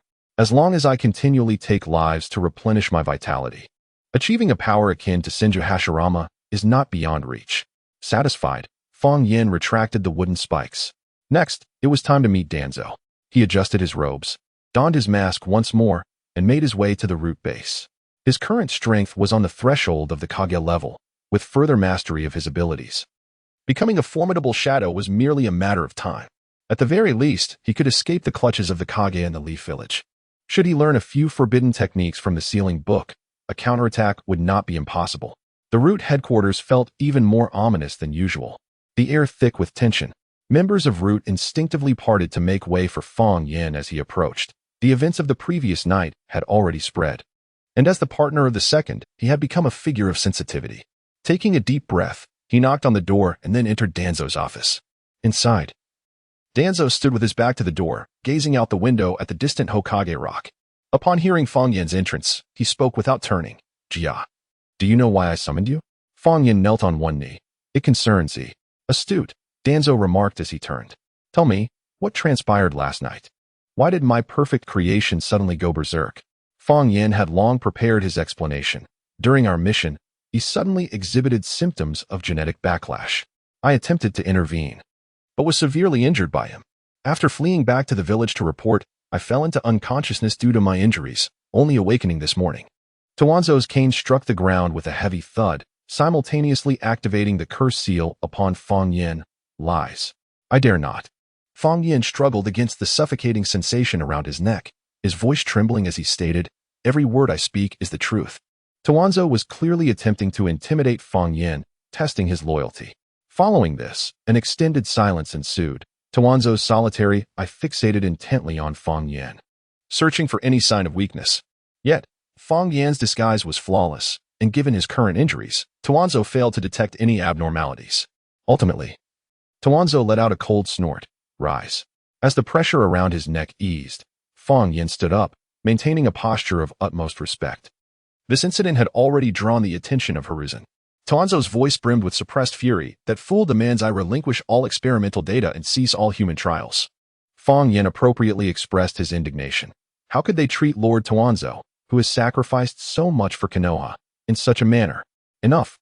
Tuanzo interrupted with a wave of his hand. Now is not the time for grievances. I have heard that you have been closely associated with Minato's team. Fong Yin replied with neither deference nor arrogance. It is merely a routine surveillance assignment. The Nine-Tails Jinchuriki is a vital asset to the village. Did not Lord Tuanzo emphasize the need for enhanced monitoring? Humph, it better be so, Tuanzo replied coldly. Remember your position, Jia. You are my most capable subordinate. Do not let me down. Once this matter concludes, I shall assign you to support the front lines, a result of my negotiations with Hiruzen. Furthermore, I have a secret mission for you. Recently, an organization known as Akatsuki has emerged in the Land of Rain, recruiting numerous ninjas. The last ninja who displayed the Rinnegan was a member of this organization. Akatsuki? Fong Yin's brow furrowed slightly beneath his mask. According to the timeline, Akatsuki should still be in its formative stages, with Nagato, Konan, and Yahiko just beginning to recruit members. What Lord Tuanzo implies is, officially, you will be dispatched to the front lines to provide support. In truth, I need you to infiltrate the Land of Rain and investigate the true nature of this organization. I understand. Fong Yin comprehended the underlying meaning. This was clearly a means of atonement for Yi's rampage, as well as a transaction between Hiruzen and Shimura Danzo. Given the significant losses inflicted upon Konoha, it would be impossible to avoid punishment. Sending root ninjas to the front lines was Danzo's retribution for this incident. Furthermore, this support would likely not involve Fong Yin alone. Most of the root ninjas would likely be dispatched to the front lines as well. This was also Hiruzen's strategy to weaken Danzo's power. Assigning Fong Yin to investigate Akatsuki was likely a consequence of the mission from a month prior. After leaving Danzo's office, a cold smirk curled at the corners of Fong Yin's mouth beneath his mask. Danzo's assignment to the front lines in the Land of Rain for a secret mission appeared, on the surface, to be a means of atonement, yet in reality, it was yet another test of his loyalty and capabilities. However, this suited Fong Yin perfectly. The battlefield was indeed the optimal arena for testing one's strength. Moreover, he could utilize this opportunity to establish a connection with Akatsuki, leveraging the favor he had earned through recent acts of generosity. This should not pose a problem. As Fang Yin traversed the corridor of the route, he could sense a myriad of gazes directed at him from behind, some wary, others suspicious, and a few tinged with schadenfreude. The recent incident involving Yi had rendered his situation within the route quite delicate, yet it simultaneously provided him with an impeccable guise. Lacking allies and unbound by any superior, his only direct superior was Danzo. However, it was evident that Fang Yin had fallen from Danzo's favor. His status as a confidant had lost all influence. Upon returning to his quarters within the route, Fang Yin promptly erected a soundproof barrier and an anti-detection seal. The blood-eyed puppet stirred slightly as dozens of original puppets emerged from his sleeves, establishing a vigilant network throughout the room. Only after confirming his safety did he retrieve a replicated forbidden technique scroll from his bosom. The scroll unfurled slowly upon the table, revealing a myriad of forbidden technique names that flickered before Fang Yan's eyes. Chapter 41. Forbidden Technique. The poison of the pot. Fang Yan's objective was unequivocal. His gaze traversed the phrases such as Flying Thunder God and Impure World Reincarnation, ultimately resting upon the 4 characters of the poison of the pot. He had found it. The corners of Fang Yan's mouth subtly lifted beneath his mask. The poison of the pot. This technique involves gathering corpses and dispersing venomous insects among them, activating a barrier to accelerate the rapid proliferation of these insects, thereby causing the deceased cells to emit toxic gas. This gas is then disseminated through explosions, attacking all living beings that come into contact with the miasma, with the scope of the assault determined by the quantity of corpses and the time accumulated. This ninjutsu was utilized by the Oil Woman Kirin after her Impure World reincarnation during the 4th Great Ninja War, and it was regarded by the character Kabuto as a technique capable of turning the tide of battle. If there was a forbidden technique that Fang Yin yearned to master above all others, it was not the Flying Thunder God nor the Impure World reincarnation, but this very ninjutsu. This technique aligned seamlessly with his abilities. The other forbidden arts, such as the multiple shadow clone technique, demanded a copious amount of chakra. Only a few exceptional individuals could wield it. The Flying Thunder God technique required spatial temporal capabilities, and Fang Yin could not guarantee his proficiency. Yet, this particular ninjutsu, if wielded effectively, would grant Fang Yin the power to threaten an entire ninja village single-handedly. Fang Yin perused the records on the poison of the pot, his blood-eye goo swirling slightly in his right eye, imprinting every detail into his mind. As he delved deeper into the reading, his breath quickened. This technique was tailor-made for his goo insects. So it was. Fang Yin murmured softly to himself, accelerating the proliferation of venomous insects through the barrier. Utilizing corpses as a breeding medium, the brilliance of this technique lay in its scalability. For an ordinary ninja, the execution of this technique is constrained by their chakra and the number of poisonous insects they can carry, limiting its potency. However, for Fang Yin, his original goo could divide infinitely, provided there was sufficient nourishment, namely, corpses. On the battlefield, there would be no shortage of corpses. The corners of Fang Yan's mouth curled into a cold smile beneath his mask. He could almost envision himself employing this technique to conjure a deathly miasma engulfing the entire ninja village. Even more remarkably, the poison of the pot harmonized perfectly with the characteristics of his goo insects. This was undeniably crafted for my phosphorus poison goo. His phosphorus poison goo excelled at internal destruction, and when combined with this technique, its power would escalate exponentially. The terrifying potential of this combination sent a shiver down his spine. In theory, given enough time and corpses, he could even generate a toxic fog that enveloped the entirety of a village. However, he had yet to experiment with allowing the phosphorus poison goo to produce offspring. Further testing was required. Fang Yin suppressed the urge to attempt it immediately. This was not merely a matter of the phosphorus poison goo. Such a high-level technique could not be mastered with a single glance. He needed time to practice. He carefully rolled up the scroll, contemplating how to master this technique before heading to the land of Rain. The root base and Konoha were rife with spies, making it evidently unsuitable for practice. Fortuitously, Danzo had dispatched him to the front lines, allowing for a detour. A day later, at the border of the Land of Fire, Fang Yan's figure moved gracefully between the shadows of the trees. Having departed from Konoha for half a day, he deliberately evaded all routes that might be under surveillance, opting instead for a seldom-traversed path. Here it is. Fang Yin paused at an ancient tree, his blood-eyed worm subtly rotating, his vision instantly extending miles ahead. Through the primal worms scattered around, he distinctly perceived a bandit hideout nestled within the valley. A dozen wooden structures were haphazardly scattered across the mountainside, surrounded by rudimentary wooden fences, with a few drunken guards leaning against the watchtower, dozing off. There were 37 adult men, 6 women, and prisoners confined in the dungeon. A cold smile crept across Fang Yan's lips. This was sufficient. Such bandit dens were not uncommon along the border, often lacking any real threat, and typically, their fate was to be swiftly dispatched by freshly graduated Konoha ninjas seeking experience. He leapt down from the tree, his black cloak billowing ominously in the wind. The mask had long been removed. At this moment, he required no disguise. In fact, wearing a mask would only reveal his identity. Before the bandits' gate, 2 guards were dozing with wine jars in their arms. Fang Yan silently appeared behind them, the bone blades of the white thorn worm springing forth from his fingertips. With a soft thud, 2 lines of crimson blossomed across the guards' throats, their bodies collapsing before they could utter a sound. Fang Yan caught the wine jar that was about to fall, gently placing it on the ground without a whisper. Who goes there? A third guard emerged from around the corner, his eyes widening in terror upon seeing the bodies of his comrades. In an instant, Fang Yan's figure materialized before him, his right hand piercing through the guard's chest. Ugh! The guard looked down, astonished at the bloodied hand protruding from his torso, disbelief etched across his face. Fang Yan withdrew his arm, the guard's lifeless body crumpling to the ground. The blood-eyed worm subtly rotated. Fang Yan could clearly sense the position of every individual within the hideout. Let the game begin. Having confirmed that there were no traps, he strode towards the heart of the bandit camp, no longer concealing his presence. Soon, the blaring alarm echoed throughout the valley. An enemy attack? It's a ninja.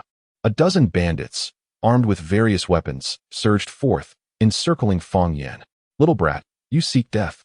A scar-faced brute wielding a massive axe charged to the forefront. Fang Yan didn't even lift his eyelids. With a mere flick of his right hand, he unleashed the wood release, thorn-killing technique. The ground suddenly cracked open. Dozens of sharp wooden spikes erupted from the earth, instantly impaling the first 5 or 6 bandits in line. Blood flowed along the spikes, the bandits convulsing like pinned insects, emitting chilling screams. It's a ninja. Run. The remaining bandits, gripped by terror, retreated, some even abandoning their weapons to flee. Fang Yan coldly observed the scene. Countless minuscule black insects emerging from his sleeves, swiftly spreading throughout the camp. These were the offspring of the phosphorus poison worm that Fang Yan had been attempting to cultivate over the past few days. The insects landed on the bandits' exposed skin, immediately burrowing into their bodies. What is this? So itchy, so painful. The bandits clawed frantically at their bodies, but to no avail. In no time, their skin began to rot, and their muscles dissolved at a visible pace. Some, in agony, clawed at their throats, while others hurled themselves against walls in a desperate attempt to escape their torment. Fang Yan stood silently, his blood-red pupils recording every harrowing detail. The potency of the phosphorus toxin exceeded his expectations. These ordinary individuals lost their ability to move within 10 seconds of exposure and succumbed to death within 30. No. Please don't kill me. A young female bandit knelt on the ground, trembling as she pleaded, I can serve you. I will do anything. Fang Yan merely cast her a glance, and her pupils dilated in terror as she beheld the most horrifying sight of her life, her own body being devoured from within by countless insects. She emitted a heart-wrenching scream, frantically clawing at her face until it was a grotesque mess of blood and flesh. In less than 10 minutes, the only living souls remaining in the entire encampment were the prisoners in the dungeon. Chapter 42. The catalyst of memory goo evolution. Fang Yan treaded upon a ground strewn with corpses, making his way slowly towards the dungeon's entrance. Within the dark and damp confines of the dungeon, a dozen ragged prisoners huddled in the corners, most of them dressed as merchants or farmers. When the dungeon door creaked open, they pressed together in terror. However, as they discerned that their visitor was not the fearsome bandits, a glimmer of hope ignited in some eyes. Are you here to rescue us? An elderly farmer, his face etched with wrinkles, asked tremulously. Fang Yan remained silent, his blood-red eyes casting a faint glow in the darkness as they scrutinized each prisoner. My lord, I beseech you, save us. A young woman cried, rushing to the iron bars. Those beasts have killed my husband, and her words were abruptly cut off as a wooden spike pierced through her throat. The woman stared in disbelief, blood oozing from the corners of her mouth as she slowly crumpled to the ground. The dungeon plunged into an eerie silence, soon followed by a cacophony of terrified screams. Why? We are not bandits. Help. Someone. Save us. With an expression devoid of emotion, Fang Yin formed a hand seal. Would release. Suddenly, countless wooden spikes erupted from the dungeon's floor and walls, impaling the prisoners through their chests. Blood trickled through the crevices of the branches, staining the entire dungeon crimson. He could not let these people go, having seen his face. They were no longer free to escape. The last to perish was a girl who appeared no older than 7 or 8. Crouched in a corner, her large eyes brimmed with tears. "Mommy! Mommy!" she sobbed, calling out. Fang Yin approached her, kneeling down. His finger gently touched her forehead.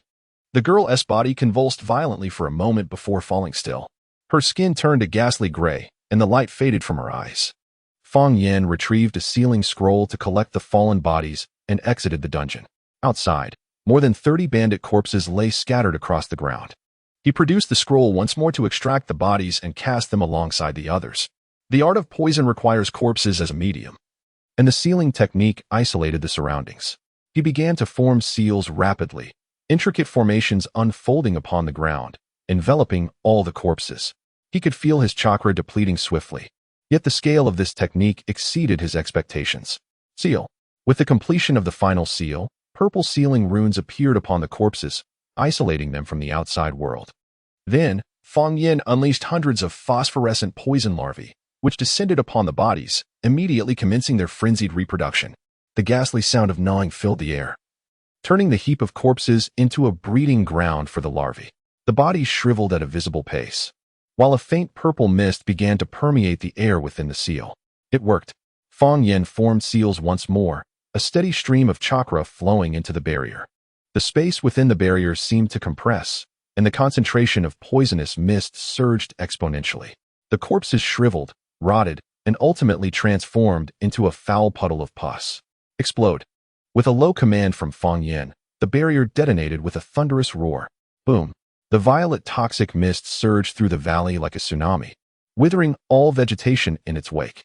A few wild rabbits, upon encountering the edge of the poisonous fog, convulsed and collapsed, their fur rapidly decaying into lifeless carcasses. Fang Yin stood at the heart of the noxious haze, utterly unaffected. The toxins were as harmless to him as ordinary air. His body had long since developed antibodies against the phosphorus toxins. The diameter of the mist's reach was a staggering 300 meters. This was merely the result of over 30 ordinary corpses acting as catalysts. What might the potency of this toxic fog be on the battlefield? Should the bodies of ninjas be used as nourishment? After testing his newly acquired ninjutsu, Fang Yin extended his hand, and the phosphorus insects swarmed towards him. Ensuring no trace remained, he flicked a spark from his fingertips, igniting the trees and the makeshift dwellings within the valley. Illuminated by the flames, his figure vanished into the twilight. By the time the sun rose the next day, this place would become a forbidden zone, shunned by all living creatures. Upon leaving the valley engulfed in toxic mist, Fang Yin stood atop a mountain peak. For reasons unknown, a fleeting image crossed his mind, of the girl who had once compelled him to take her life at the roots. Gunghua Village, he murmured the name, a location from her memories, and inexplicably felt an urge to visit, as if something were urging him forth. He sensed that the catalyst for the evolution of his memory insect lay within, and the memories devoured by the memory insect. The image of a cherry blossom tree stood out with remarkable clarity. Children, there is indeed a female protagonist. This little girl is the main character. It would be prudent to visit. The memory insect was one of the reasons for Fang Yin's rapid growth. Each time he dispatched a ninja, he would habitually consume their memories. Although the recollections were often a hodgepodge, at times they imparted valuable ninjutsu and combat skills. Draped in a black cloak, he blended seamlessly into the night. He could have made a beeline for the land of rain, yet inexplicably took a detour. At dawn, Fang Yin stood atop the ruins of what was once a peaceful village, now long devoid of the serenity he recalled. Amidst the morning fog enveloping the ruins of Gunghua Village, the cherry blossom tree from his memory still stood tall, albeit not in bloom. Its branches were bare and desolate. He approached, extending his hand to press his palm against the rough bark. Vitality from the emerald insect was infused into the tree, and the barren branches trembled. Tender shoots emerged at an observable rate, unfurling, with powdery white buds blooming in succession. Indeed, it was beautiful. Fang Yin reached out to catch a falling petal. Suddenly, a sound broke the stillness, the crunch of brittle branches underfoot. Fang Yin did not turn. Yet the vision of the blood pupil insect captured the figure of an elderly man emerging from one of the dilapidated houses. An old man with clouded eyes. He cautiously prodded the ground with a wooden stick, laboriously moving toward the source of the noise. "Is it you, little flower?" His voice trembled, hoarse with age. "Have you returned?" Fang Yin turned to regard the old man's vacant gaze. He was blind. Through the memory insect, he recognized him immediately as the girl's grandfather, the former village chief of Gonghua. The elderly man appeared to sense a presence nearby. "I can smell the fragrance of cherry blossoms. Is that you, little Hua? Have you returned? Your granddaughter will not come back." Fang Yan's voice was remarkably calm. A month prior, during the winter, she had perished at the training ground, and it was I who took her life with my own hands. Chapter 43. The evolution of the memory goo and the soul lock goo. Upon hearing Fang Yan's words, the frail elderly man trembled violently, causing the wooden staff in his hand to clatter to the ground. Initially, disbelief washed over his face, but it soon settled into a serene calm. "So it is." The old man slowly crouched down, groping for his staff. "Was the child in pain when she departed?" Fang Yin observed the old man's quivering fingers and replied softly, "Soon, there was no pain." "That is good. That is good." At last, the old man grasped the staff and rose slowly. In this world, living often brings more suffering. After a brief silence, Fang Yin raised his hand, pressing his fingertip gently against his forehead, and a translucent memory goo gradually emerged from his mind. The creature fluttered into his palm, shimmering with countless minute glimmers of light, fragments of memories it had consumed. "Do you wish to see her again?" Fang Yin inquired. The old man, filled with delight, exclaimed, "Can you allow me to see her?" Fang Yin did not respond, merely gesturing with his hand as the memory goo floated toward the old man's forehead. As the memory goo entered the old man's head, his body stiffened abruptly, and then his pupils dilated, reflecting countless images that did not belong to him. These were the memories of his granddaughter. The little girl ran beneath a cherry blossom tree, pink and white petals cascading onto her hair as she turned back, laughing and calling, "Grandpa, look." She crouched by a stream, her small hands cradling a tiny fish, carefully returning it to the water, her eyes sparkling. She was in the underground training ground, cradled in Fang Yan's arms as she faced her final death. Lastly, in the fleeting moment before darkness enveloped her, the corners of her mouth lifted slightly, brimming with relief. The memory goo traversed through his mind, linking all the fragmented memories, allowing the old man to witness his granddaughter's last moments. Fang Yin silently observed this scene. Within this tranquility, however, the memory goo began to consume the old man's brain. As he had stated, in this world, there exists only suffering. His endurance until now was solely for the chance to see his granddaughter once more. With hope now extinguished, granting him a swift and seemed more merciful. There was also Fang Yan's selfish desire. This old man was the last living relative of the little girl. Allowing the memory goo to consume his mind might very well be the catalyst for its evolution. The old man's body gradually collapsed, yet his face bore a tranquil expression. As if in his final moments, he remained immersed in the memories of his granddaughter, never truly departing. Fang Yin reached out to catch the elderly man's fragile form, gently laying him beneath the cherry blossom tree. The memory goo emerged from the old man's ear, returning to Fang Yin's palm. The evolution he sought had not materialized.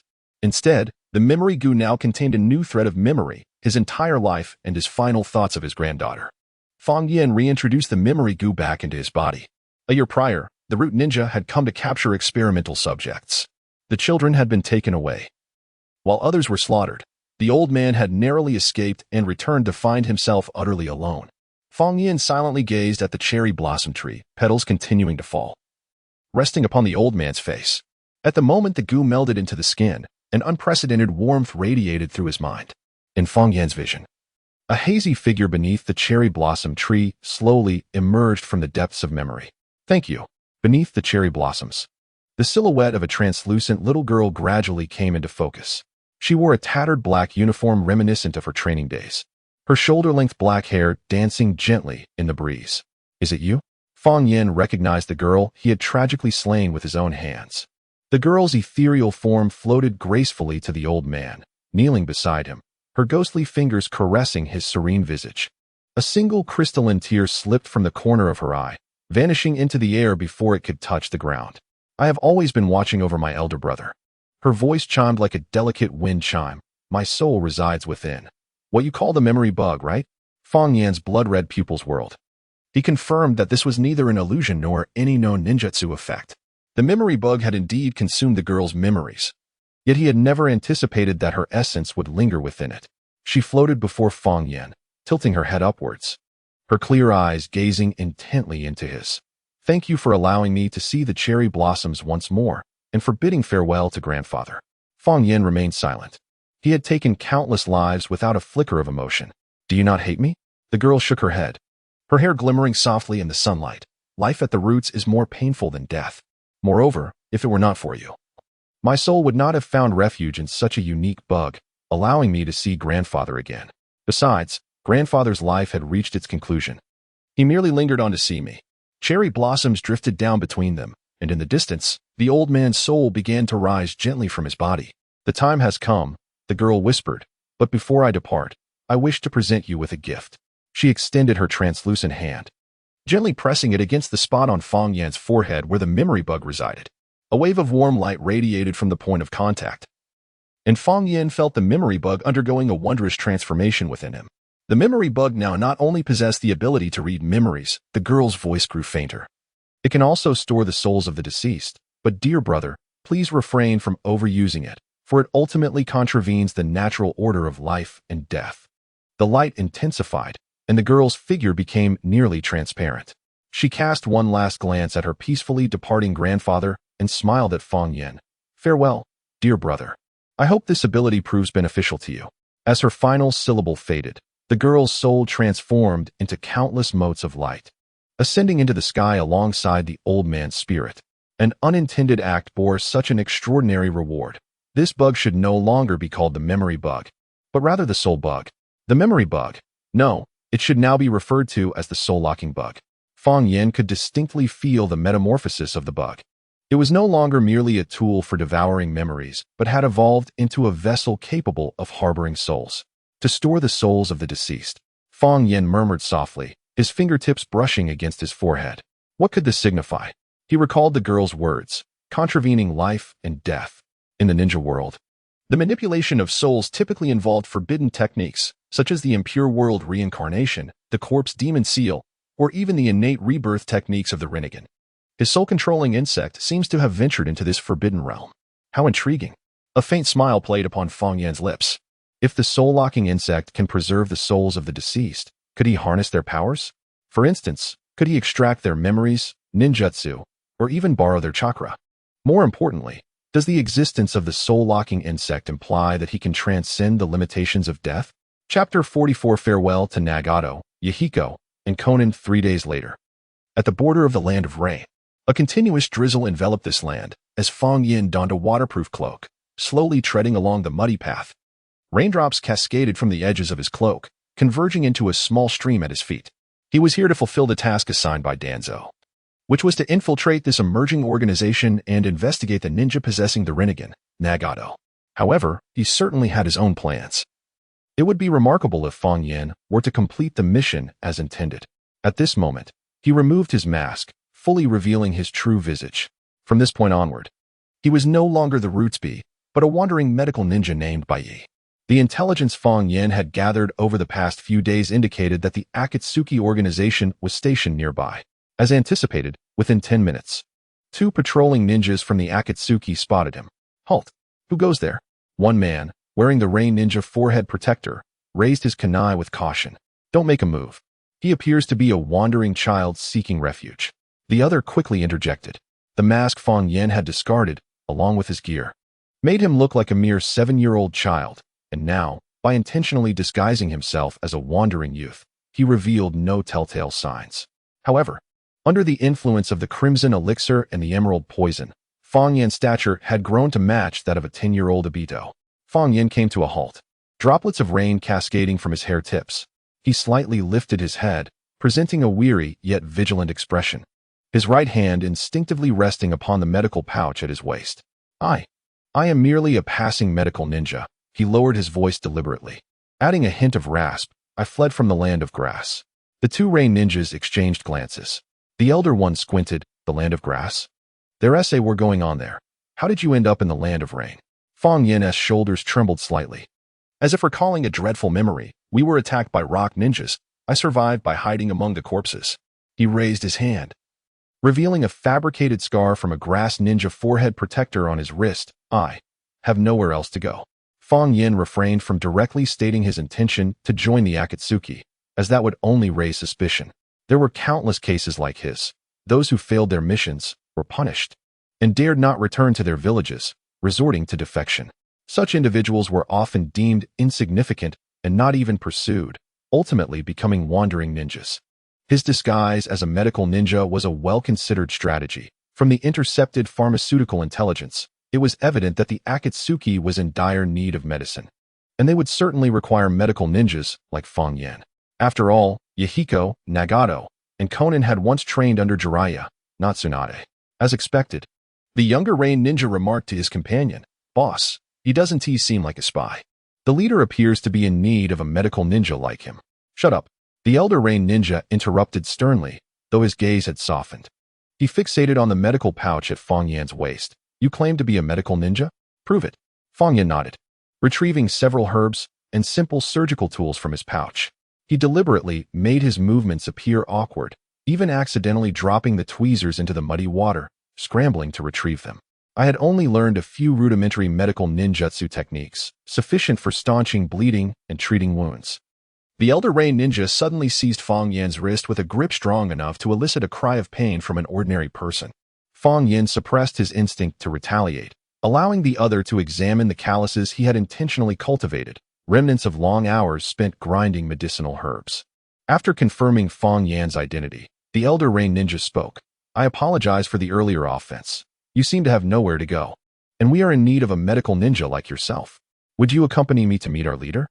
Fang Yin hesitated for a moment but ultimately shook his head. "No, I wish to avoid any further involvement in warfare." He feigned a demeanor of fear towards conflict, the terror evident in his eyes. This was a common affliction among many ninjas of this era. They dreaded warfare, preferring defection to participating in the struggles of the great nations. The elder Rain ninja released Fang Yan's wrist, his tone softening. "We do not seek to enlist you in battle. Rather, the land of Rain has faced relentless strife in recent years, leaving many civilians injured without access to care." He gestured towards the faint outline of a village in the distance. "There is a temporary shelter there, filled with ordinary people who have lost their homes, elderly, children, pregnant women, lacking even the most basic medical supplies." Fang Yin intentionally displayed a skeptical expression, taking a step back. "You Rain ninjas would genuinely care for civilians? The ones I encountered in the land of grass were not so benevolent." His fingers discreetly approached his ninja tool pouch, assuming a defensive posture. The younger Rain ninja interjected. "We are not like those individuals. We belong to Akatsuki. Lord Yahiko envisions a nation free from war, a realm where true peace can be achieved. Our leader believes that genuine peace must begin with the protection of the vulnerable." The elder Rain ninja shot a glare at his companion. "If you merely seek a refuge, you may stay with us temporarily to rest and assist our patients. However, should you harbor ulterior motives..." He meaningfully tapped the kunai at his waist. Fang Yin appropriately displayed hesitation and inner turmoil, eventually nodding slowly. I can give it a try, but I will not engage in any battles, nor will I join your organization, as achieving peace seems rather implausible." The two paid no heed to Fang Yan's words. "Excellent. Follow me. I shall take you to meet Lord Yahiko." The younger Rain ninja exclaimed, proceeding to add, "Do not underestimate Lord Yahiko. Though young, he is remarkably strong and our leader. However, you need not fear. He is quite benevolent." "Understood." While voicing these sentiments, Fang Yin, if not for his apprehension regarding Nagato's Rinnegan, might have swiftly dispatched Yahiko and departed unscathed. In fact, prior to this encounter, Fang Yin had contemplated a long-dormant scheme to capture Konan and force Nagato to surrender the Rinnegan himself. Yet the challenge remained the same. Uchiha Obito, Danzo, and Kaguya were all watching. Should Fang Yin dare to seize the Rinnegan, he would find himself an enemy of the entire ninja world by dawn. Subsequently, Fang Yin was escorted by two Rain shinobi into the temporary encampment of the Akatsuki organization. The camp was established within the remnants of an abandoned village, where makeshift tents and patched houses were scattered haphazardly. Around the muddy paths, ragged refugees queued to receive their meager bowls of rice porridge. "Mayahiko-sama," called the older Rain shinobi. "We have found a wandering medical ninja." Fang Yin lowered his head, yet his gaze, concealed beneath damp bangs, scrutinized the three approaching figures. There was the orange-haired youth Mayahiko, the blue-haired girl Conan, and the slender boy Nagato, whose red hair obscured his eyes. They had matured significantly since their last encounter, in just 1 month. With the birth of the Akatsuki, the trio had undergone considerable growth. Mayahiko hurried forward, displaying a warm smile as he extended his hand towards Fong Yen. "Welcome. I am Mayahiko, and these are my companions Conan and Nagato." Fong Yen noticed that Nagato remained slightly aloof, his crimson locks shielding his eyes. Yet Fong Yen could sense the gaze of the Rinnegan piercing through the strands of hair, observing him intently. "Hello, I am Bai Yi." Fong Yen greeted each of the three. As anticipated, they did not recognize him. After all, compared to their last meeting, Fong Yen had not only removed his mask, but had also undergone a profound transformation in both demeanor and physique. Chapter 45. The Sunlit Young Virgin. Fong Yen, the youthful Yurin, warmly introduced to Yahiko. "Lord Yahiko, this is Bai Yi, a medical ninja who has fled from the land of grass. We have verified his skills. He indeed possesses some medical knowledge and can be of assistance." Yahiko nodded slightly, acknowledging Fong Yen's efforts. "Thank you, Bai Yi," Fong Yen replied. "I merely seek a temporary place to rest. If you require my aid, I can tend to some minor injuries." Conan stepped forward, her azure hair gently swaying in the light rain, her tone soft and inviting. "We have many injured civilians in our shelter, and medicinal supplies are scarce. If you are willing to help, we would be immensely grateful." Fong Yen lifted his gaze, briefly resting his eyes on Conan's face. Captivated by her beauty, he quickly averted his gaze, as if shyly avoiding direct eye contact, reminiscent of a bashful young boy. He played his part of youthful innocence remarkably well. "I shall do my utmost." At that moment, a burly rain ninja emerged from the crowd, declaring, "Lord Yahiko, this lad's origins are dubious. How can we be sure he isn't a spy sent by another village, claiming to be a medical ninja? I suspect he is merely here to mooch off our resources." Fong Yen disregarded the remark, suddenly shedding his earlier shyness, and spoke solemnly, "I can prove my medical skills. But I have one condition. No one may observe while I treat the patient. Not even the patient themselves must have their eyes uncovered." Of course, Fong Yen did not possess any actual medical ninjutsu. His method involved using the life force of the emerald bug to stimulate regeneration, a process that must remain concealed from view. Yahiko furrowed his brow momentarily before relaxing. "I understand. Medical ninjas often have their own secret techniques. As long as you can save lives, we shall respect your protocol." The questioning rain ninja was about to protest further when Conan silenced him with a mere glance. "Follow me," she said softly, guiding Fong Yen towards the largest tent, which housed the most severely injured. Inside the tent, the mingled scents of blood and herbs permeated the air. A dozen wounded individuals lay on makeshift beds, some with severed limbs, others with kunai embedded in their abdomens, the most critical already slipping into unconsciousness. Fong Yen approached a patient whose abdomen was wrapped in blood-soaked bandages. He was injured by an explosive tag 3 days ago. "His intestines are exposed," Conan explained softly. "Our herbs can barely stem the bleeding." Fong Yen nodded, signaling for Conan and the other injured to step outside. Once the tent was left with only the wounded man, he placed his right hand upon the patient's abdomen, allowing the life force of the emerald bug to flow gently into him. The wound began to heal at a visible pace, necrotic tissue sloughing away as new granulation tissue intertwined, easing the patient's expression of agony. Half an hour later, Fong Yen exited the tent, his complexion pale, an intentional fade. He required rest, but the man's life had been preserved. "I need to rest," Fong Yen said weakly, deliberately staggering slightly. Yahiko quickly supported him. "Are you all right? Your chakra has been excessively depleted." Fong Yen managed a faint smile. "I need to recuperate."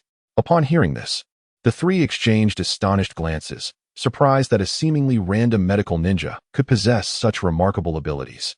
However, amidst their thoughts, they could not help but wonder if a mere medical ninja could possess such exceptional skills. Surely, he could not be someone with ulterior motives.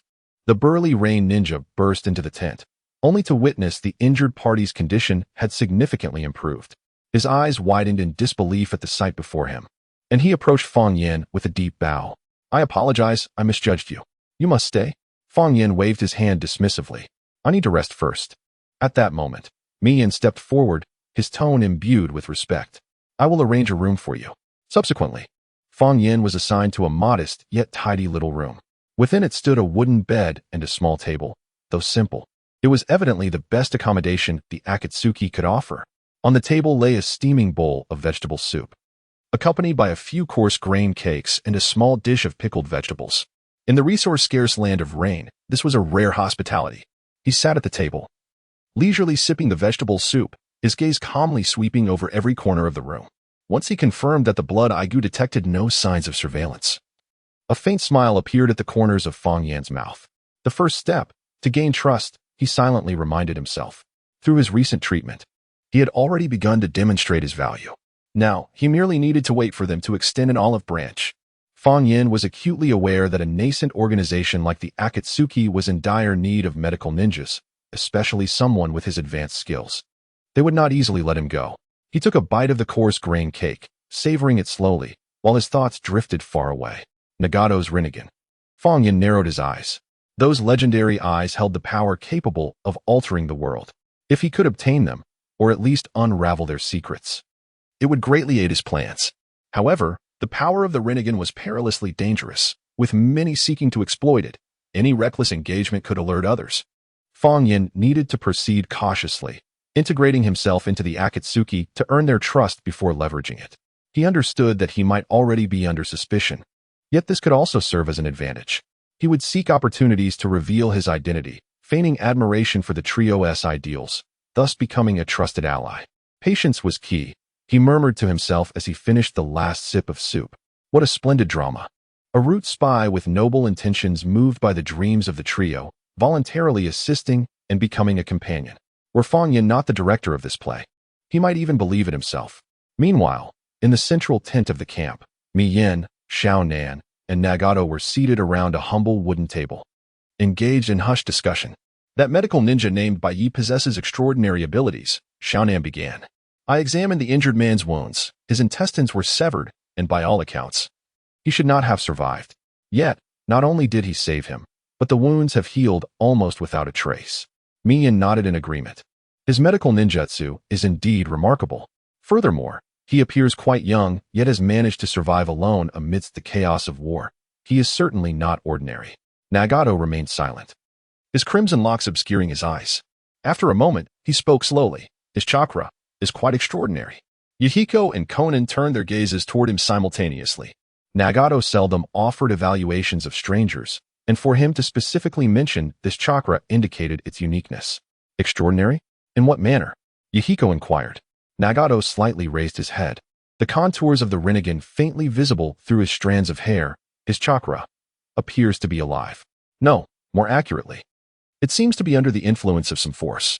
This was also a miscalculation on Fang Yan's part, regardless of how well he concealed it. Chakra could not be entirely masked. Under the influence of the emerald goo, Fang Yan's chakra attributes had undergone a significant transformation last month. Konan furrowed her brow. Are you suggesting that he might be hiding his true power? Nagato gently shook his head. I cannot be certain. Yet, the manner in which his chakra flows is entirely different from that of ordinary ninjas. Yahiko pondered for a moment, then revealed a resolute expression. Regardless, we need him. The civilians in the land of Rain and our comrades require a medical ninja. If he merely seeks a safe haven, we can provide that. Konan expressed her concerns. But what if he has ulterior motives? Then we should keep him close, Yahiko replied with a faint smile.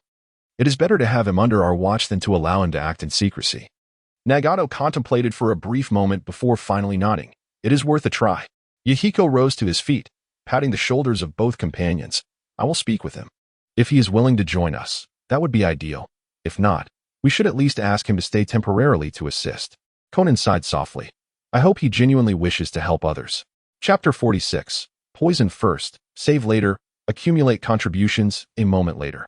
Yahiko arrived alone at the doorstep of Fang Yan's room and gently rapped on the door. Bai Yi, may I have a moment to speak? Inside, Fang Yan, already aware of Yahiko's approach, anticipated his invitation. He composed himself, donning a fatigued yet vigilant expression, and rose to open the door. Lord Yahiko? He feigned confusion, inquiring. What brings you here?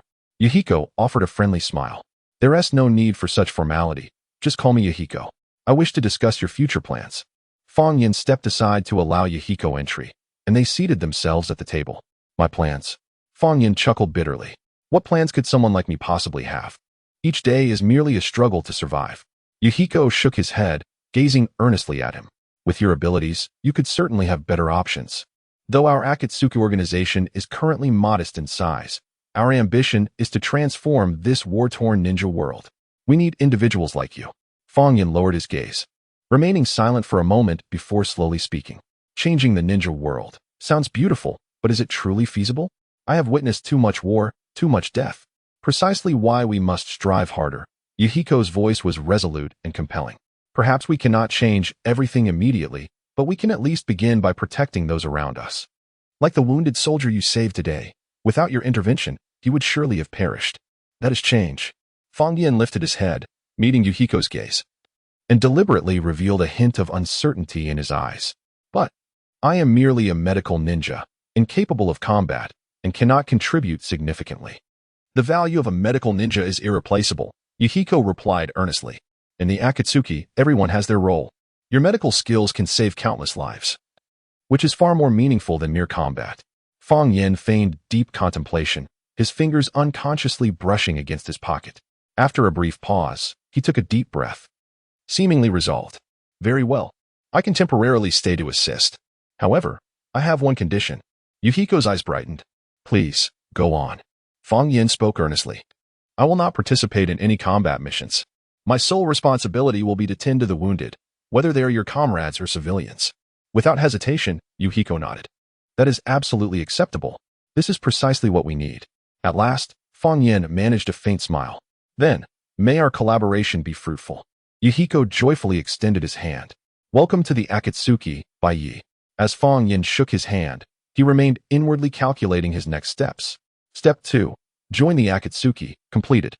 He understood that this was merely the beginning, and all of this would become a pivotal piece in his forthcoming plans. A fortnight later, raindrops pattered against the thatched roof of the makeshift hospital, and Fang Yin's white coat glimmered softly under the dim oil lamp. The emerald goo in his fingertips quietly exuded vitality, and the elderly woman on the bed, who had been coughing up blood, gradually stabilized her breathing. All done. In the dim light of the tent, the elderly woman removed her blindfold, her murky eyes brimming with gratitude.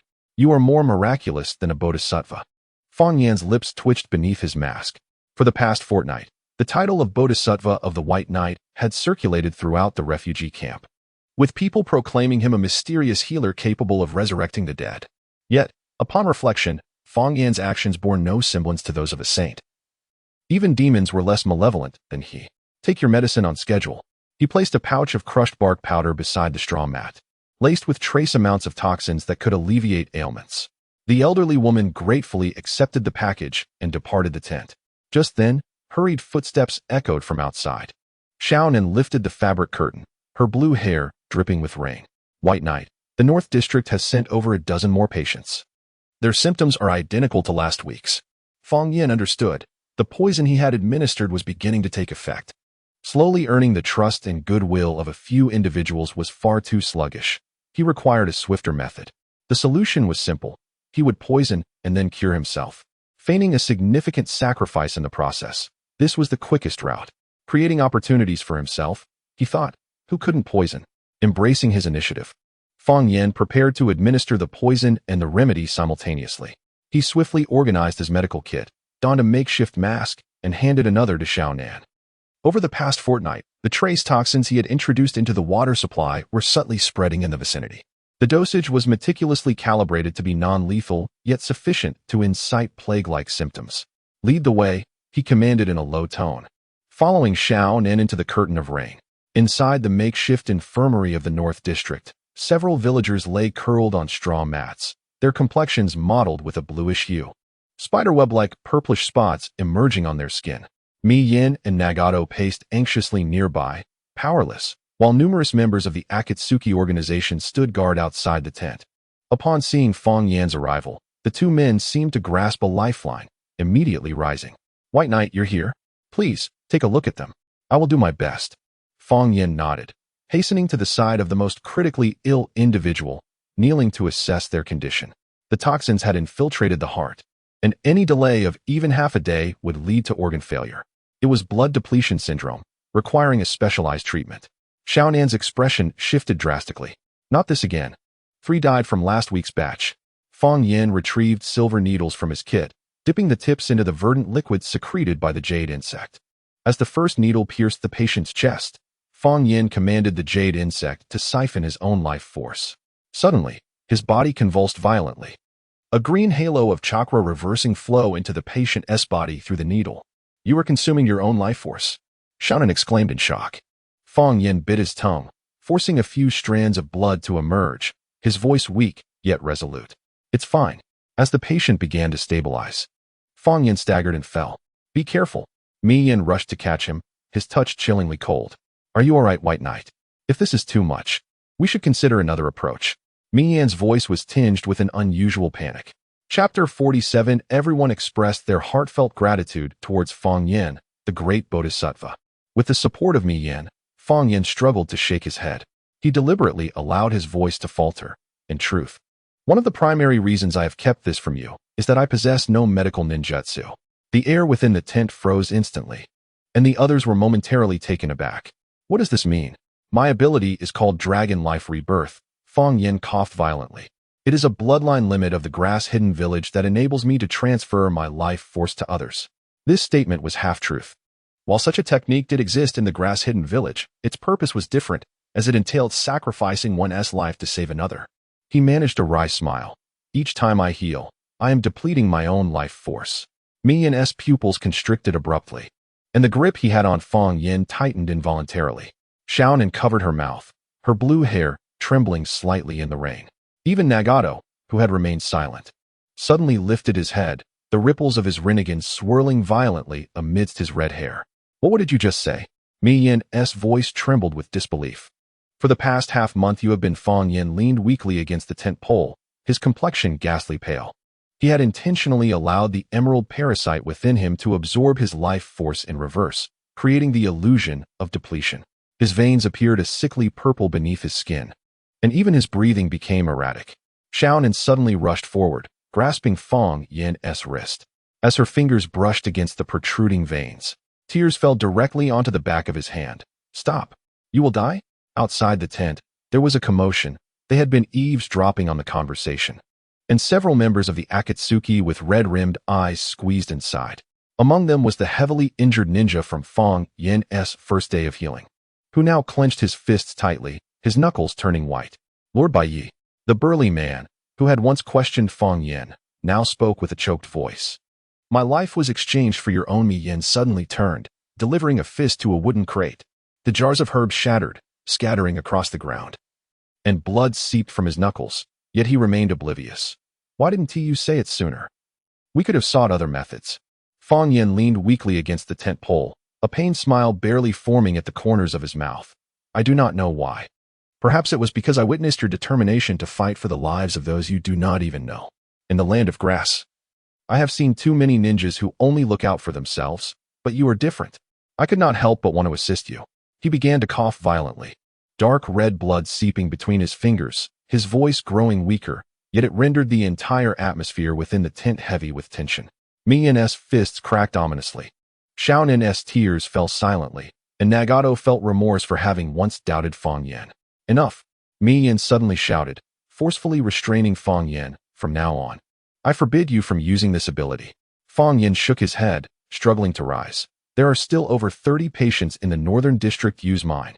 The burly man, once rescued by Fang Yin, tore open his collar, revealing a gruesome scar. "Let my life be the exchange. And I too. Count me in." A chorus of shouts erupted both inside and outside the tent as dozens of Akatsuki members hurriedly pressed forward. At this moment, Nagato inquired, "Baiyi, is there an alternative way to transfer life force? Perhaps using another person as a medium?" Being a member of the Uzumaki clan, endowed with potent vitality, he naturally pondered this aspect. Fang Yin contemplated laboriously for a moment. In theory, it is possible. However, it would require a special technique as a conduit. He hesitated deliberately. It was far too perilous, and it could. "Let us proceed." Nagato suddenly interrupted, his voice imbued with an undeniable resolve. Conan quickly grasped Nagato's arm, but, rather than allowing one person to bear the entire burden, Nagato's Rinnegan fixed its gaze upon Fang Yin. "It is better to let everyone share the load." He turned to Yahiko. "This is the essence of Akatsuki, is it not? Moreover, Let me be the focal point of the technique. As a member of the Uzumaki clan, I am most suited for this role, far preferable to having Baiyi shoulder it alone. Yahiko took a deep breath and nodded firmly. Let us do this. If Fang Yin truly possessed the selfless disposition he purported, he would undoubtedly be moved. But this was merely the meticulously crafted drama he had orchestrated. From beginning to end, these impassioned idealists were far too trusting of one another. Fang Yin lowered his eyelids, concealing the flicker of brilliance that flashed in his eyes. This was precisely what he desired. He aimed to compel these individuals to willingly offer their life force to replenish his recent expenditures, while simultaneously utilizing Nagato's vitality to further complete his unfinished sage body. With trembling fingers, he formed hand seals to invoke a carefully designed false technique. This technique would not transfer life force at all. Rather, it would silently direct the donor's life force into the emerald goo for storage. It required the life force of 5 individuals as a catalyst, along with a focal point. Fang Yin weakly remarked, however, the focal point will endure a greater drain of life force. Nagato stepped forward to the center of the technique. Without hesitation, Yahiko rolled up his sleeves, eager to take on Nagato's role. I will be the focal point. No, let me do it. As a member of the Uzumaki clan, longevity is our affinity. A little expenditure is inconsequential. I will join as well. Conan firmly stood beside Yahiko. Subsequently, 3 more individuals voluntarily positioned themselves within the formation. Fang Yin could not help but admire his own ingenuity. The life force acquired through arduous means paled in comparison to the voluntary offerings of these individuals. He then feigned exertion while forming the seals, and the emerald goo within him quivered with excitement, as the chakra of the 5 donors cascaded continuously through the false technique. He meticulously controlled the emerald goo to absorb the majority of the life force, while a small portion was channeled into the ailing patients. Gasps of astonishment echoed throughout the tent as the patients visibly improved at an astonishing rate.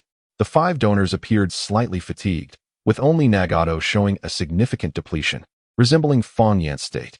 Miraculously, Fang Yan, who had initially seemed the most severely affected, now bore a flush of color, albeit still tinged with a hint of weakness. It worked. Conan gazed at her palm in astonishment, truly sharing the burden of the depletion. Mayahiko excitedly patted Fang Yan on the shoulder, exclaiming, "You, my friend. Why didn't you mention such a brilliant method sooner?" Fang Yan lowered his head, a hint of well-placed guilt lacing his voice. Because this technique will permanently deplete the donor's vitality. He lifted his moist eyes, adding, "I do not wish to burden you." This statement detonated like a bomb within the tent. The burly man suddenly erupted into laughter, slapping Fang Yan on the back. "Is that all? That vitality is worth nothing. It is your efforts that have saved my life. Dr. Baiyi, I shall count you as a friend. My name is Shanyu, and you can rely on me for anything in the future." Fang Yan nodded in agreement. At that moment, Mayahiko firmly grasped Fang Yan's shoulder, declaring, "From this point onward, you shall be the medical captain of the Akatsuki organization." Nagato nodded in affirmation. "I have no objections." Conan gently inclined her head. "Welcome, Baiyi." Fang Yin displayed an appropriately astonished expression. Mayahiko then commanded, "Now, let us proceed. Those who have participated previously, is there anyone else willing to step forward? We will not force those who are unwilling. I will. Count me in." In an instant, numerous hands shot up in the air. This scene stirred warmth in the hearts of many. It could only be said that this was indeed the world of ninjas, a realm eternally brimming with idealists. As for deceiving them, Fang Yin felt considerable remorse, yet in his eyes, they were merely resources. The sound of rain began to fade, and the morning sun pierced through the clouds, illuminating the tent. Fang Yin stood at the intersection of light and shadow. One half of his face bathed in the morning glow, while the other remained cloaked in darkness. He gazed at the patients recovering in the distance, a subtle, unnoticed smile gracing his lips. The 3rd phase of the plan, gaining core member status, was complete. Now, only the final step remained. Chapter 48, Spirit Conjuring and the Reanimation of Impure Earth. A day swiftly passed, and Fang Yin, having treated the ailing, wearily returned to his chamber. Raindrops pelted the humble rooftop as he sat cross-legged upon his bed, absorbing the jubilant cheers echoing from the Emerald Valley. The emerald goo within him writhed joyfully, continuously emanating pure life energy. What an unexpected boon, he mused silently. Today's performance was indeed worthwhile. Through the intricately devised illusionary technique, he not only replenished the life force he had expended over time, but also amassed a significant reserve of energy, particularly from the Longman clan. The life essence of that vortex kin was as sweet as ambrosia. Fang Yin could sense that, nourished by this energy, his cells were undergoing subtle transformations. His half-formed immortal physique was finally beginning to complete itself. Outside the window, members of the Akatsuki continued their diligent care for the sick. They would remain oblivious to the fact that the life force they deemed sacrificial was, in reality, flowing entirely into Fang Yin's emerald goo for storage. He retrieved the replicated Forbidden Technique scroll from his bosom, its densely packed text glimmering softly in the candlelight. It was time to delve into serious research. His gaze first fell upon the Flying Thunder God technique. Developed by the second Hokage, Senju Tobarama, and later popularized by Namikaze Minato, this space-time ninjutsu is regarded as the pinnacle of its kind in the shinobi world, a testament to genius. If he could master it and integrate it with his goo. Fang Yin's right eye subtly shifted, the blood eye goo imprinting every detail of the scroll into his mind. The structure of the technique, the flow of chakra, the methods of spatial coordinate positioning. These intricate pieces of information surged into his consciousness like a torrent. So that is how it is. The essence of the Flying Thunder God lies in the special technique markers and the explosive release of chakra. The practitioner must leave a specially crafted technique at the target location and then achieve spatial leap through chakra resonance. The challenge lies in precise chakra control and spatial awareness. Yet, understanding is one thing, application is another. The foremost difficulty of this technique is the innate talent required for spatial perception, a skill possessed by only 2 individuals in all of Konoha. Fang Yin pondered for a moment, then suddenly felt a spark of inspiration. What if he inscribed the Flying Thunder God technique onto the body of a living goo? This notion exhilarated him. The ordinary Flying Thunder God kunai is inanimate, fixed to a specific location. However, if the technique were inscribed onto a living goo, would it not create countless mobile spatial coordinates? Fang Yin gazed intently at the intricate symbols of the Flying Thunder God on the scroll, his fingertips unconsciously tapping upon the table. The blood eye goo etched every detail of the runes into his mind. Yet when he attempted to channel chakra to simulate the technique, he was met with a powerful sense of stagnation. As expected, Fang Yin withdrew his chakra, his brow furrowing in concentration. The requirements for talent in space-time ninjutsu far exceeded his expectations, akin to a complex mathematical formula. Even with knowledge of all the steps, without the corresponding thought patterns, one could not unravel it. This was innate. Even Fang Yin's previous life as a university student could not bridge that gap. Fang Yin suspected that only the true prodigies of a previous life could possess such abilities. Once lost, these qualities are irrevocably gone, epitomizing the melancholic fate within the world of Naruto. However, Fang Yin found himself in a unique situation. He possessed his own opportunities. He had long anticipated the absence of spatial-time aptitude, as his innate talent for ninjutsu was not among the finest. Yet, the lack of spatial-time talent was inconsequential, for he had his own methods. His limitations did not preclude the existence of others' gifts. Since I lack talent, I shall draw upon the experiences of those who possess it. The next step was to delve into the study of this ninjutsu. Before him lay 2 potential paths: to evolve a spatial-time insect to compensate for his deficiencies in spatial-time aptitude, a daunting task, considering that the current ninja world lacked any bloodline related to spatial time. Only Obito, Uchiha, and Minato possessed such explicit capabilities, and it remained uncertain whether future generations, like Ten, would also acquire them. Moreover, he still required Obito to incite the Nine Tails incident to create an opportunity for himself. While he couldn't guarantee victory against the extraordinarily intelligent Minato, additionally, escaping with the Flying Thunder God technique was beyond his current capability. Thus, the second option remained. A research direction he had previously contemplated, the study of the soul. Did he not possess a ninjutsu related to the soul? The reanimation jutsu. He could utilize this technique in conjunction with the soul lock insect, creating an alternative application. He pondered what to name this approach, perhaps soul binding and command. Fang Yin then proceeded to explore the section detailing the reanimation jutsu. Using the cells of the deceased as a medium, summoning souls from the Pure Land, and reconstructing bodies. One could not deny that Tobarama was indeed a true genius. His fingertips delicately traced the patterns of the technique, while the blood-eye insect imprinted every detail deep into his consciousness. As he delved deeper into the reading, the curvature of his smile widened. The compatibility of this technique with the soul insect exceeded all expectations. His initial assumptions were entirely accurate. The reanimation jutsu required 3 essential elements: a living sacrifice, the cells of the deceased, and the summoning of souls. Subsequently, Fang Yin devoted himself to studying earnestly. In contrast to the seemingly cryptic flying thunder god technique, the reanimation jutsu proved far easier to comprehend. Having truly encountered souls, and with the soul lock insect enhancing his sensitivity to them, he found his understanding of the reanimation jutsu far surpassed his expectations. The essence of this technique lay in the manipulation of souls, a domain in which the soul lock insect excelled. Chapter 49. Impure World Reincarnation. Konoha's 8 Colors. Moonlight Storm. Living Sacrifices. The process of impure world reincarnation necessitates the use of a living vessel. Yet this presents no challenge for him. The battlefield is never devoid of captives and the dying. He could even snatch one from the roadside, for Fang Yin is no paragon of virtue. However, the requirement for sacrifices is rather cumbersome. He could easily mold a body using the original goo and store souls with the soul lock goo. The existence of the soul lock goo allows him to bypass the most intricate steps of soul summoning.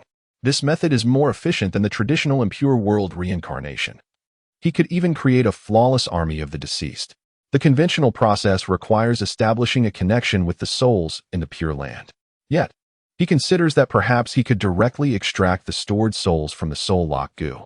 Alternatively, upon acquiring the cells of the deceased, he could imprison their souls directly through the soul lock goo and, when battle is imminent, inject them into the sacrificial vessel to perform the impure world reincarnation. Fang Yan's sole concern is whether the mass imprisonment of souls might provoke a backlash. As the little girl had mentioned, would he attract the attention of something sinister? His reverie was interrupted by the faint sound of footsteps. The blood-eye goo subtly rotated, allowing him to sense that Xiao Nen was approaching his room. Swiftly, he concealed the scroll and regulated his breath to appear as if he were merely resting. When the knock echoed, he deliberately responded with a weary voice, "Come in." Xiao Nen entered, cradling a steaming wooden bowl. "I noticed your light was still on, so I brought you some hot soup." Fang Yin struggled to prop himself up and accepted the bowl. The soup contained a few pieces of wild vegetables and a generous chunk of fish, a rare delicacy in the resource-scarce land of rain. "Thank you," he said, lowering his head to sip. Xiao Nen sat at the edge of the bed, her eyes filled with concern. "You exerted yourself too much today. Me and feels guilty for having put you in danger." Fang Yin shook his head, offering a smile. "This is my choice. Seeing those patients recover is worth it." This statement brought a gentle glimmer to Xiao Nen's eyes. After days of incessant rain, the downpour finally ceased. That night, Fang Yin stealthily departed from the Akatsuki camp. His destination was a desolate valley 20 miles away, a place sufficiently remote to ensure his research would remain undisturbed. The blood-eye goo rotated slowly in his right eye, quickly extending his field of vision through the original goo scattered around him to several miles beyond. Confirming that he was not being followed, he quickened his pace. His ninja tool pouch contained meticulously prepared materials from the past few days. "This is it," he thought, halting before a weathered rock face. He formed a series of hand seals, causing fine cracks to appear on the surface of the wall, which then silently collapsed to reveal an entrance. Inside lay a figure. Already unconscious, this was the sacrifice Fang Yin had prepared for his experiment, a wandering ninja captured for this very purpose. The interior of the cave was dry and spacious. Fang Yin lit several candles, their dim glow illuminating the space within. He retrieved a glass vial from his ninja tool pouch, within which floated several well-preserved cellular tissues. Regrettably, the elusive bloodline trait he had painstakingly acquired would be utilized in this manner. These tissues originated from Orochimaru's laboratory. Remnants of the flesh of the father of Moonlight Gale, who had once been one of the illustrious 8 colors of Konohagakure, and succumbed to a bloodline illness the previous year. Note: the 8 colors of Konoha is an ancient fan-made concept that I am borrowing here. Orochimaru had clandestinely appropriated his corpse for research. Fang Yin had procured these remnants with the intention of crafting a concealed cursed insect, yet fate had proven unyielding. He had nearly consumed enough for a mutation, but was left with just this portion, which would suffice for his current purpose. Fang Yin murmured softly to himself, placing the vial on the ground, and retrieved the forbidden technique scroll from his robe, unfolding it to the section detailing the impure world reincarnation. The blood-eye insect inscribed every detail deep within his consciousness. Taking a deep breath, he began to weave the hand seals in the manner he had practiced countless times as inscribed on the scroll. Tiger, serpent, dog, dragon. Chakra flowed through his body, and as the final seal was completed, Fang Yin pressed his palm against the ground. Black symbols, as if alive, spread from his palm, swiftly enveloping a 3-meter radius, forming a complex summoning array that ensnared the wandering ninja. Impure world reincarnation. The array commenced its operation, and black runes coiled around the body of the sacrificial offering like chains. The wandering ninja suddenly opened his eyes, emitting a silent scream as some force tore at his body from within. A grayish-white substance enveloped him, gradually reshaping him into the likeness of another. Moonlight Gale. The black among the 8 colors of Konoha, skilled in assassination, swordsmanship, and stealth techniques. Fang Yin flicked his fingers, sending the soul lock insect into the body of Moonlight Gale, and then he produced his own crafted control talisman, inserting it within the body as a double assurance.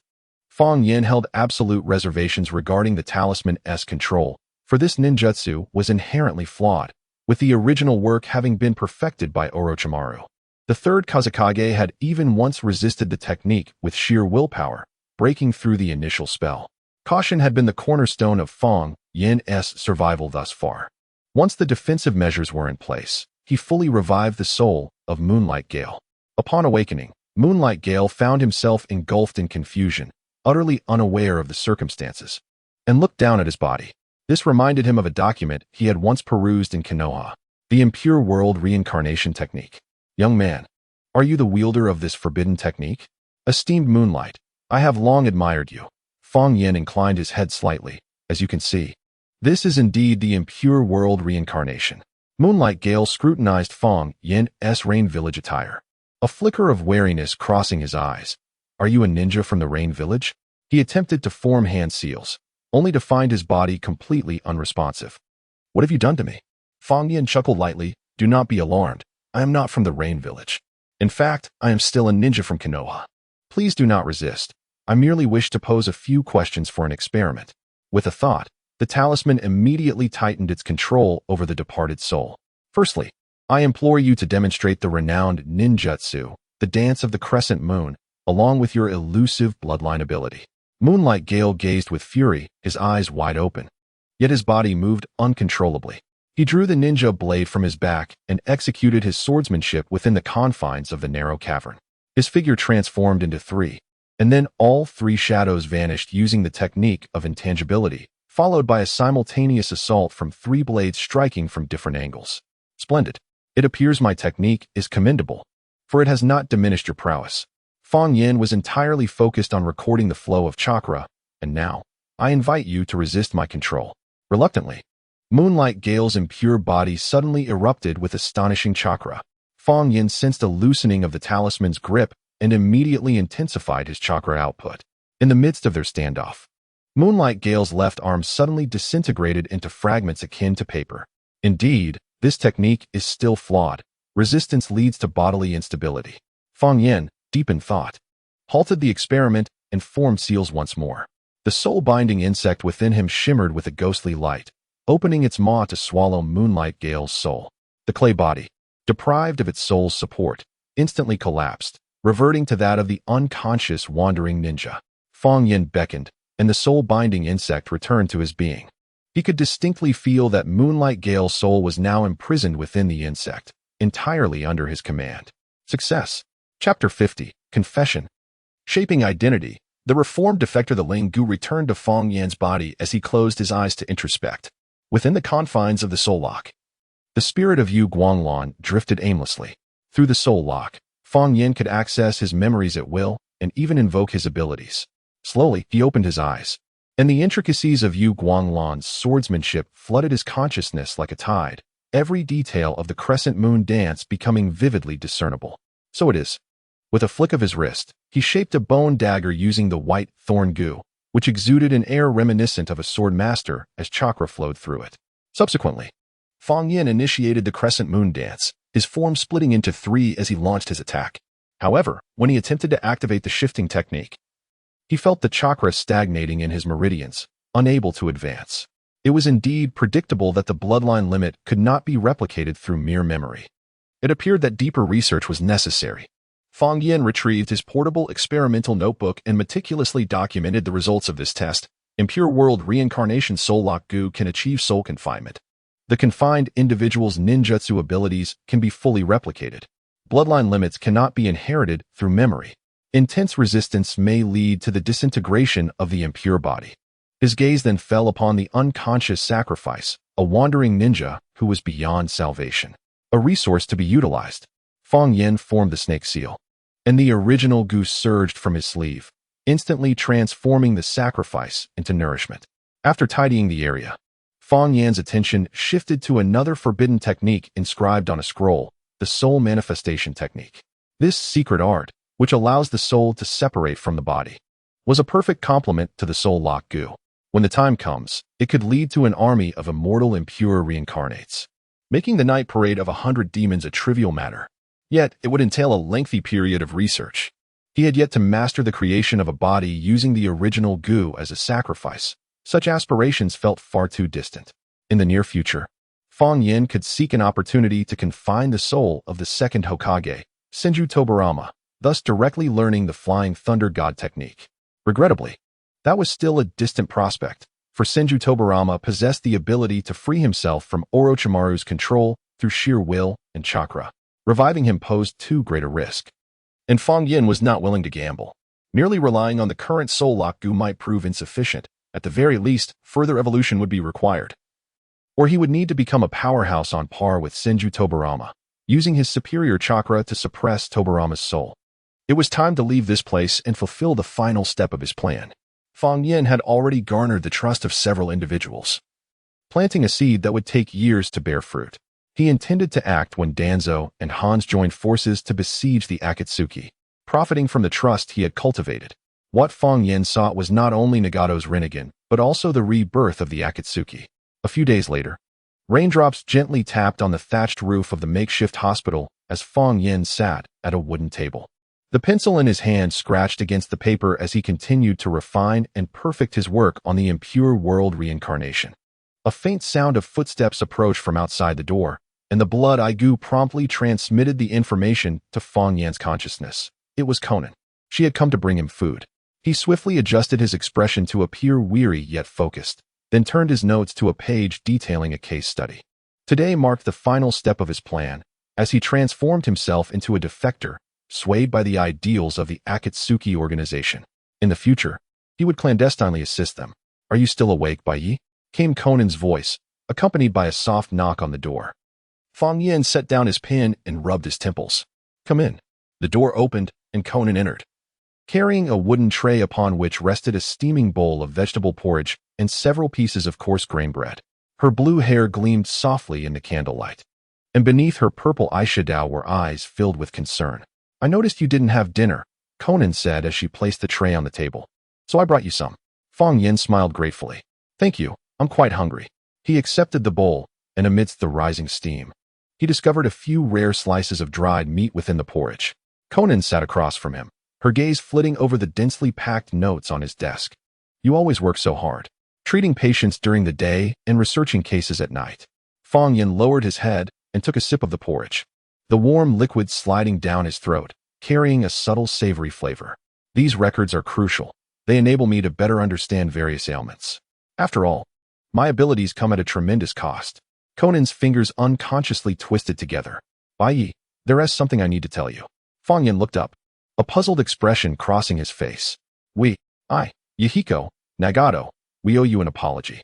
Conan met his gaze with sincerity, her purple eyes glimmering in the candlelight. "Initially, we had our doubts about you. Nagato even used his Rinnegan to probe your chakra." Fang Yin's heart scoffed, though his face displayed feigned surprise. "Probe my chakra?" "Yes," Conan admitted, her head lowered in shame. "We have experienced too much betrayal and deception, but your actions have proven everything. You risk your life to save others, while we—" What a naive girl, Fang Yin thought, recognizing that the three of them were indeed quite innocent. He set down the bowl and replied with understanding, "It's all right. I can comprehend. In this war-torn ninja world, remaining vigilant is essential. Why should I be angry?" He smiled gently. "You have given me a home. allowing me to use my abilities to help others. That is more important than anything. His masterful performance deepened the guilt in Conan's eyes.